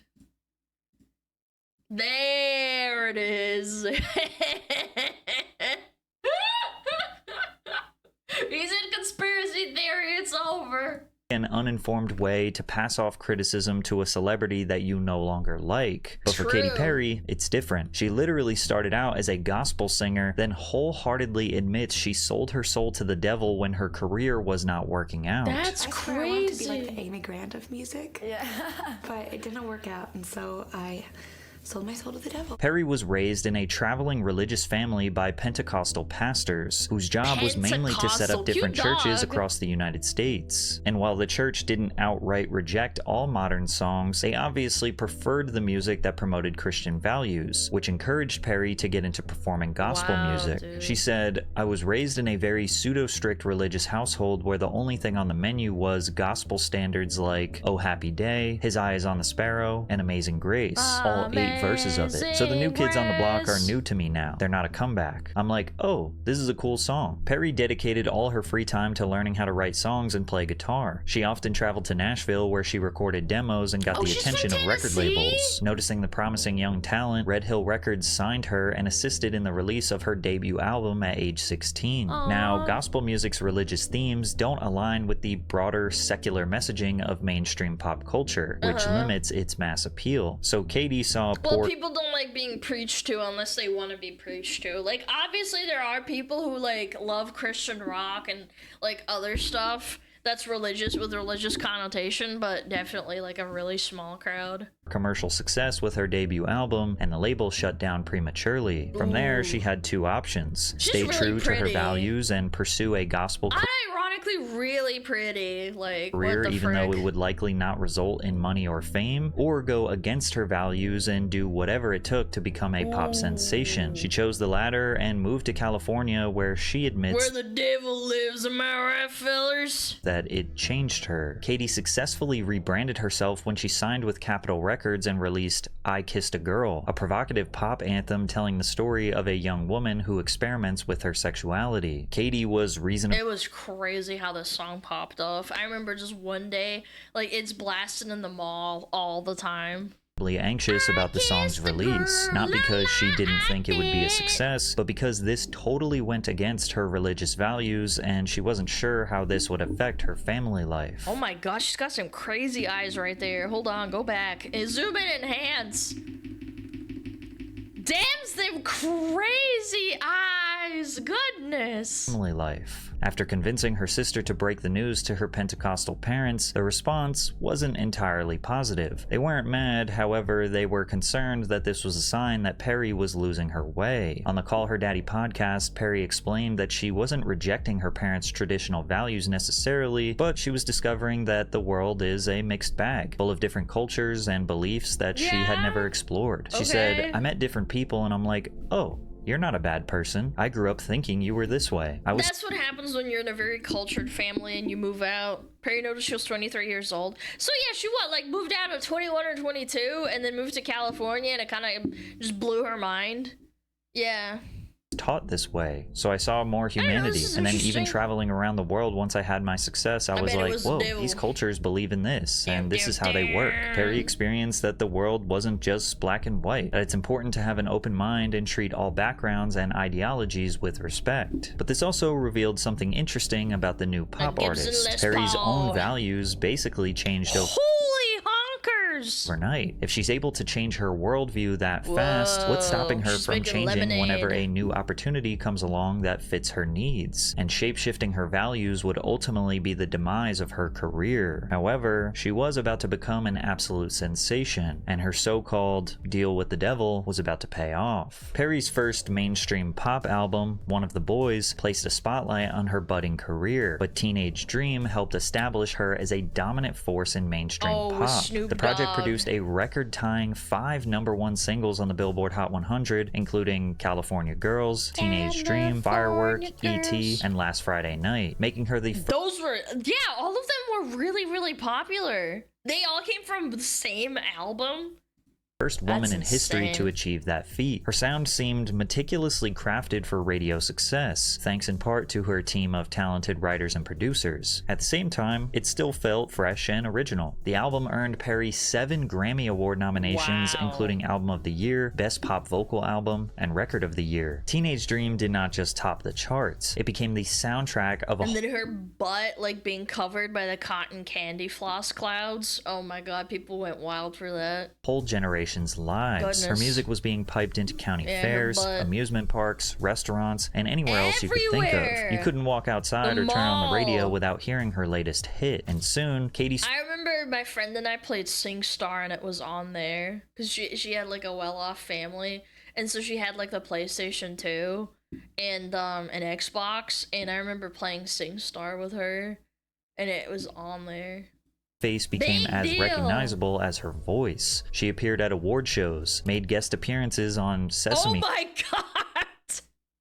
Wasn't this episode kind of weird? Like, Elmo was kind of crazy with it. He was trying to rizz her up and shit. Street, The Simpsons, and Saturday Night Live, and embarked on a world tour that earned $59.5 million globally. And all of this success was quickly making her a potential face for women empowerment. In fact, in 2012, that episode was pulled? Wait, really?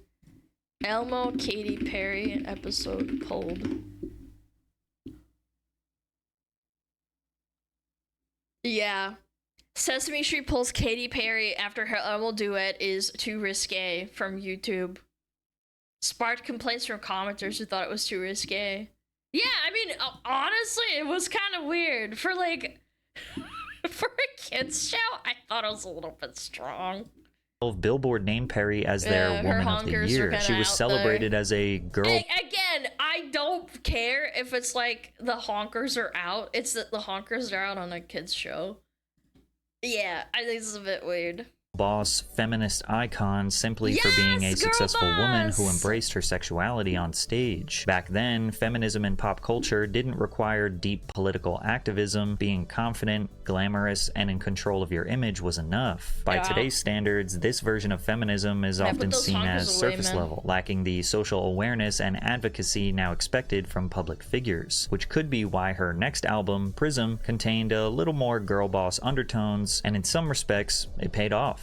showing her growth as an artist while still delivering the kind of catchy, accessible pop music that everyone came to adore. The lead single, Roar, debuted at number 1 on the Billboard Hot 100 and sold millions of copies worldwide, becoming one of her best-selling singles of all time. Other tracks like Unconditionally and Dark Horse still delivered on people's expectations. These tracks weren't just popular, these tracks were inescapable, helping her launch her next big project, the Prismatic World Tour. The tour earned nearly quadruple its predecessor, with Mark Sutherland of Rolling Stone reacting to it positively, calling it loud, garish, camp, and never less than uproariously entertaining, and a show to damage retinas and blow minds. Despite attaining mainstream success just 5 years earlier, Katy Perry's catalog was respectable enough that she was invited to perform at the Super Bowl. Oh, this was a big deal, yeah.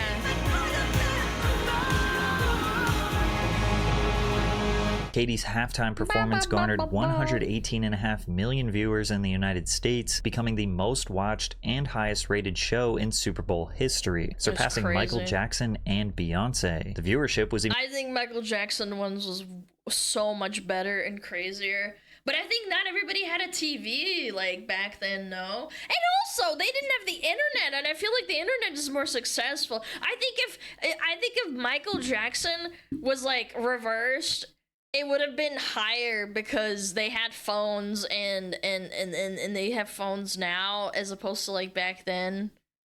Like, didn't you also have to pay for watching the Super Bowl back then? I don't freaking know.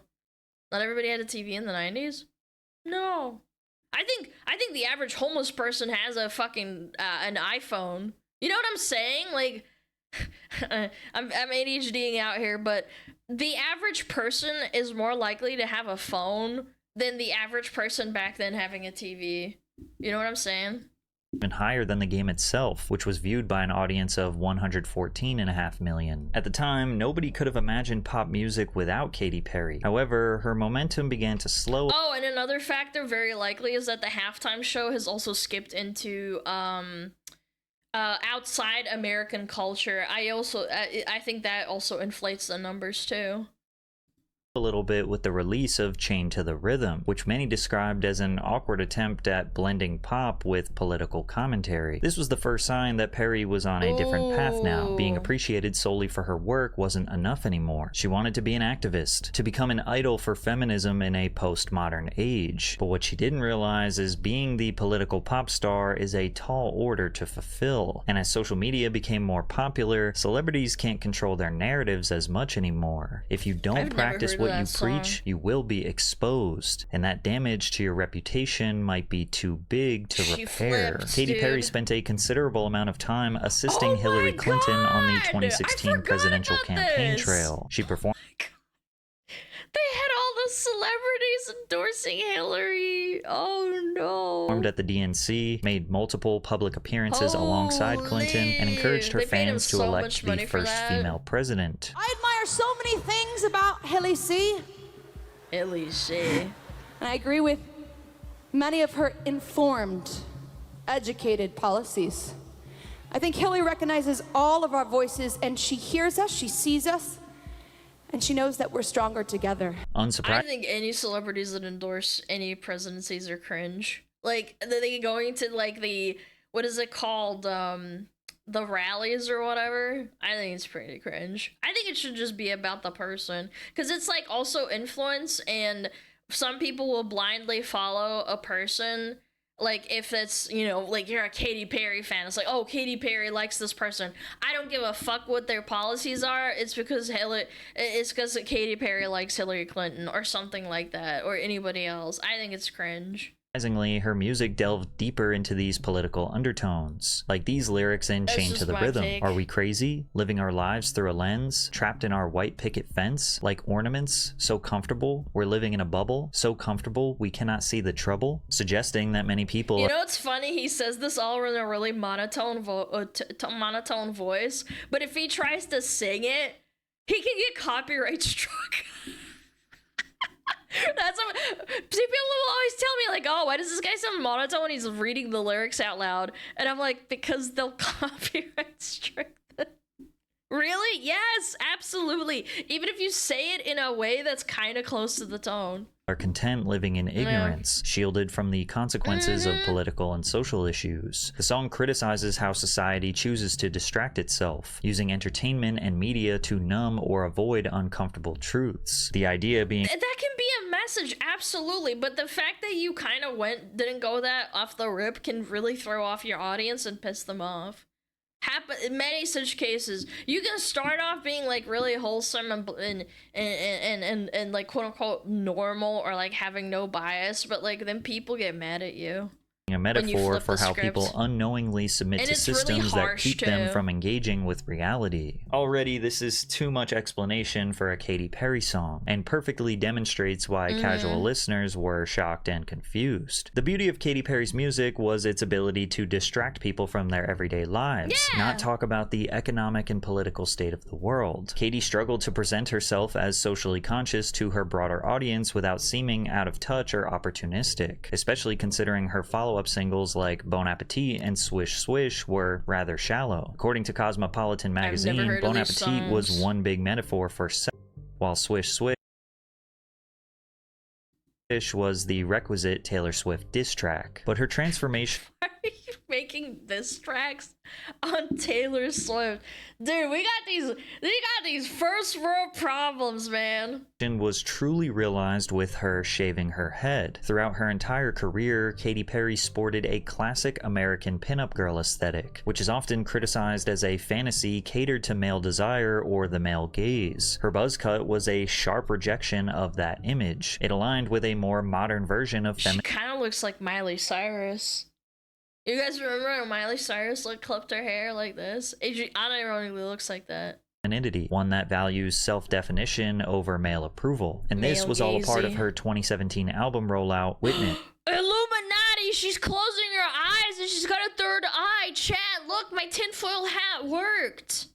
Which was her lowest performing album commercially and critically agreed upon as being her worst album to date. Perry was now completely concerned. If she was too progressive, she pushed away her larger audience. If she tried going back to her roots, it would also seem outdated and out of touch. It was kind of a damned if she does, damned if she doesn't situation. However, the real reason Katy Perry was having such a difficult time understanding her fan base is because, well, her best music didn't exactly come from her heart. That credit belongs to her problematic producer and songwriter Dr. Luke, who is responsible for creating the Katy Perry that fans fell in love with. Katy's Witness album was missing contributions from Dr. Luke. What the hell is this? Is this an album cover? Why is there salad and beetroot and radishes and flower petals and mushrooms and cauliflower and asparagus in the back? What does this even mean?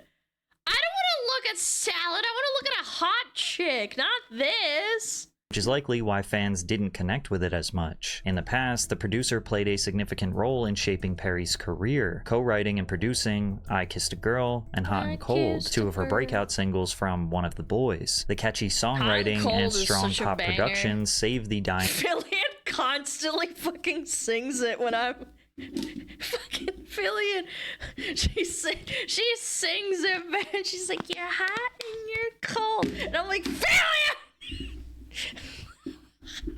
career of a failed gospel artist. it's History cute, it's repeated funny. itself when the pair collaborated on song, Teenage man. Dream, where Dr. Luke was responsible for writing and producing California Girls, E.T., Last Friday Night, and The One That Got Away. On He was Prism, the Dr. Luke is devil. credited on almost every song, from pop anthems like Roar and This Is How We Do, to power ballads and hip-hop infused tracks like Unconditionally and Dark Horse. It wouldn't be a stretch to credit Dr. Luke with Katy Perry's success. I'm not saying she isn't capable of writing No, her because she's a performer. That's what the difference is. I mean, again, yeah, absolutely. There's totally merit with. I wouldn't say that she's like completely discredited, but he's a big part of it, man.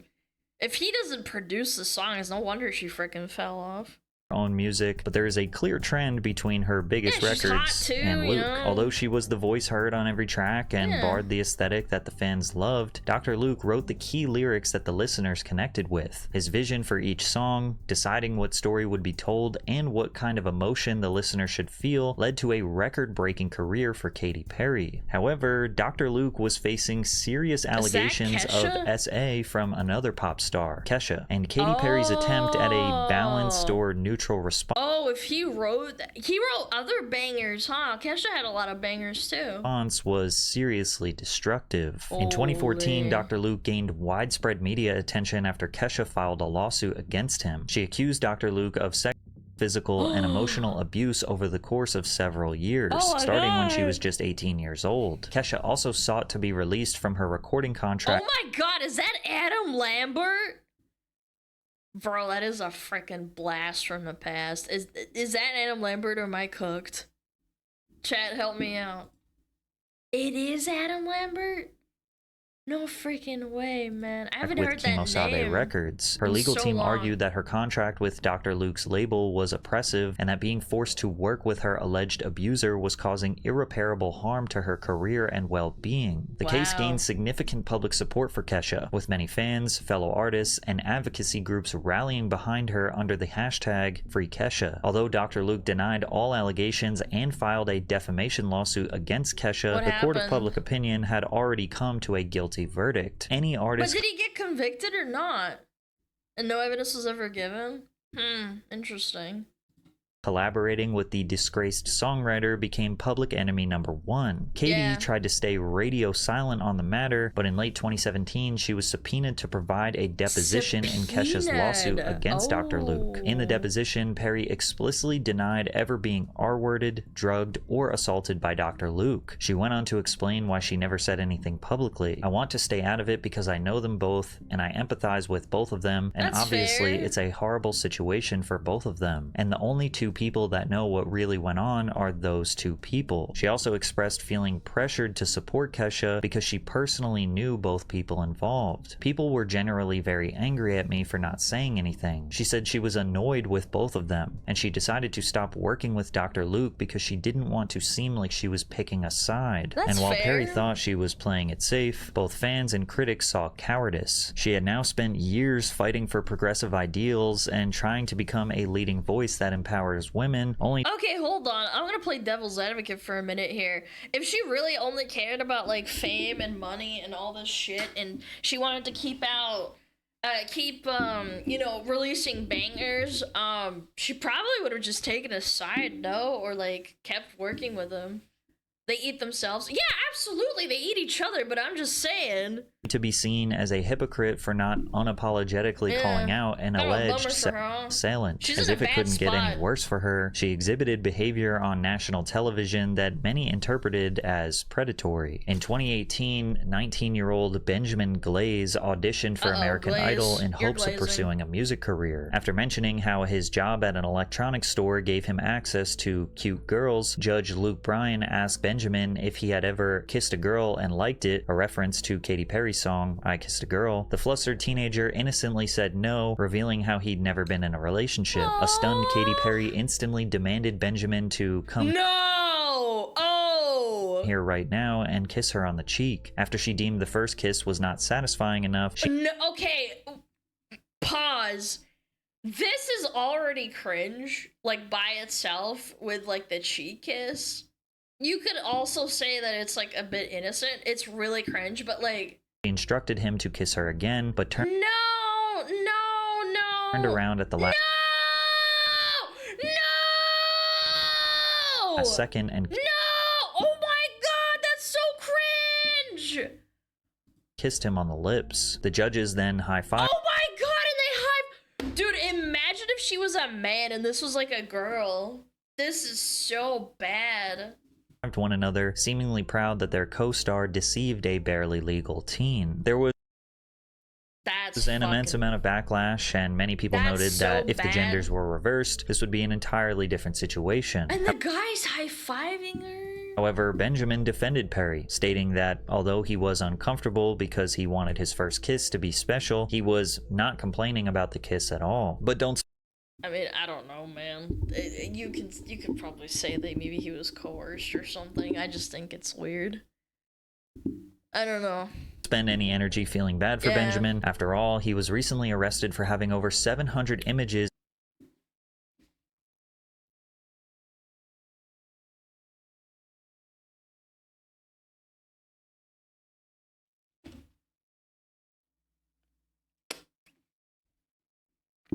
Okay. and videos of CP. And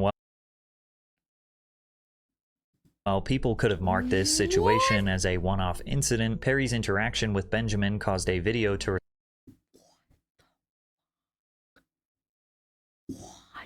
I actually, like, my neck keeps, like, fucking whipping around. What is going on? surface from 2012 where a 28-year-old Perry groped an 18-year-old Justin Bieber. That's fucking weird. That's weird.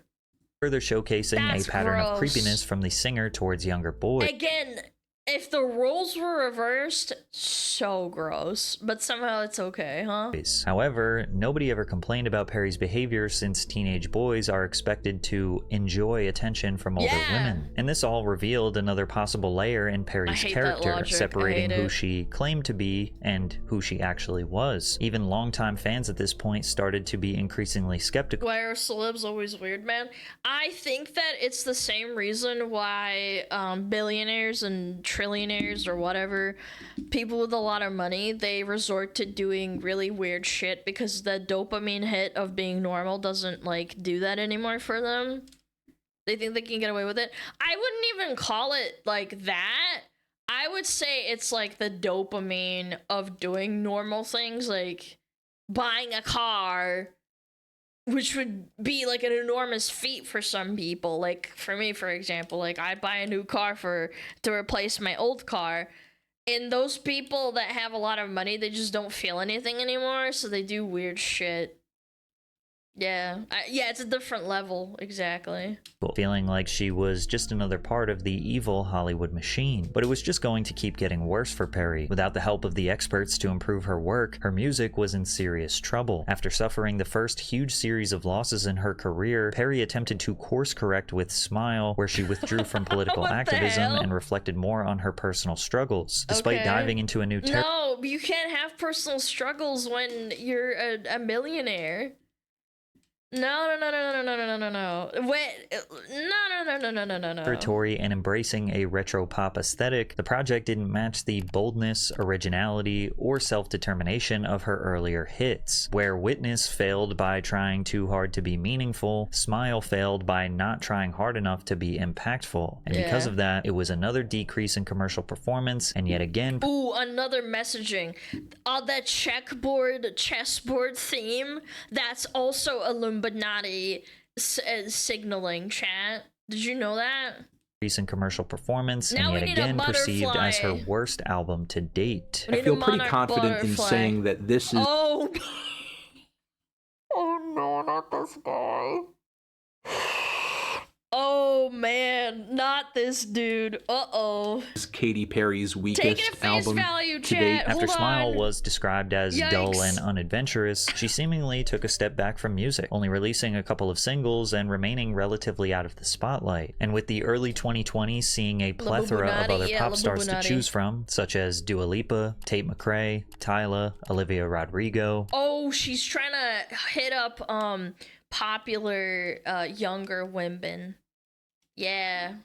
These are all young pop stars. Charlie XCX, Chappell Roan, Sabrina Carpenter. Pop music fans just Sabrina don't need Katy Perry anymore. And while it might have stung to go out on a massive L after Smile, she would have Yeah, she's an old hag now. still been considered an undisputed pop legend. But instead, she's making the mistake of trying to compete with the incredible wave of emerging pop stars. And sadly, she's just embarrassing herself. After announcing her exit from the American Idol judges panel, Katy reconnected with these same producers who crafted Teenage Dream in hopes that lightning could strike twice. The team included Max Martin, But it doesn't have the original guy in it, so it's over. Stargate, and controversially, Dr. Luke. These men were she tasked did? with helping Oh, breathe shit. new life into her dying career as they attempted to recreate the magic of an album that came out nearly 2 decades ago. Perry's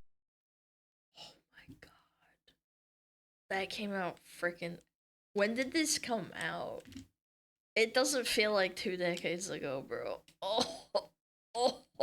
His upcoming album, 143, was described as super high energy and filled with pop and dance pop hits that remind people why Katy Perry is one of the highest selling artists of all time. However, the release of this album's lead single, Woman's World. Woman's World, caused smiles to fade as Perry's attempt to deliver a feminist anthem fell short. What is this? Why are the women at the urinals? And then they're whipping their... What? Perry's take on feminism in 2024 was wildly outdated. It was as if a group of men came up with the idea of what a feminist anthem should look and sound like. That's exactly what happened. Girl boss! You can do it! You go, girl! You're a boy.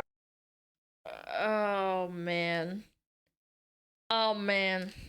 Born to shine. And with this set, it's like, ooh, we're not about the male gaze, but we really are about the male gaze. And we're really overplaying it and on the nose because I'm about to get smashed, which is like a reset, and a reset from my idea of feminine divine. Laura Snapes of The Guardian gave Woman's World 1 star out of 5, describing it as garbage. Pitchfork called the track unfathomably tepid, while criticizing the hypocrisy of Dr. Luke's involvement. Many people echoed... I mean, that aside, I just think it's fucking bad. Again, whatever this guy did, or allegedly did, because apparently he didn't even get convicted or whatever, it didn't matter because he produced bangers, so...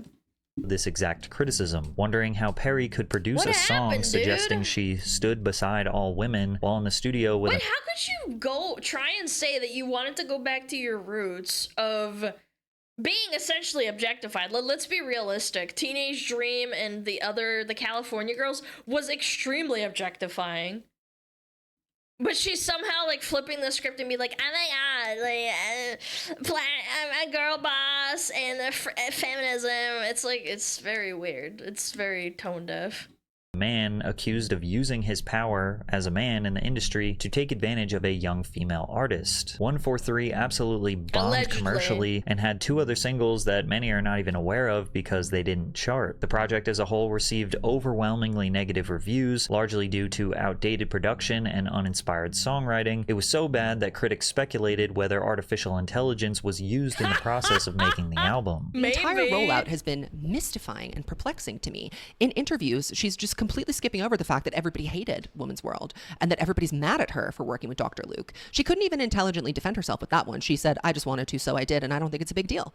Huge miscalculation, and look what it led to, karma. Karma has come to collect its return. And while literally nobody was falling for this idea that Katy Perry was and again, this is why I will never understand. It's like, for example, Sabrina Carpenter unapologetically like says like, oh, all men are pigs, but she unironically still makes herself look really hot and stuff. It's like, people don't care, but when you do the flippant message of like, yeah, women are independent, but then you still dress yourself in a mesh net dress and then in underwear essentially, I think it like makes people realize that you're just kind of, it's not genuine, or at least it doesn't like help into the delusion.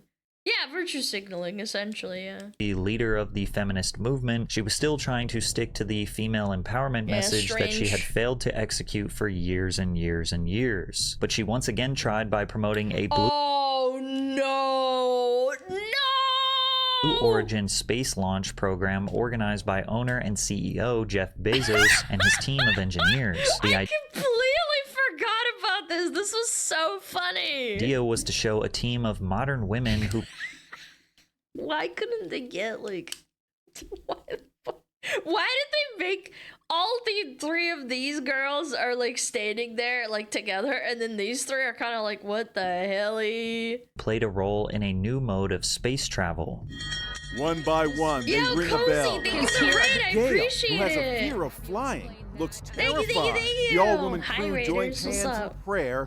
Then it's time to climb into the capsule. And immediately, nobody was falling for this marketing stunt. From the ceremonial bell ringing to how the group started calling themselves astronauts, the optics were terrible. Why are they ringing the bell? Is that something that space astronauts do? I've never seen that before. What is this cringe?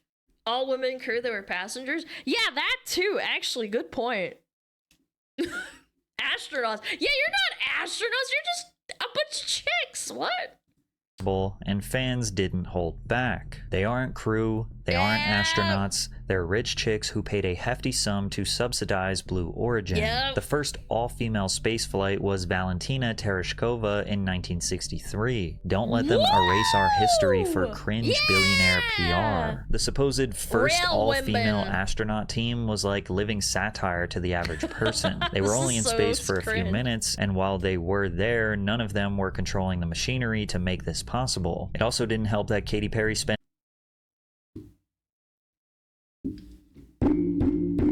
the fucking butterfly. And most of her time promoting her upcoming tour instead of experiencing a miracle of modern engineering in the moment. This is beyond tone deaf. I went on a Carnival cruise the other day. I am now an explorer. Even comedians like Tim Dillon couldn't help but make fun of the obvious publicity stunt, pointing out that Perry and the other women involved didn't seem to understand that making this news was the worst possible decision. And singing Imagine, but we're all here. These people should have just quietly done this. How cool, because by the way, no one would hate you. You would have went to space, it would have been fun, and then no one would have hated you. True! Everyone hates you now. Yeah, if you just framed it as you having fun, but it's like under the frame of you being rich, people wouldn't hate you as much, genuinely. I don't think people would have cared. What you had to do He's got a good keep point. your mouth shut about a cool, rich thing you did. Based. While the economy, by the way,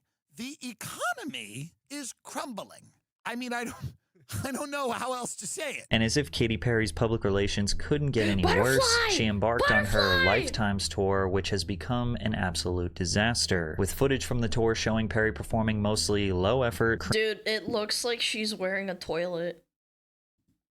What the hell is this? Tour, which has become an... This looks like a uterus? Absolute disaster. With footage from the tour showing Perry performing mostly... This looks like a stormtrooper toilet. Humiliation ritual? Ooh! Ooh! Wait! You're onto something! The elite is not happy, the devil isn't happy, so now they're manipulating her and making her go through a humiliation ritual. Football pads? Yeah, they kind of do, huh? The low-effort, cringeworthy choreography that doesn't match these... Dude, Project Melody pulled this off way better. She looks way better. VTubers win again. Human fleshies can't fucking compete. Same aesthetic advertised on the album.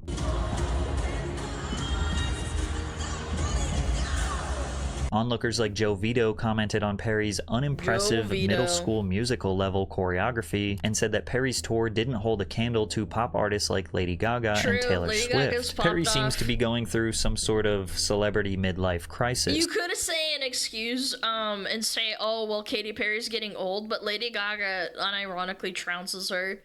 Say what you want about Lady Gaga and saying her music's trash and shit, but if you actually watch their choreography, it's kind of crazy. The effort that she still puts in, even though she's like, what? I don't know, like 40? Lady Gaga age. She's 39. Yeah, like, she has no excuse. And they both popped off around about the same time, too. Katy Perry age. Yeah, she's 40. Okay, so they're pretty much the same age bracket. Now at 40 years old, she is aggressively twerking on stage, falling into splits in hopes of recapturing her youth. What the hell? Is this the baby cradle? To splits and... What is this? Is she sticking her tongue out and cradling? In hopes of... Oh no, it's just the strobe lights flashing. Never mind. That was scary. Recapturing her youth. It looked like she was sticking her tongue out. Thank you for censoring it! Oh my god! Oh my god! She kind of just looks lost up there. It's like a... My cat when she's cleaning herself.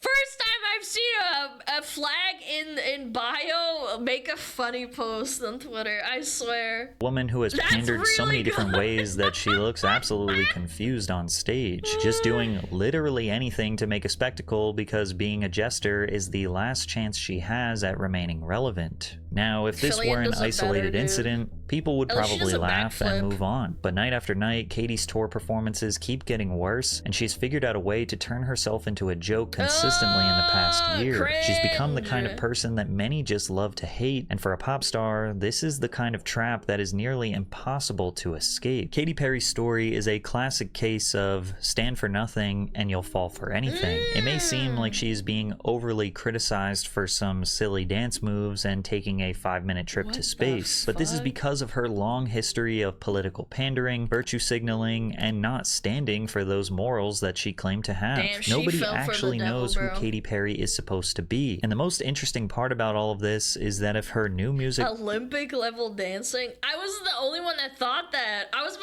gonna make a joke about the Australian Olympic dancer, but then I thought it was a bit much. was good, most people wouldn't care about all the drama. Unfortunately, she seems to have lost her touch in the studio, or lost her resources. And with other great pop stars dominating today, it's hard to see what value Katy Perry brings to pop music in 2025. The spotlight didn't leave her, she just stopped shining in it. True! Damn, that was actually kind of entertaining. That was a lot of fun, low-key. Reagan did it better. A lot of people did it better than her, man. Fall from grace, man! Yeah, go check out Patrick. Even though I don't really follow, like, celebrity crap, I'm not gonna lie, I think he, like, does it really in an entertaining manner. She dated Justin Trudeau. Shut up. Justin Trudeau. Katy Perry. What? They dated? 1 week after Katy Perry and Justin... Oh my god. No fucking way. No way. She actually went on a date with him. That's so funny. I thought you guys were bullshitting me, pulling my leg. It's a rumor, very recent. Yeah. I'm reading. It's like a rumor or something. Ew, she dated a Canadian. Oh my god. All Canadians are fucking cringe. That's not true. There's some cool Canadians in my chat. Some of them have to live there because they have a gun to their head. And by gun, I mean like a gallon of milk that's in a bag. Otherwise, it gets poured on their head.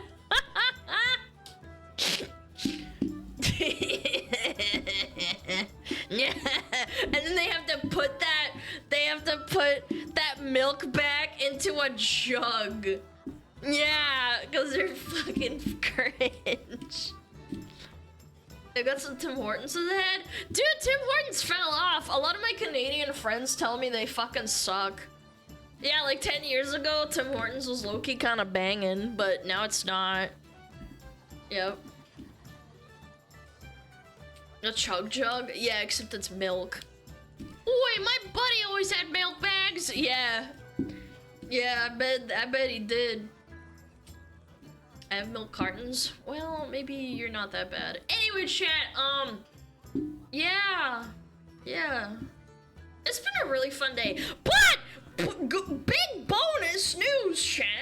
Holy, we have not crashed. Maybe it was the cable. Maybe the people that fucked with the cable fucked it up and they replaced it and now we're Gucci. But we have had 0 drops, which is awesome. Yeah. Isn't it amazing? Very cool. Yeah, I'm super happy. Big yippies in chat right now. Clappies. Broken cable as hell. Well, I don't know what they did, but they replaced it, so it's fine now. Yippee. Okay. Yeah. Da-da-da-da-dum, da-da-dum, da-da-dum.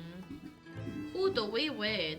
Oh, Hannah, Mia, Jean, Eros, Cerber, Lumi, oh, Ariel,